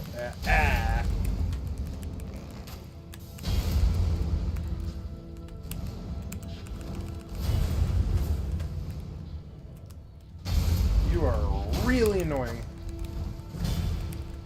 Yeah. Ouchies, ouchies, ouchies. Yeah, I knew it. He's gonna triple pound my ass, and I'm like, yeah. I don't know. I kind of invested now. Are you protecting something? I don't know. Let's see if you drop something good or what.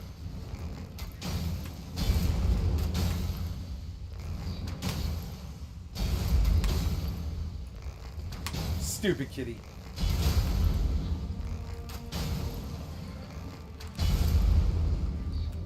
Now,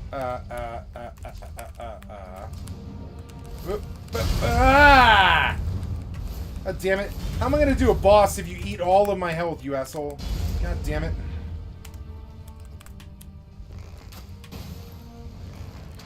I'll just unlock the way up top, and then I can restore my potions. It's kind of scary a little bit. If I die here, oh god, I better get out of here. Roll. Okay, I don't know, man. I think mana is the way to go. Yep. I should have healed before I did that. God damn it. Oh well, that's okay. Get me full. Yeah. So okay, bust the monopod, I guess. Okay, we'll go back to fighting him. It's fine. You're kind of expensive, kitty. You're kind of annoying. You better drop something good. This thing sucks. I wonder if it's the boss. It might actually be the boss.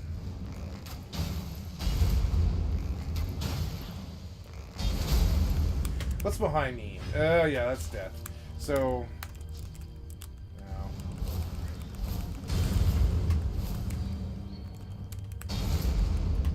kill you. No problem.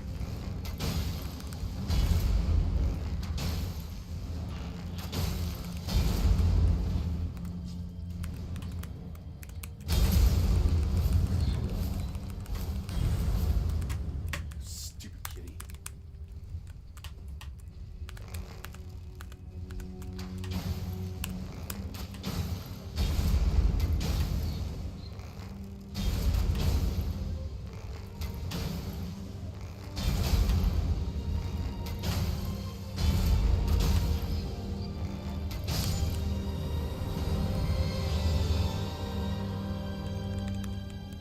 See, total waste of fucking time, man.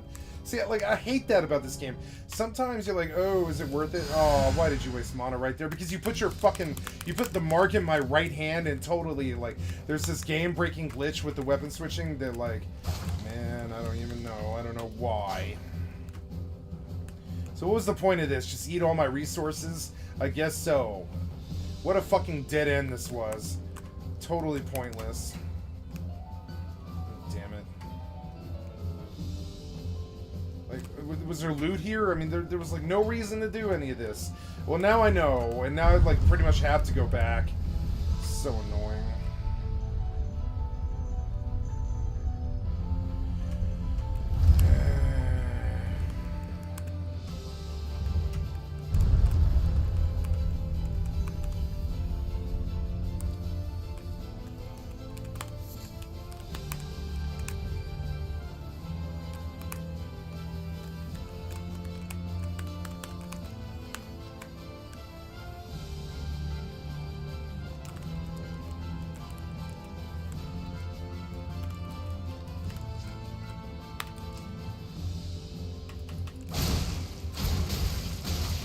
Ouch, ouch, ouch, why? Why would you do that much damage? God damn it, man. You little bitch. Little bitch.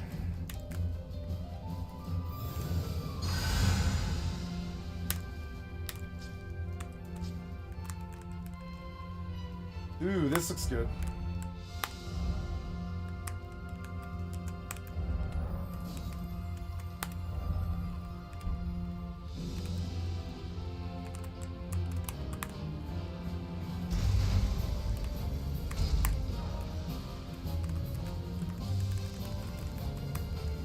Oh, cool. That was the door up top? I think it was. So now, I guess I can go get my souls again, at least, if I die. Ah! Ooh, Golden Rune 10. Cool.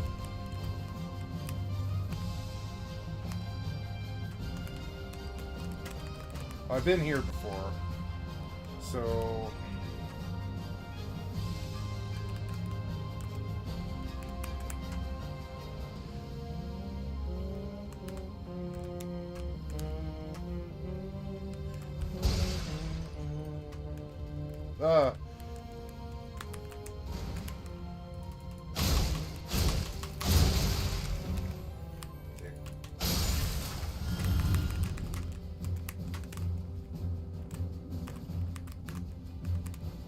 Oh.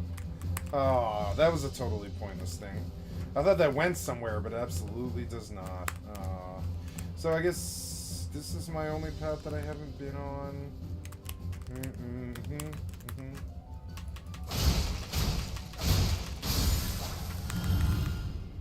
That's good. Give me free mana. You know, the mana this gives is like so negligible that it doesn't matter. I think I'm going to, I'm definitely going to take it off now. And I'm going to move you to finger sealed, right? Yep. And then, you know what else I would like, though, is I would like my shield again, because this thing does get me out of some shit occasionally. I would prefer the shield more than that, you know? Might as well. I'm out of pots now. Might as well just embrace it. I'm out. Better say the rest of my mana for heals. That does something, but I don't know what. Liar ahead.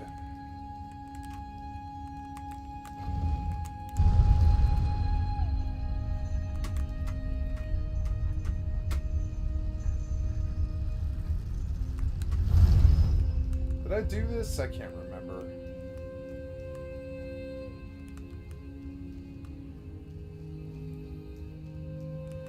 I did do this, but now I'm... Oh, cool. I see how you work. Oh, okay. That's good design. That's like one of the best dungeon designs I've seen in a long time. Yeah, like it's kind of cyclical, right? Dungeons, right? If you run 50 billion of them like me, you begin to understand that like dungeons should be cyclical and they should take you back to the front and they should give you an opportunity to leave before you commit to the boss. And this Dark Souls, Dark era kind of like, you know, Dark Ages era of like, oh, I went 45 minutes in and then I died to the last mob before the boss. That's horseshit. Do it like this, how you did it. This is wonderful. This is like the best dungeon I've ever run, period. Like, it just is. It's cyclical and good. You know, another game that's strong in that respect is ESO. Actually has pretty good dungeons that usually lead to the exit, you know? Because you don't want to get stuck in the ESO dungeon. It's also slow anyways. It's... Yeah, but anyways. So that's the boss. What did people say here? We got like a... Is that? It's a candle. Oh, you went away for some reason. Why? Oh well. So only had a sorcerer. You're saying magic, huh? Yeah. All right. Well, in any event, I'm going back to the site. I can tell you that because I'm out of pots. Is this up? I think it is. Is there anything down? There is something down there. But I can't survive that fall, I don't think.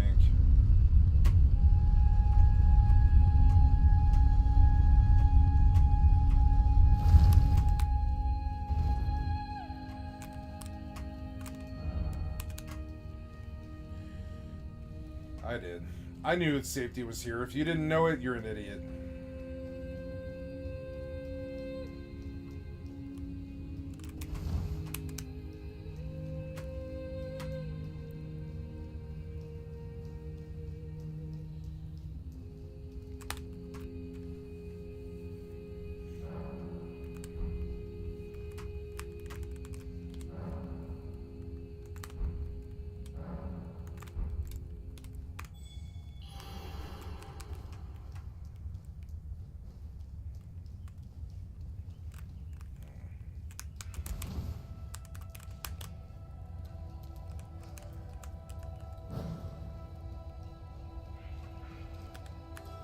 Ouch! Ouch! What? Ouch! Come on, man. God damn it. So annoying. Piece of shit. Yeah, fucking come fight me then. Come fight me then, you little bitch. Yeah. Oh! Haha, you died of fall damage. That's an interesting way to deal with them. That wasn't that bad, actually. That did not matter. They died of fall damage. That's hilarious. You could really farm some souls here if you were like, you know, if you were really desperate. You could just like run all the gargoyles off the edge right there. But they don't pay enough to make it worth it. But you know, oh, there's somebody there. We're not going there. We're going here. We're gonna lose a lot of souls. You know, I don't think it's wise for me to come do this now. Now that I've done the dungeon, it's probably better for me to like go back and finish my level. Yeah. Oh, you're gonna force me. See, I'm not dropping the souls on the ground. I know that. I'm not doing 35 grand. No. I learned better. You find some way to cheat me or rob me of it. I'm just like I'm not. That's not my vibe. I'd rather go just level and you know, get my level than lose the souls. I've started to lose an alarming amount of souls lately. Like I've lost about 30,000, I think, in the large scheme of things. Most of that was because of Dino Nuggets convinced me to go in to fight a PvP boss with 25k souls, and it just ate my souls, you know. And that sucked. I'm not trying to lose XP. I'm really not. I get enough of that in Final fucking Fantasy and shit, you know. Where are you going? Come back here. No. No. Just, ooh, Forked Hatchet. The fuck is that? Ooh, let's see. Forked Hatchet. Forked, ooh. Yes, very good. Freya's theme. Forked Hatchets. There you are. You're an axe. I've seen better.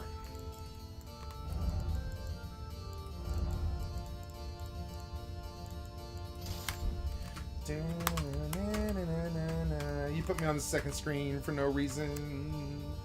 And I really could have fucked me over if I was fighting a boss. Inexplicably popped my cursor to my mouse to the second screen in the middle of it, even though I was nowhere near that. Now there was something that really did bother me here. Yeah, was this it though? I don't think. Yeah, like what happened here? Like I kind of backtracked here a little bit, and I definitely have now become disoriented, which in a place like this will cause me to lose the souls, which isn't good. Yeah, okay, good. So, but we're not done here. Yeah, we are. When I'm done with the boss, I gotta remember there's an elevator possibility down there. There's something below the elevator, and I really need to look at that with like the fall damage thingy, the talisman.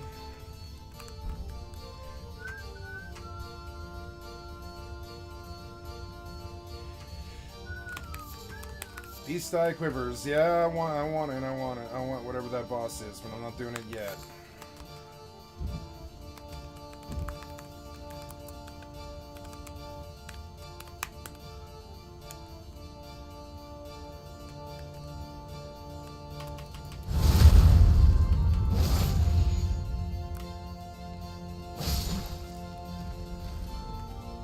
That's not good.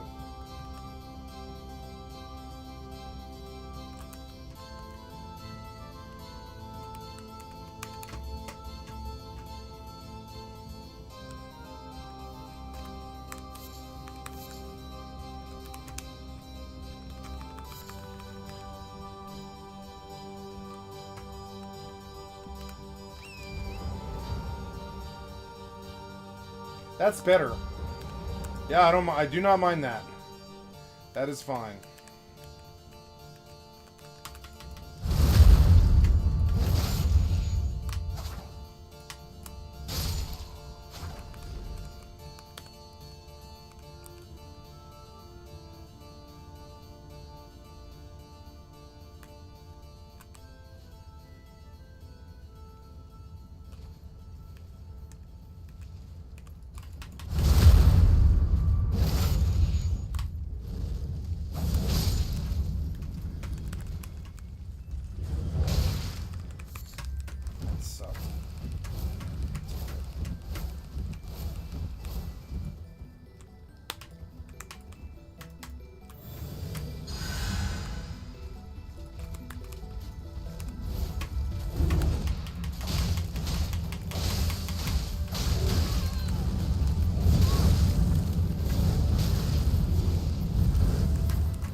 Oh, come on! That was a little bit overkill. Okay. Ah!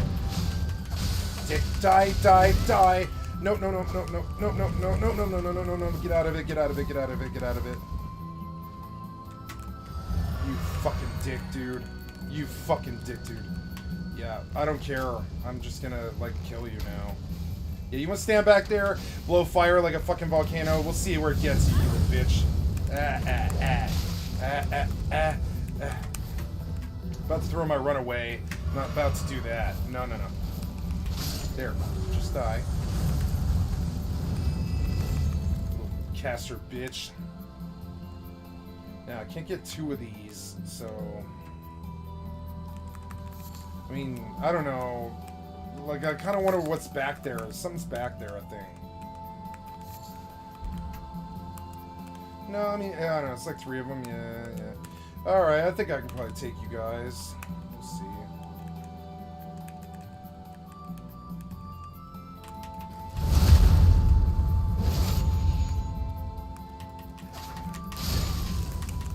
Fucking annoying. Off the edge with you. Bitch. Ah!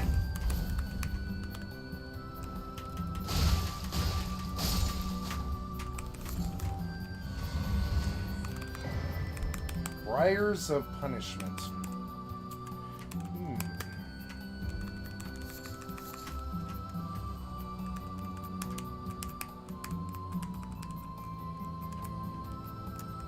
Isn't control supposed to be my walk key?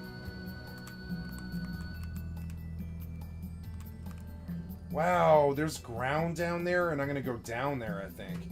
God, this game is just so big. It's like, say what you want about, this is definitely the top game of all time, but there's definitely influence of Horizon Zero Dawn.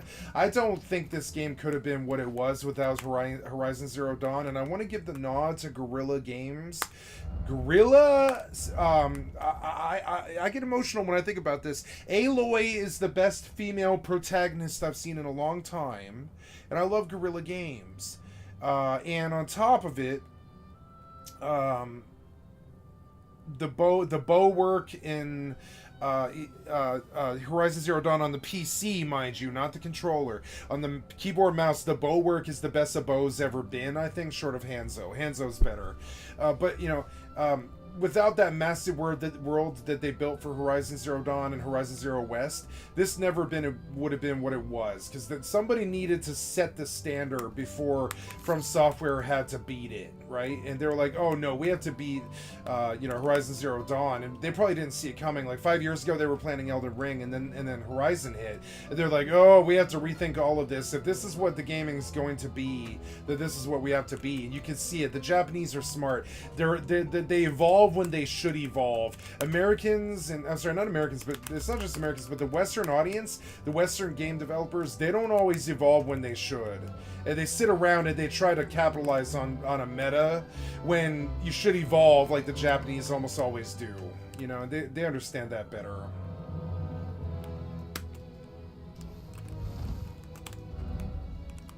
It is. It's also alarmingly scary. Be wary of what ranged battle? What do you mean ranged battle? Uh-oh. Really? Okay.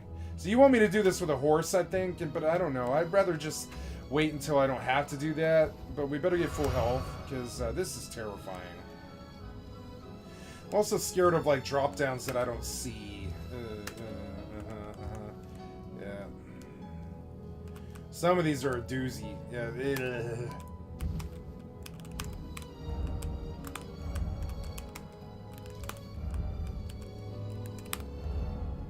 Okay.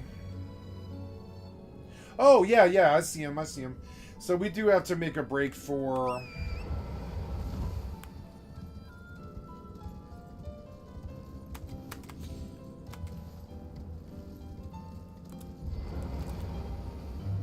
Not good.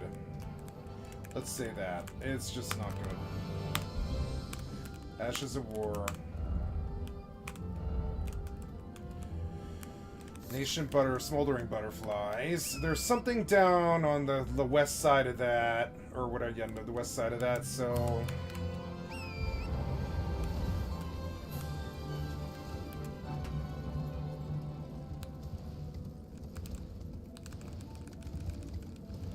Not fun. Miss me.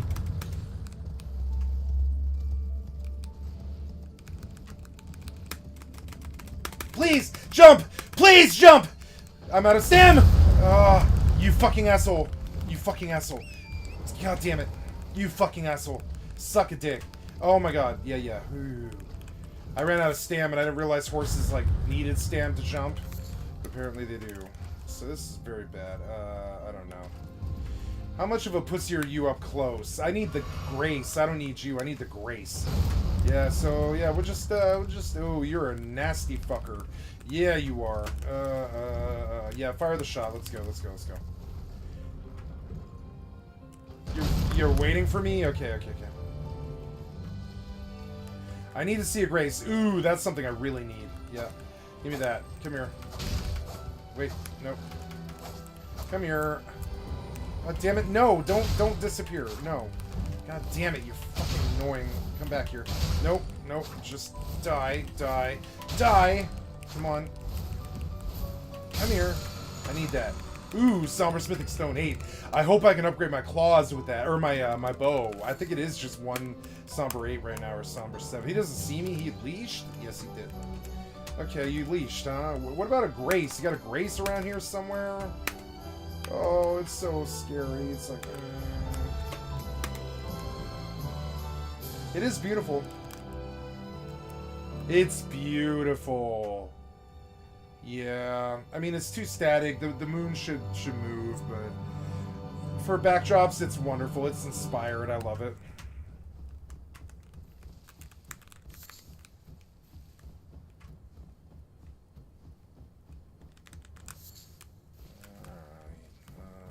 Trying to get to 60,000, 65,000 fucking souls.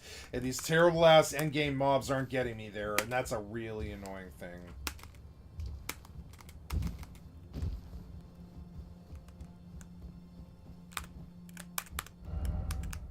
You mean here? Where's the grace at? God damn it. There you are. Ah. And now comes victory. Victory. Okay. I think I want to change the pace now that I got the progression, like, confirmed, you know? Confirmed progression. Maybe I should go get a taste of what's up here. I don't know. I just don't want to lose these souls. I don't know what's up here. Like, I don't know. It's a little bit scary, but eh. Are you... Yeah, you're orchestra.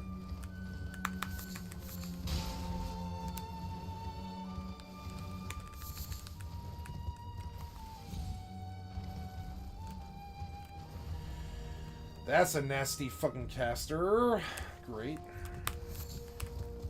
Do I really need to fight skyscrapers all the time? It's like a little bit annoying.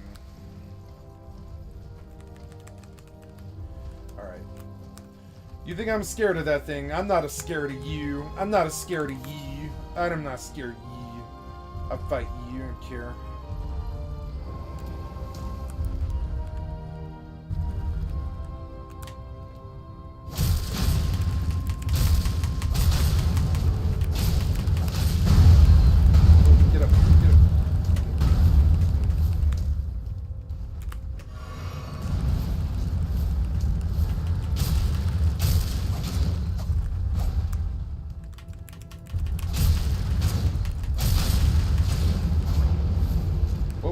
You aimed so bad. Ah, you missed.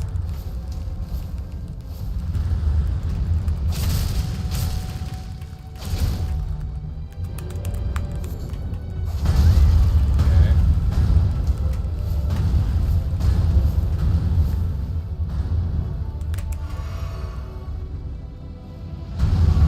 Oh, I fucked that up. Oops. What are you at now?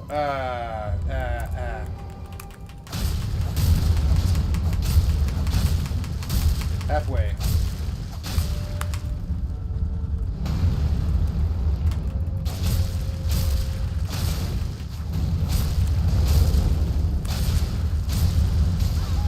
Oh, that hurt. That hurt. Ah, get out of it. Get out of it. Get out of it. Please move. Please move. Please. I'm moving. Please move. Please move. I'm begging you. I'm like hammering my controls and I'm getting nothing. Come on, man. I'm so close to beating you. I'm out. I'm out. I'm out. Okay. Well, that's okay. Alright, go away, come on, go away, get out of this, get out of this, kick it. So.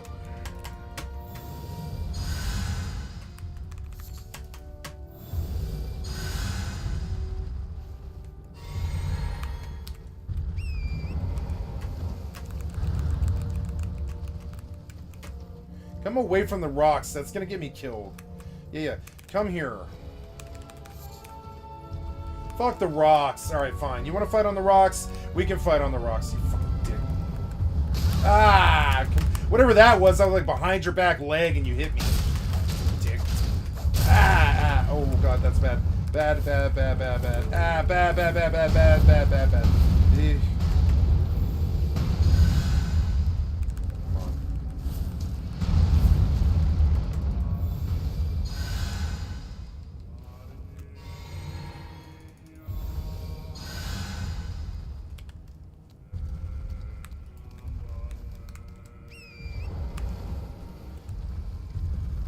I will kick you in the jimmy, you fucking dick. Ah!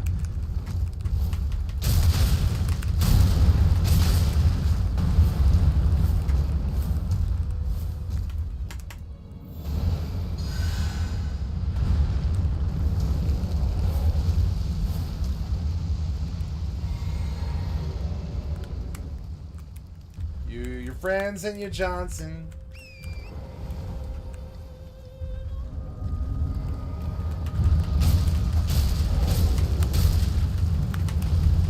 Why will you not dual fist this?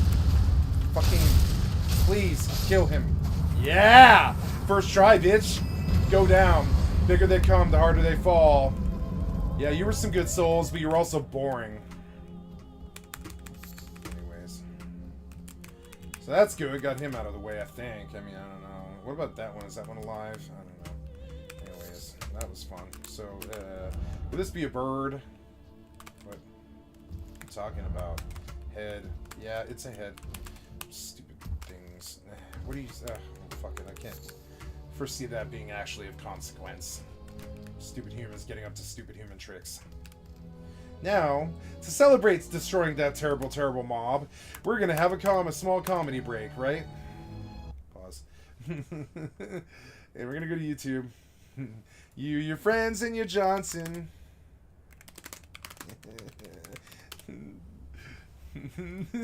Got your sunrise. Get your sunrise. You're making your Johnson.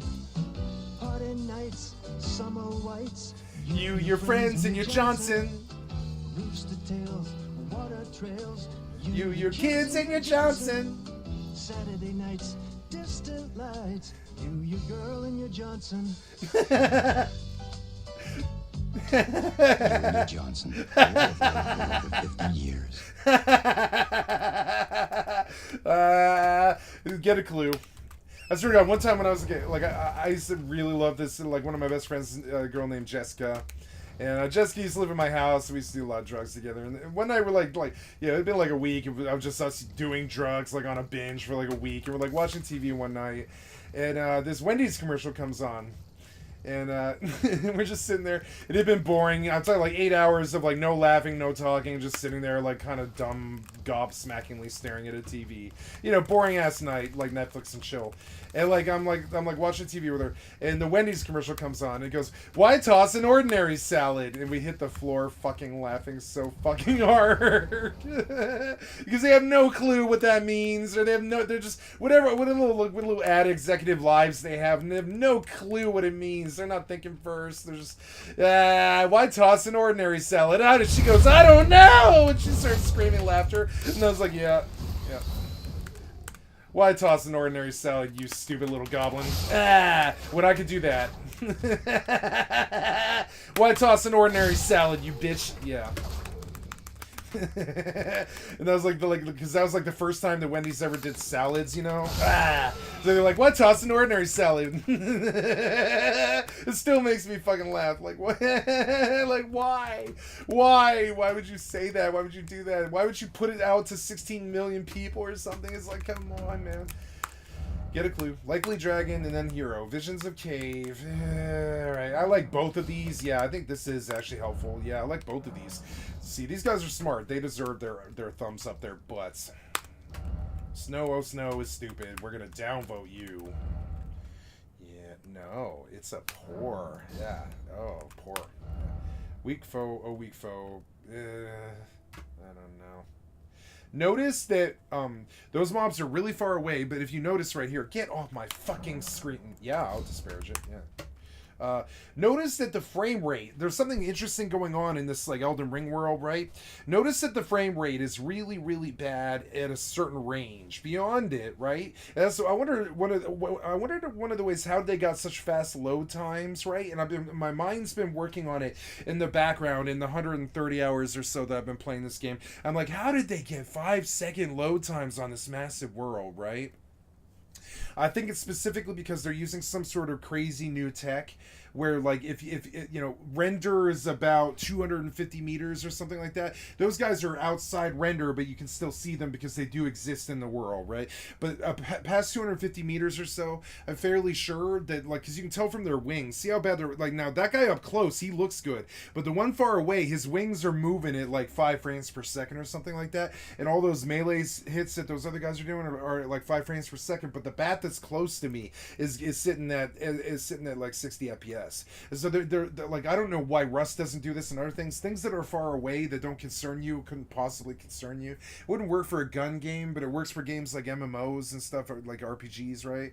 Where it wouldn't work for gun games where there's snipers, but it would work for like MMO RPGs, because why have high frame rate on anything that's far away? And I guarantee it, the last 20 years they've been doing that the other way around, where they had high frame rate on stuff that's far away, and like low frame rate on stuff that's up close, but more like you would have bad frame rate on stuff that's far away, so you could have good frame rate up close. That's definitely a better way to code things, and you can see the evidence right here, you know. Anyways, your friends and your Johnson. You got your sunrise. You caught a prize. You make Friend, me your Johnson. Party nights, summer whites. You, your kids, and your Johnson. Rooster tails, water trails. You, your friends, and your Johnson. Saturday nights, distant lights. You, your girl, and your Johnson. It's a motor. It's a motor for a motorboat. Years. They don't even show a picture of it. They like, it's such a clueless goddamn commercial. It's not even bad. Those are so bad. And then reality hits you hard, bro. Oh, no. Reality hits you hard, bro. Let's listen in to George Lindell. He was driving one of the cars involved in the collision that brought down those power poles. While I was just driving down Northern Avenue, and all of a sudden, I was just minding my own business. Pow! Bam! Boom, boom, boom, boom. Ooh. The rainbow. I was like, ooh. Reality hits you hard, bro. Reality hits you hard, bro. Genius. Got a taste right now. Still stuck in there. Guitar is still hot. Power off. Get the guy out of there. Vehicle fix. Pew! Pew! Boom! Boom, boom, boom, boom. Pew! Pew! Reality hits you hard, bro. It could be a Camaro. Reality hits you hard, bro. Reality hits you hard, bro. You can songify your life with the Songify app, like this. I'm so hungry. I'm so hungry. I love cats. This stupid shit. This is my first attempt at My name is Cat. I like everything having to do with cats. I just want to hug all of them, and I can't. Excited at the same time. Yeah. So I'm just gonna start talking about what I like. I love cats. I really don't like this bats. I don't like fighting bats. I really don't like bats. Can't hug every cat. So anyway, I am a cat lover and I like to run. I'm sorry, I'm thinking about cats again. I really hate this bat. I really hate this bat. And again, And again and again and again, I think about how many don't have a home and how I should have them. Think about how cute they are and their whiskers and their nose. And I love them and I want them. To put them in a bow tie, in one of the bow ties. Want them. And I want them to be on a rainbow in my hand, and I just want us to roll around, roll around. Sorry, I'm getting emotional. I hate bats. I really hate this bat. I just want to show him what it likes to be a cat when I'm hunting a bat.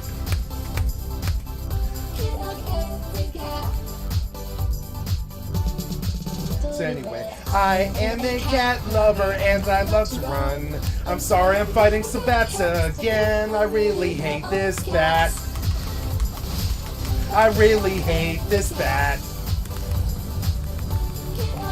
Every cat. Every cat. Yeah, you can die now. Yeah, you can all die now. Just die now. Don't forget to go fuck yourself now. Don't forget to go fuck yourself now. Yeah, I'm out. I'm out. Oh, yeah, I'm out. Oh, yeah, I'm out. Oh, oh, oh, oh, oh, oh, oh. Ouch. You fucking dick. Fucking. Benny for your thoughts. No, no, we gonna do hostels on the hill. Yeah. Boom, boom, boom. Hey, Dak, you got that backing Hey, track? Dak, you got that backing track? Turn it on. Turn it on. Oh, yeah. Oh, Go yeah. ahead, pump it up. Pump it up. I'd love to catch a Firefly that's far away. I see your whole crew staring as I put the speed down. You're like a soup can. I'm like Superman. Smithing's like 7. The girl that put you off blast 'cause you played harmonica in art class. I know you want her to, but you don't move 'cause you don't have any shoes. You touch a pom-pom. I touch an A-bomb, bitch. Oh, yeah. 20 nights in the ice is a long time when there's hostels on the hill. It's not about what they want. You just gotta walk your walk. 20 nights in the ice is a long time when there's hostels on the hill. It's not about what you wear. It's all about where you are. Look, it's a bad guy. Don't worry about it, Darius, cause I'm a mile high and I'm the scariest. I ride so hard, I got you tripping. You seeing how I'm flowing, Not not dripping. dripping. I think you tripping, dog. I pour sauce all up on your very nice pants. She has I blood like on her dance, face? can't dance. Yeah, she Heart does. attack on deck, ain't got a chance. Kinda bright out, think I put Put your your lights out. 20 nights in the ice is a long time when there's hostels on the hill. It's not about what they want. You just gotta walk your walk. 20 nights in the ice is a long time when there's hostels on the hill. It's not about what you wear. It's all about where you are. I wish I wasn't so damn sweet, so damn sweet, so damn sweet. I wish I wasn't so damn Hello. sweet. You are like cinnamon. Oh, I'm doing good. How are you? Oh, I mean, I'm just busy streaming. Got about 10 people. Yep.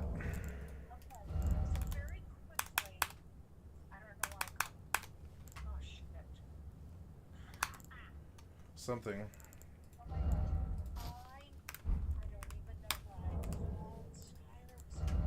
Sorry.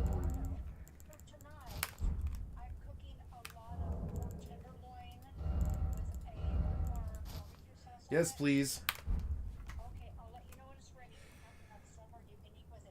I will eat with you. With the quitting of the Rust, I don't have that kind of commitment anymore. I'm learning that I am just not a commitment guy to anybody at all. So I'm starting to embrace that, and my life's getting better. As long as I don't commit to anything about anyone or anything, you know, I'm good. So I'm not committing to your dinner either, but I will come and I will sit. I will sit, you know. It's okay. Oh, so like 35 minutes? Okay. I will sit and I will eat. Oh, well, I want to sit and eat with you. I don't want to do like family dinner though. Like, is Jerry eating? God damn it. Yeah, I don't want to sit at the table is mainly my thing because like I can't see the TV and I watch him eat and it's like annoying to me. You know, it's. Anyways. Yeah.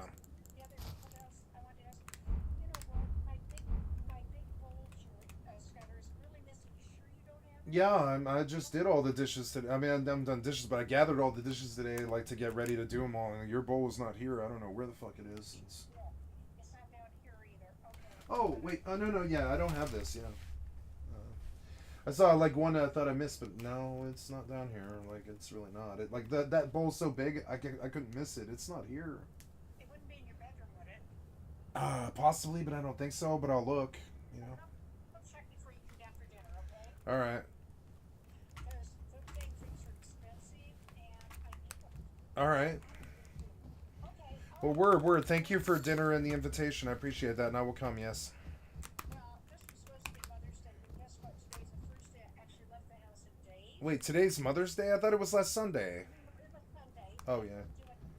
And so I went out and sat in my closet, and I didn't bury anything yet. And they came in and made a really nice dinner with pork, barbecue sauce, and all kinds of things from scratch. All right. Okay? All right, sounds good. Do you want to do the casino soon at some point, or? Do you want to do the casino at some point? Do you want to do the casino at some point? Good, yeah, let's get you out of the house. And I could use a break. I've been working, like, I looked at my shit. I clocked 840 hours in 6 weeks, you know? What I really need, my toes look so bad, they're like mortifying. And I figure I have to give it to tomorrow or the next day. Are you up for it? Yeah, my feet could use some attention. It's gonna gross the Asian out, though, or whatever. I mean, I suppose that's racist, but whoever's, like, actually, like, doing my feet, it's gonna be grossed out unless they're used to it, you know? It's... No, I mean, you don't have to stare at my feet. Like, they're not gross, because like, I just needed, like, I needed another round of that herbal stuff. No, you didn't. You never gave me that, no. I ordered another baby foot, and I gave it to you. A second one. Yeah, I want a third one. Yeah, like, I wanted a third baby foot. Okay, I'll get it for you. yeah. See? Alright. He has no business. Yeah, I mean, don't spend any money you don't have to. It's fine. It's not like it has to. Well, I mean, but I would prefer that over the pedicure. I can cut my own nails and I can get my own feet. I just need the herbal stuff to get the skin dead enough. You know, it took three rounds to get this done. It's really old, thick skin. You know, it's. Okay, I will give you more baby foots. You know, I think I got him one that he didn't use. Let me see if he'll loan it. We give it to you and I'll replace his when we have more money. How's that? Yeah, that sounds good. Alright, I'll tell you later. I gotta cook. All right, love you. Bye. Sorry about that, guys. Okay. Damn it. Heart attack on deck, ain't got a chance. Kinda bright out, think I'll put your lights out. 20 nights in the ice is a long time when there's hostels on the hill. It's not about what they want, You just gotta walk your walk. 20 nights in the ice is a long time when there's hostels on the hill. it's not about what you wear, it's all about where you are. I wish I wasn't so dang sweet, so dang sweet, so dang sweet. I wish I wasn't so dang sweet. You are like cinnamon. I wish I wasn't so dang sweet, so dang sweet, so dang sweet. I wish I wasn't so dang sweet. You are like cinnamon. Hey guys, what you doing? Hey guys, what you doing? Avoiding death? Come again? I'm avoiding death. I'm really freaking thinking somebody's gonna shoot me. You'll be good, bro. I just Want to see a And tree? you will. Ah, no, I won't. He's a bit of a barbecue. Then again, I guess he is a barbecue. Technically, my lies are probably true. Tell your mama not to burn my shoes. Sassy guy, what do you wanna say? Before my friend blows your lights away. Cause pretty soon you'll literally be tripping. Here comes a hot poker. What we do is wrap it round, then we make it fall down. You are like cinnamon. I wish I wasn't so dang sweet, so dang sweet, so dang sweet. I wish I round, then we make it fall down.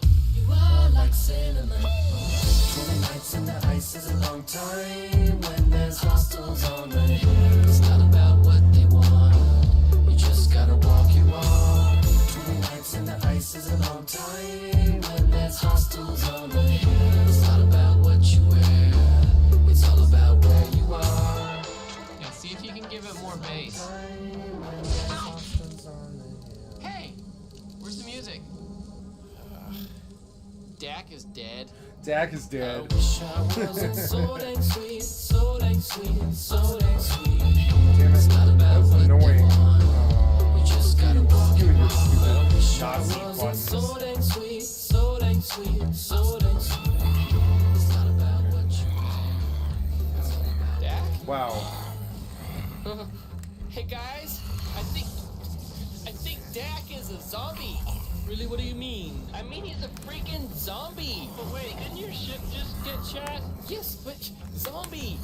It is terrible. Yeah, you think? You are like cinnamon.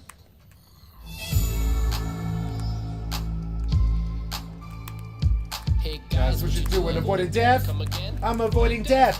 And I'm really freaking thinking somebody's gonna shoot. Okay, now we go blah blah blah. Ba ba ba ba ba ba ba ba ba ba.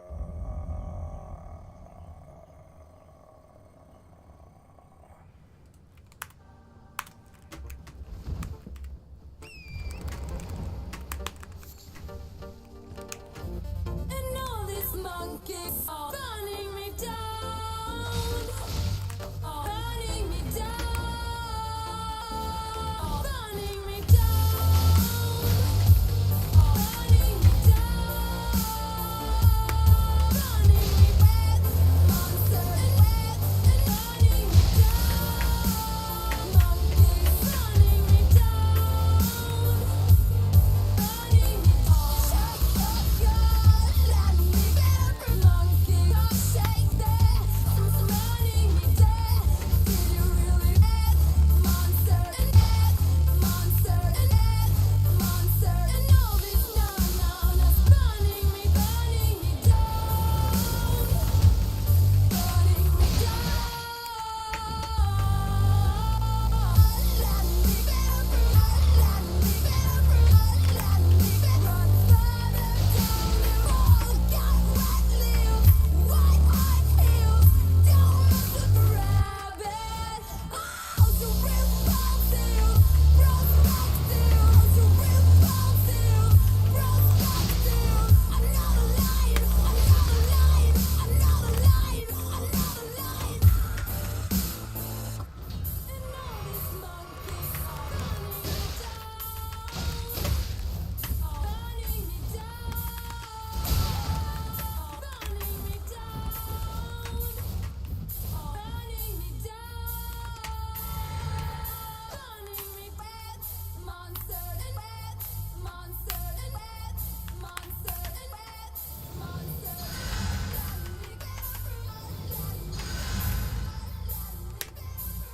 Don't mess with the rabbit.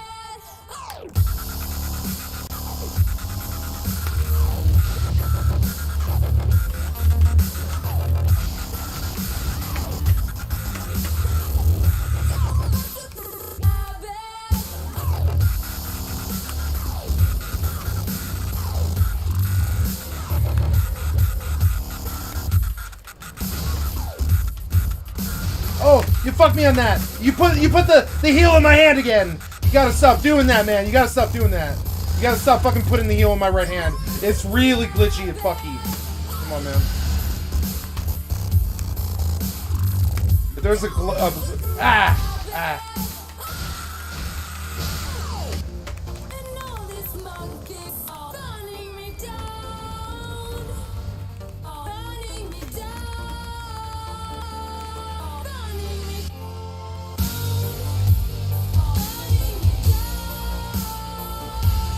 running me wet, monster and wet, and running me down, monkeys running me down,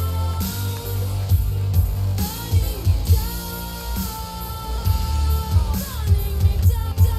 Ah! You can't do that to me! No, you can't put my mouse way over on the top left of my screen, on my left screen. You can't do that. You can't do that. I forbid you to do that. Ugh. Wow! Running me down, running me down, running me down.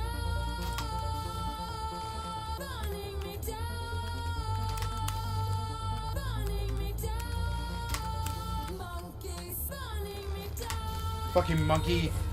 God damn it. Wish I could do that.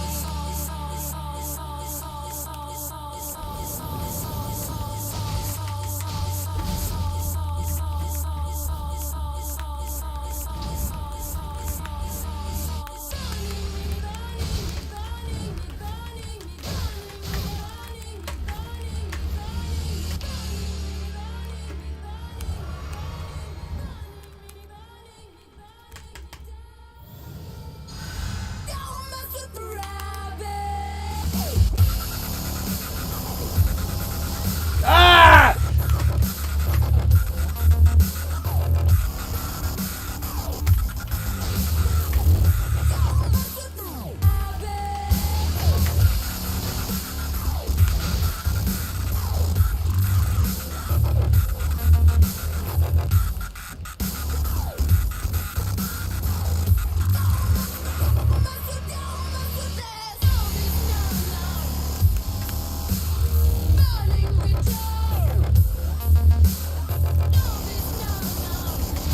Ah!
skull snail.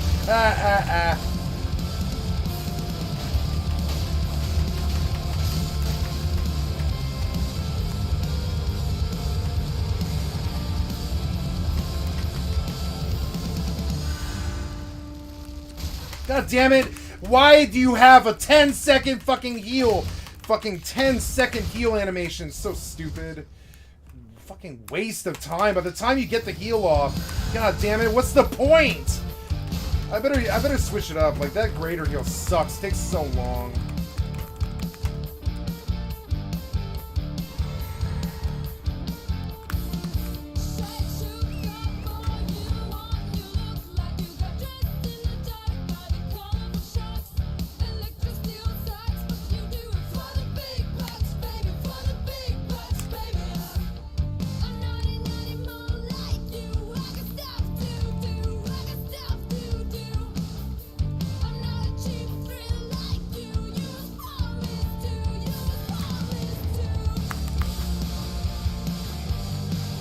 Don't ever let me down, don't ever let me down, don't ever let me down again. Don't ever let me down, don't ever let me down.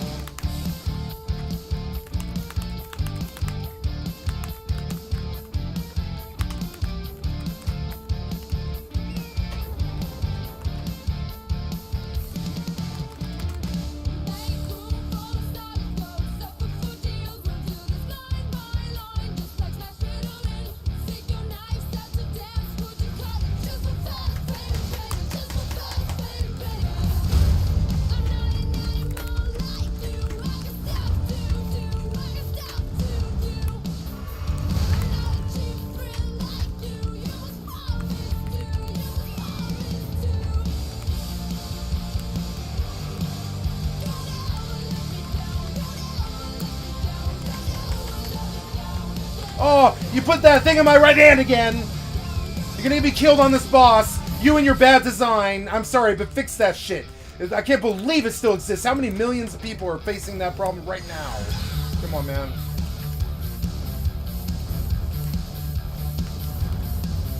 Please? Please? I shouldn't have to beg. I fight the UI more than this boss. Ah! You put the thing in my right hand again! Piece of shit.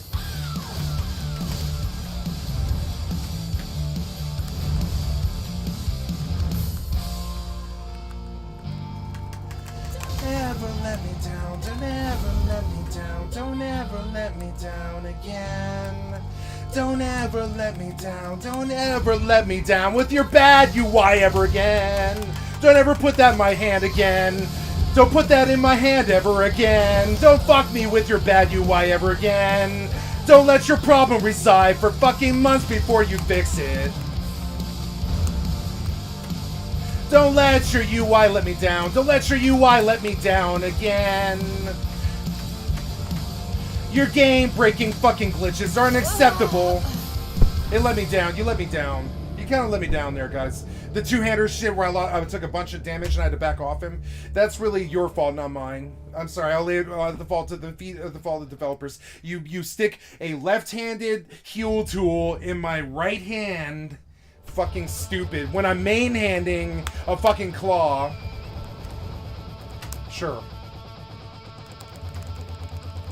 Sure.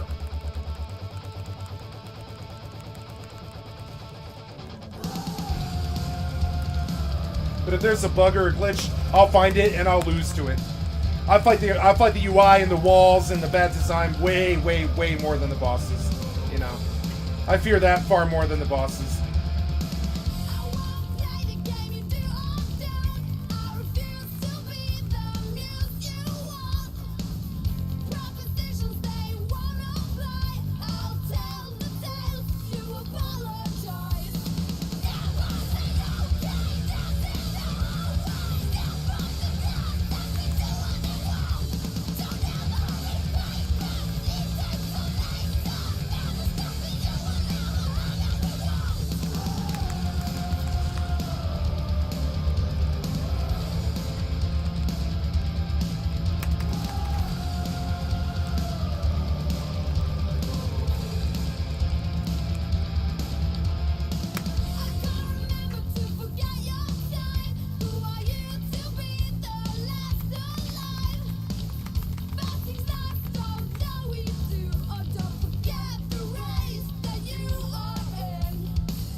Okay, thank you. Sorry. What the hell?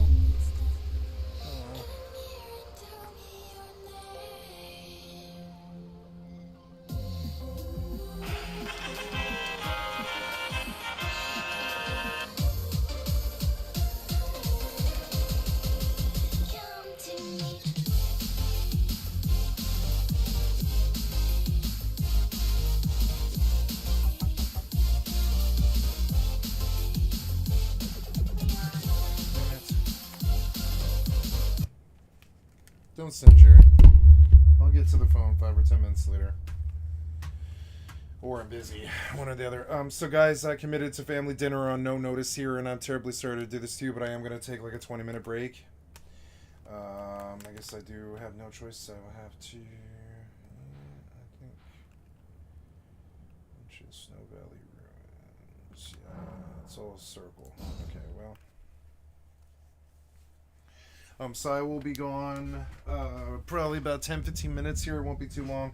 Just got to go be social and eat dinner, and then I'll be back, and then I'm free for the rest of the night. Gonna go until 5 in the morning. So it is 8 in the evening for me. That'll be another 9 hours. So I got to take a sun break at some point, and this is it. Sorry to pull away here, but which reminds me. I will be right back. Sorry. But see, this is... where is that one? Oh, no, that's... yeah, that's... I'm sorry. That is... Streamlabs, right? No. Right. Did I get rid of those? I think I did. Oh, well, that's okay. But yeah, going to take a break. And thank you for sticking around and supporting me. And I'm sorry to stop in the middle of the stream. I will be right back. Oh.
back. Damn it, I lost everybody. Of course, I gotta stop letting my family dictate how my career is gonna go. They've done that my entire fucking life, and I don't know why I'm still permitting it. But anyways, you know, so sure, yeah, like it's a passive aggressive form of control where they make it so if you say no, you're the asshole. I've never understood it. I don't invite anybody to anything ever. Like, I've never invited somebody to a hall. Like, when I was a teenager, we used to, like, yo, you want to come over or whatever. But, like, ever since I hit adulthood, I pretty much don't invite anybody to anything. They're just there if they're there, you know? It's just not a... It's like a boomer thing, right? An actual boomer. My mother is an actual boomer. She was born in 1946. That's boomer, right? Baby boomer. And it's an insult to them if you turn them down. And it's hard. It's hard for me to deal with. It's hard for me to, like, lose that time and lose my friends and lose my fucking work and lose my, like... I spent like last 3 hours like trying to build up like to some actual like feel and then I lost it, of course. And I loved the dinner and it was good to take a break, but not on short notice. Nope. But anyways, you know, whatever.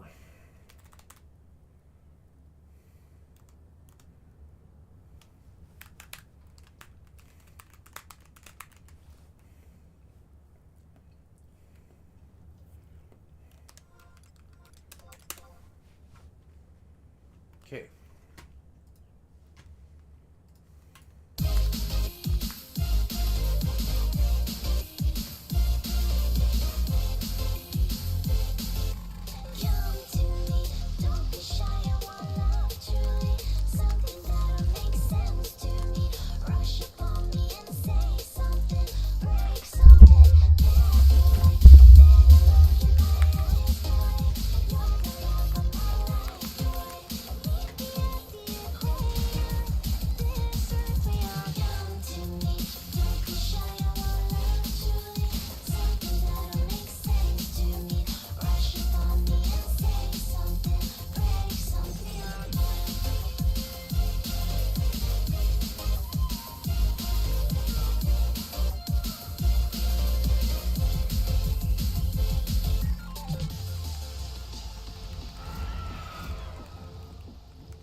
God, where did she come from? Great. I guess deserved.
all the time.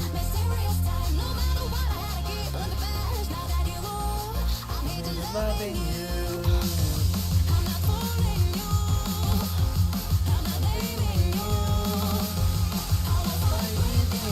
So you do what you do. I just wanna be with you, be with you, be with you, day and night, be with you, only you, all for you. All my life, my music. Always on fire, be with you, I'm for you, only you. Be with you, be with you, be with you, day and night, be with you, only you, all for you. All my life, my music, my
Yeah, you're 8 feet away, but sure. You win.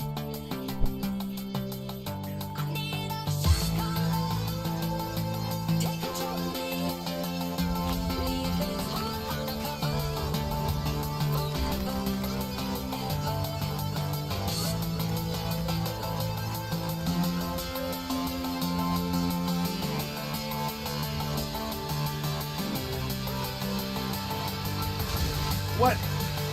Come on.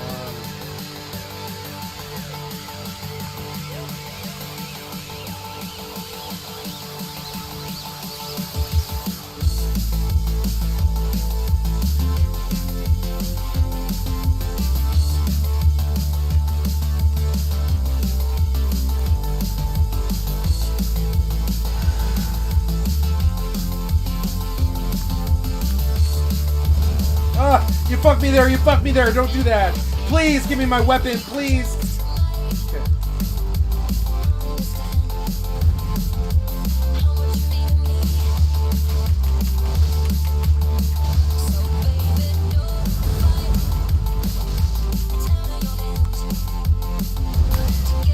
Oh.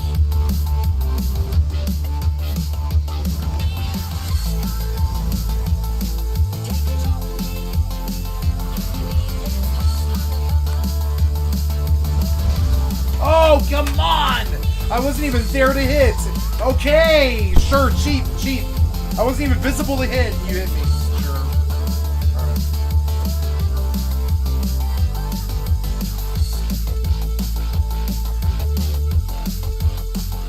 I'm gonna kill him.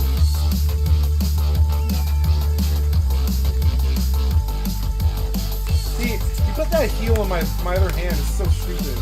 Why do you do that?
Real fun. Yeah. Ugh.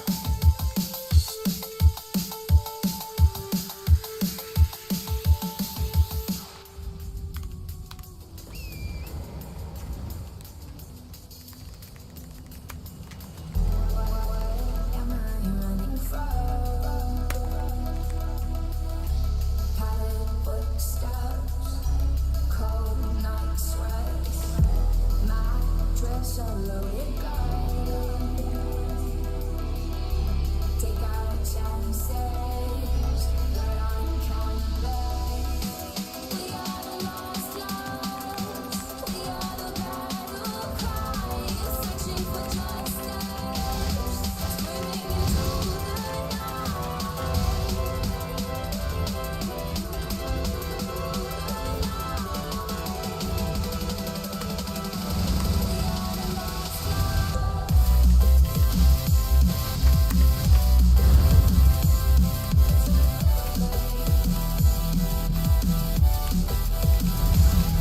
forever. God damn, I wasn't even there to hit. God damn it, man.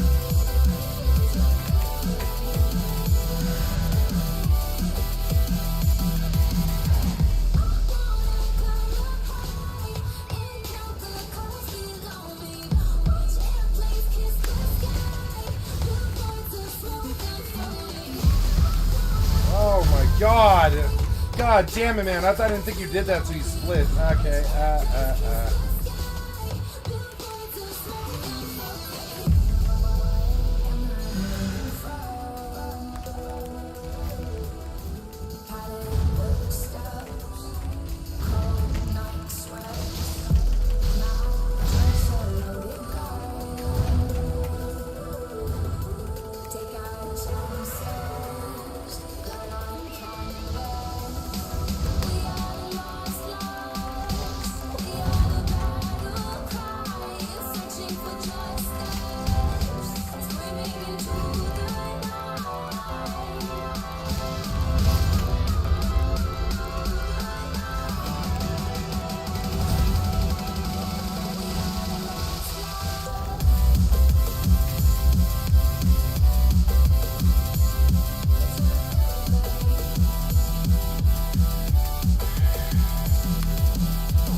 God damn it.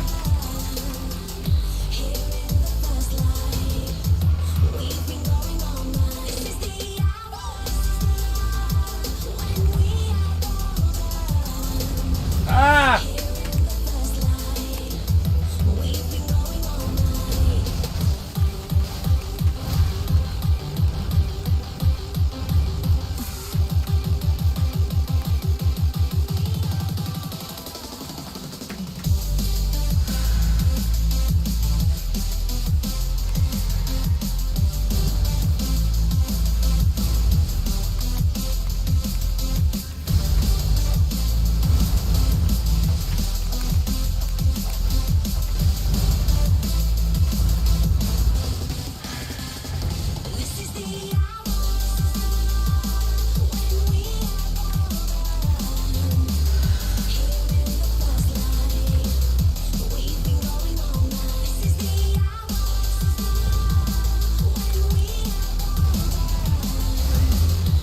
Damn it.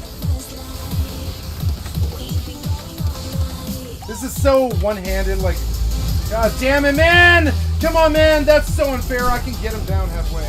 That's too much, man. Too much for one person to deal with. I'm just gonna move on. I think I can kill him, but, like, god damn it, man. Two of them's really hard. Because it just basically exploits the fact that their swing is the size of a skyscraper. Like, for both of them. So, like, if one doesn't hit, the other one does. It's so stupid. Kind of stupid. I don't want to lose my horse until it splits. So I'm gonna, like, and I'm gonna horse the rest of it, I think. But I'm gonna make sure it's... No. Get down.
real cute. Yeah, nice.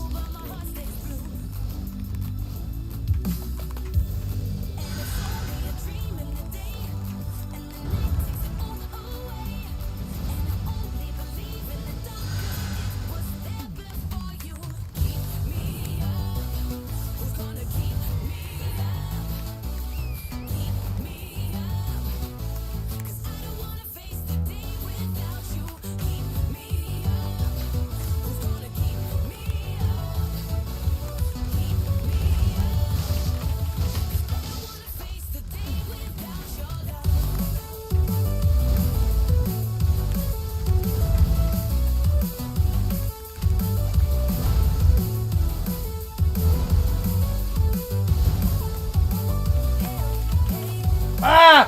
Please stop taking my two-hand away! It's so stupid. The UI is far worse than the boss. Come on, man.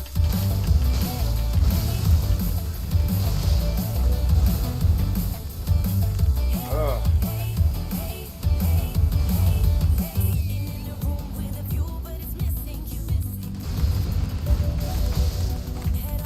Ugh.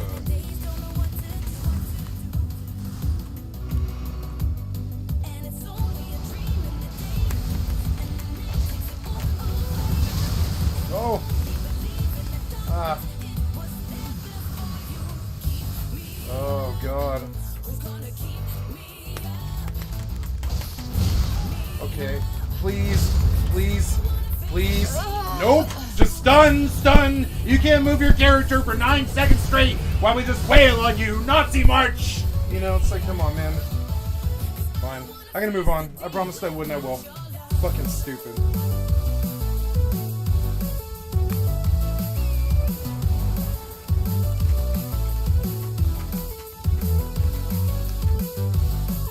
Actually, I do want to try one more time. No, I probably can't. Well, I can, but I don't think I can do it. Wait, I didn't try. There's another strat I would like to try before I move on.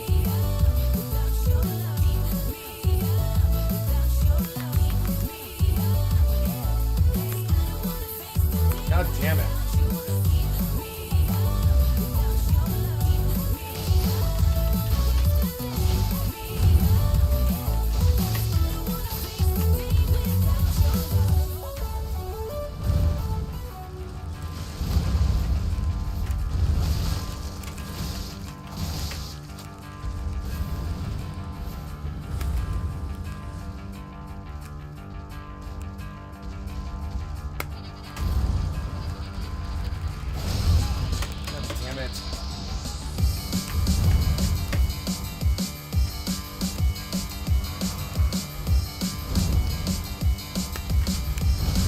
God damn it!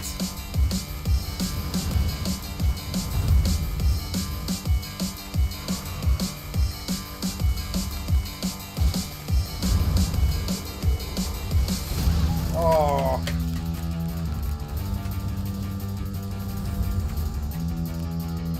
Oh.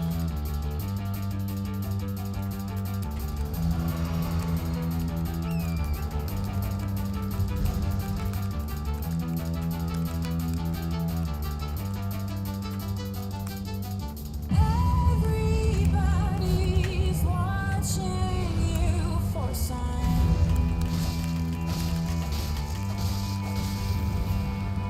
Hope you can confuse them with your mind.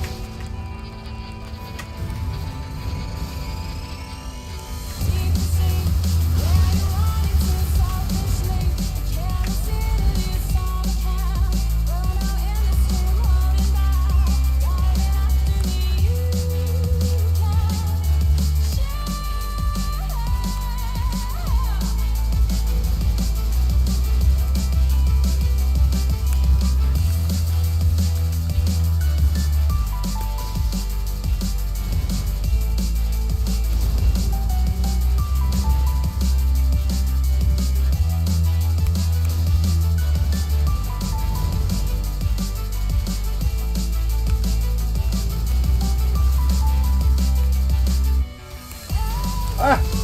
No!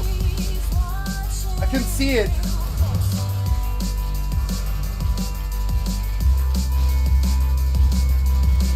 too.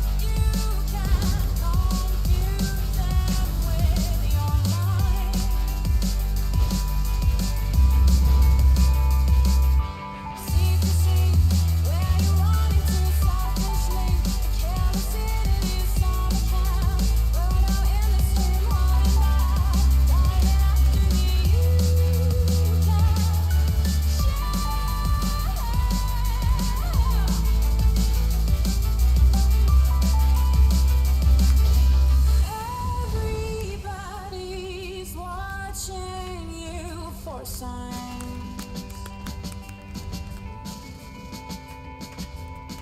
Hope you can confuse them with your mind.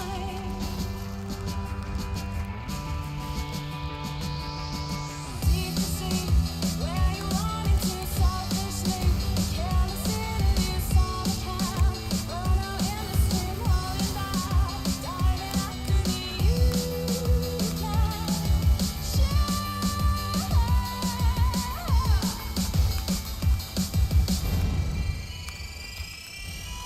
Deep to see where you're running to selfishly. Careless it is all the time. Burn out in the stream, holding back. Diving after the you can share.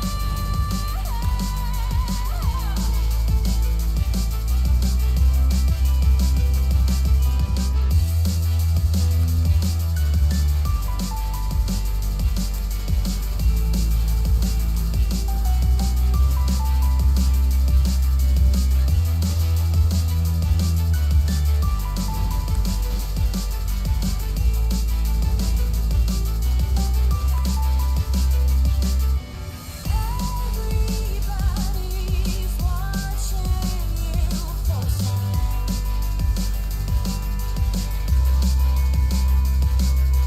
Hope you can confuse them with your mind.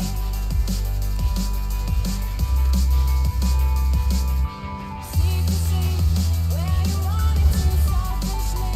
Careless it is all the time. Burn out in the stream, holding back. Diving after the you can share.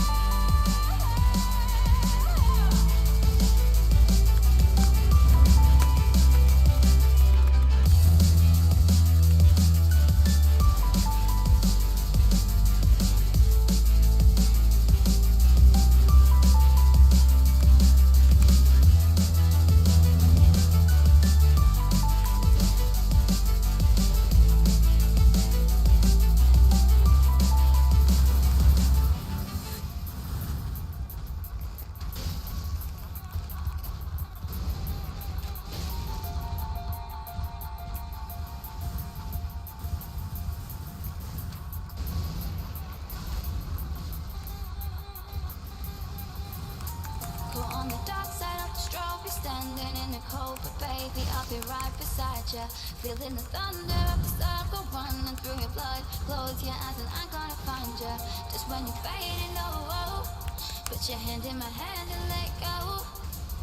'Cause tonight is gonna flow, you know you're not alone. Baby, I'll be right beside ya, beside ya, beside ya, beside ya, beside ya, beside ya, beside ya, beside ya, beside ya, beside ya, beside ya.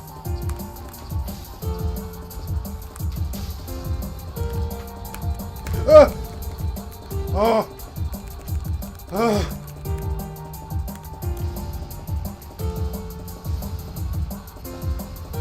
Go on the dark side of the stroke, standing in the cold, but baby, I'll be right beside ya.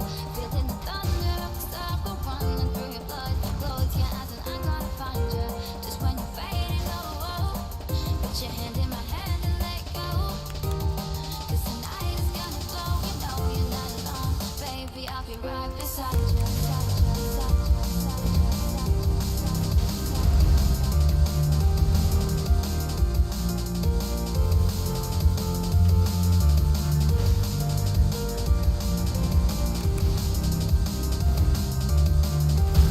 ya. No! No! No! No! No! No! No! No! No! You fucked me on the last one! I beat him! No! I beat him! I beat him! I beat him! I beat him! I beat him! You didn't give me the souls? Yes, you did. Yeah, you did. Yeah, you did. Oh, yeah. Oh, thank God you didn't fuck me. We traded blows at the end. Yeah, I killed him before that hit. I was like, what? Yay! I did it. I beat it. I beat it. Woo!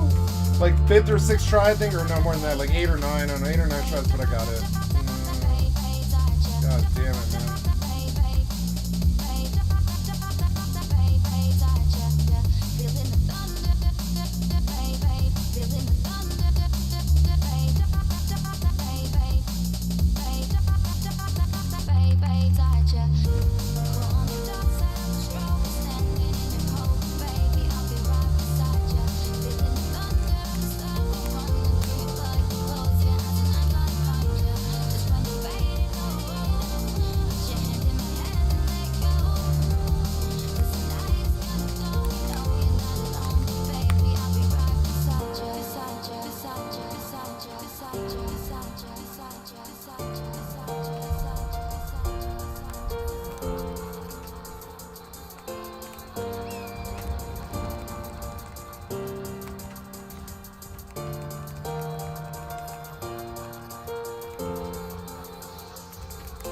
Oh God!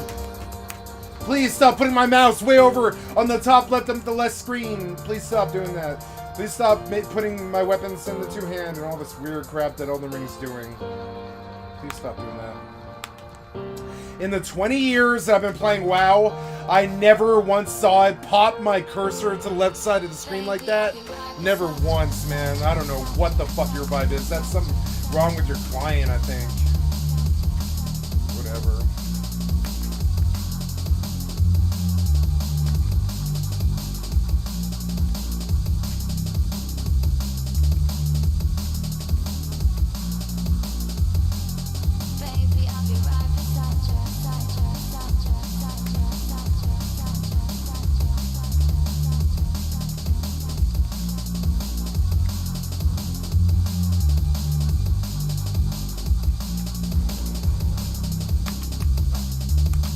Please do as I tell you to.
was given to me by my mother, that now I act of my own volition. Me too. I have set my heart upon the world that I would have, Yep. regardless of my mother's designs. I won't allow anyone to speak ill of that. Nope. Not even you. Not even you.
God damn, man!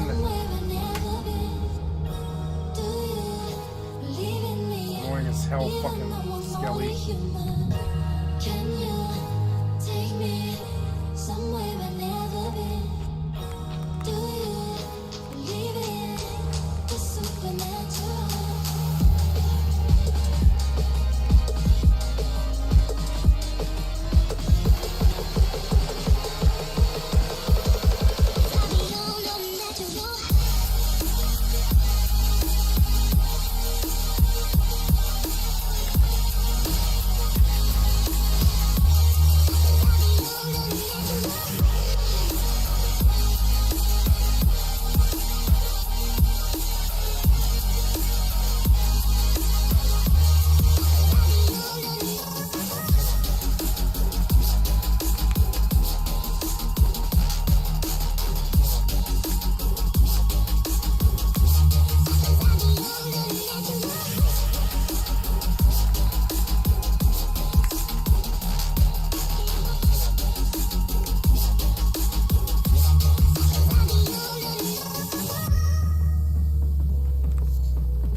that?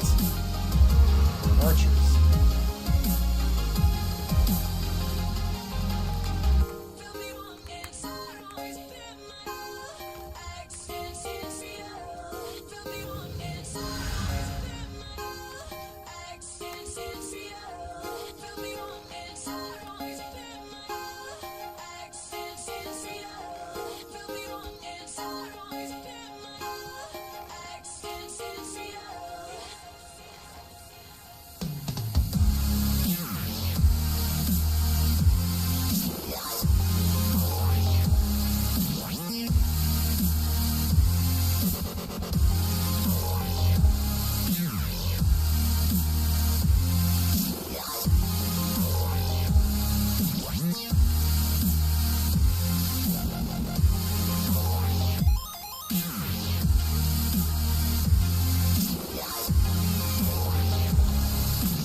Stamina issues.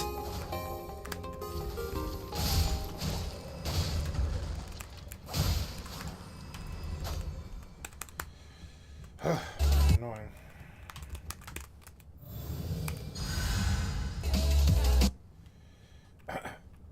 What was that? Oh, what was that? Oh, okay. Jesus, you scare me. Please, do not do that. Why are you putting my mouse on my other screen? My mouse died. My mouse died. I have to move. I have to move. Gotta be very calm about this. Very calm about this. I'm okay where I'm at right now. The archer doesn't seem to want to move. Okay. I don't want to lose this run over this. I've done a lot of hard work. Just gonna calmly get a battery and assume that I won't die. Calmly get a battery and assume that I'm not going to die. I'm not going to die. Manifest that I'm not going to die. I'm not going to die. Fucking mouse. There we go. Okay, good. Now, gotta charge my batteries, but I don't know where my other battery is. And that pisses me off a little bit. Gotta remember to charge these batteries. These back here. I don't know. I know there's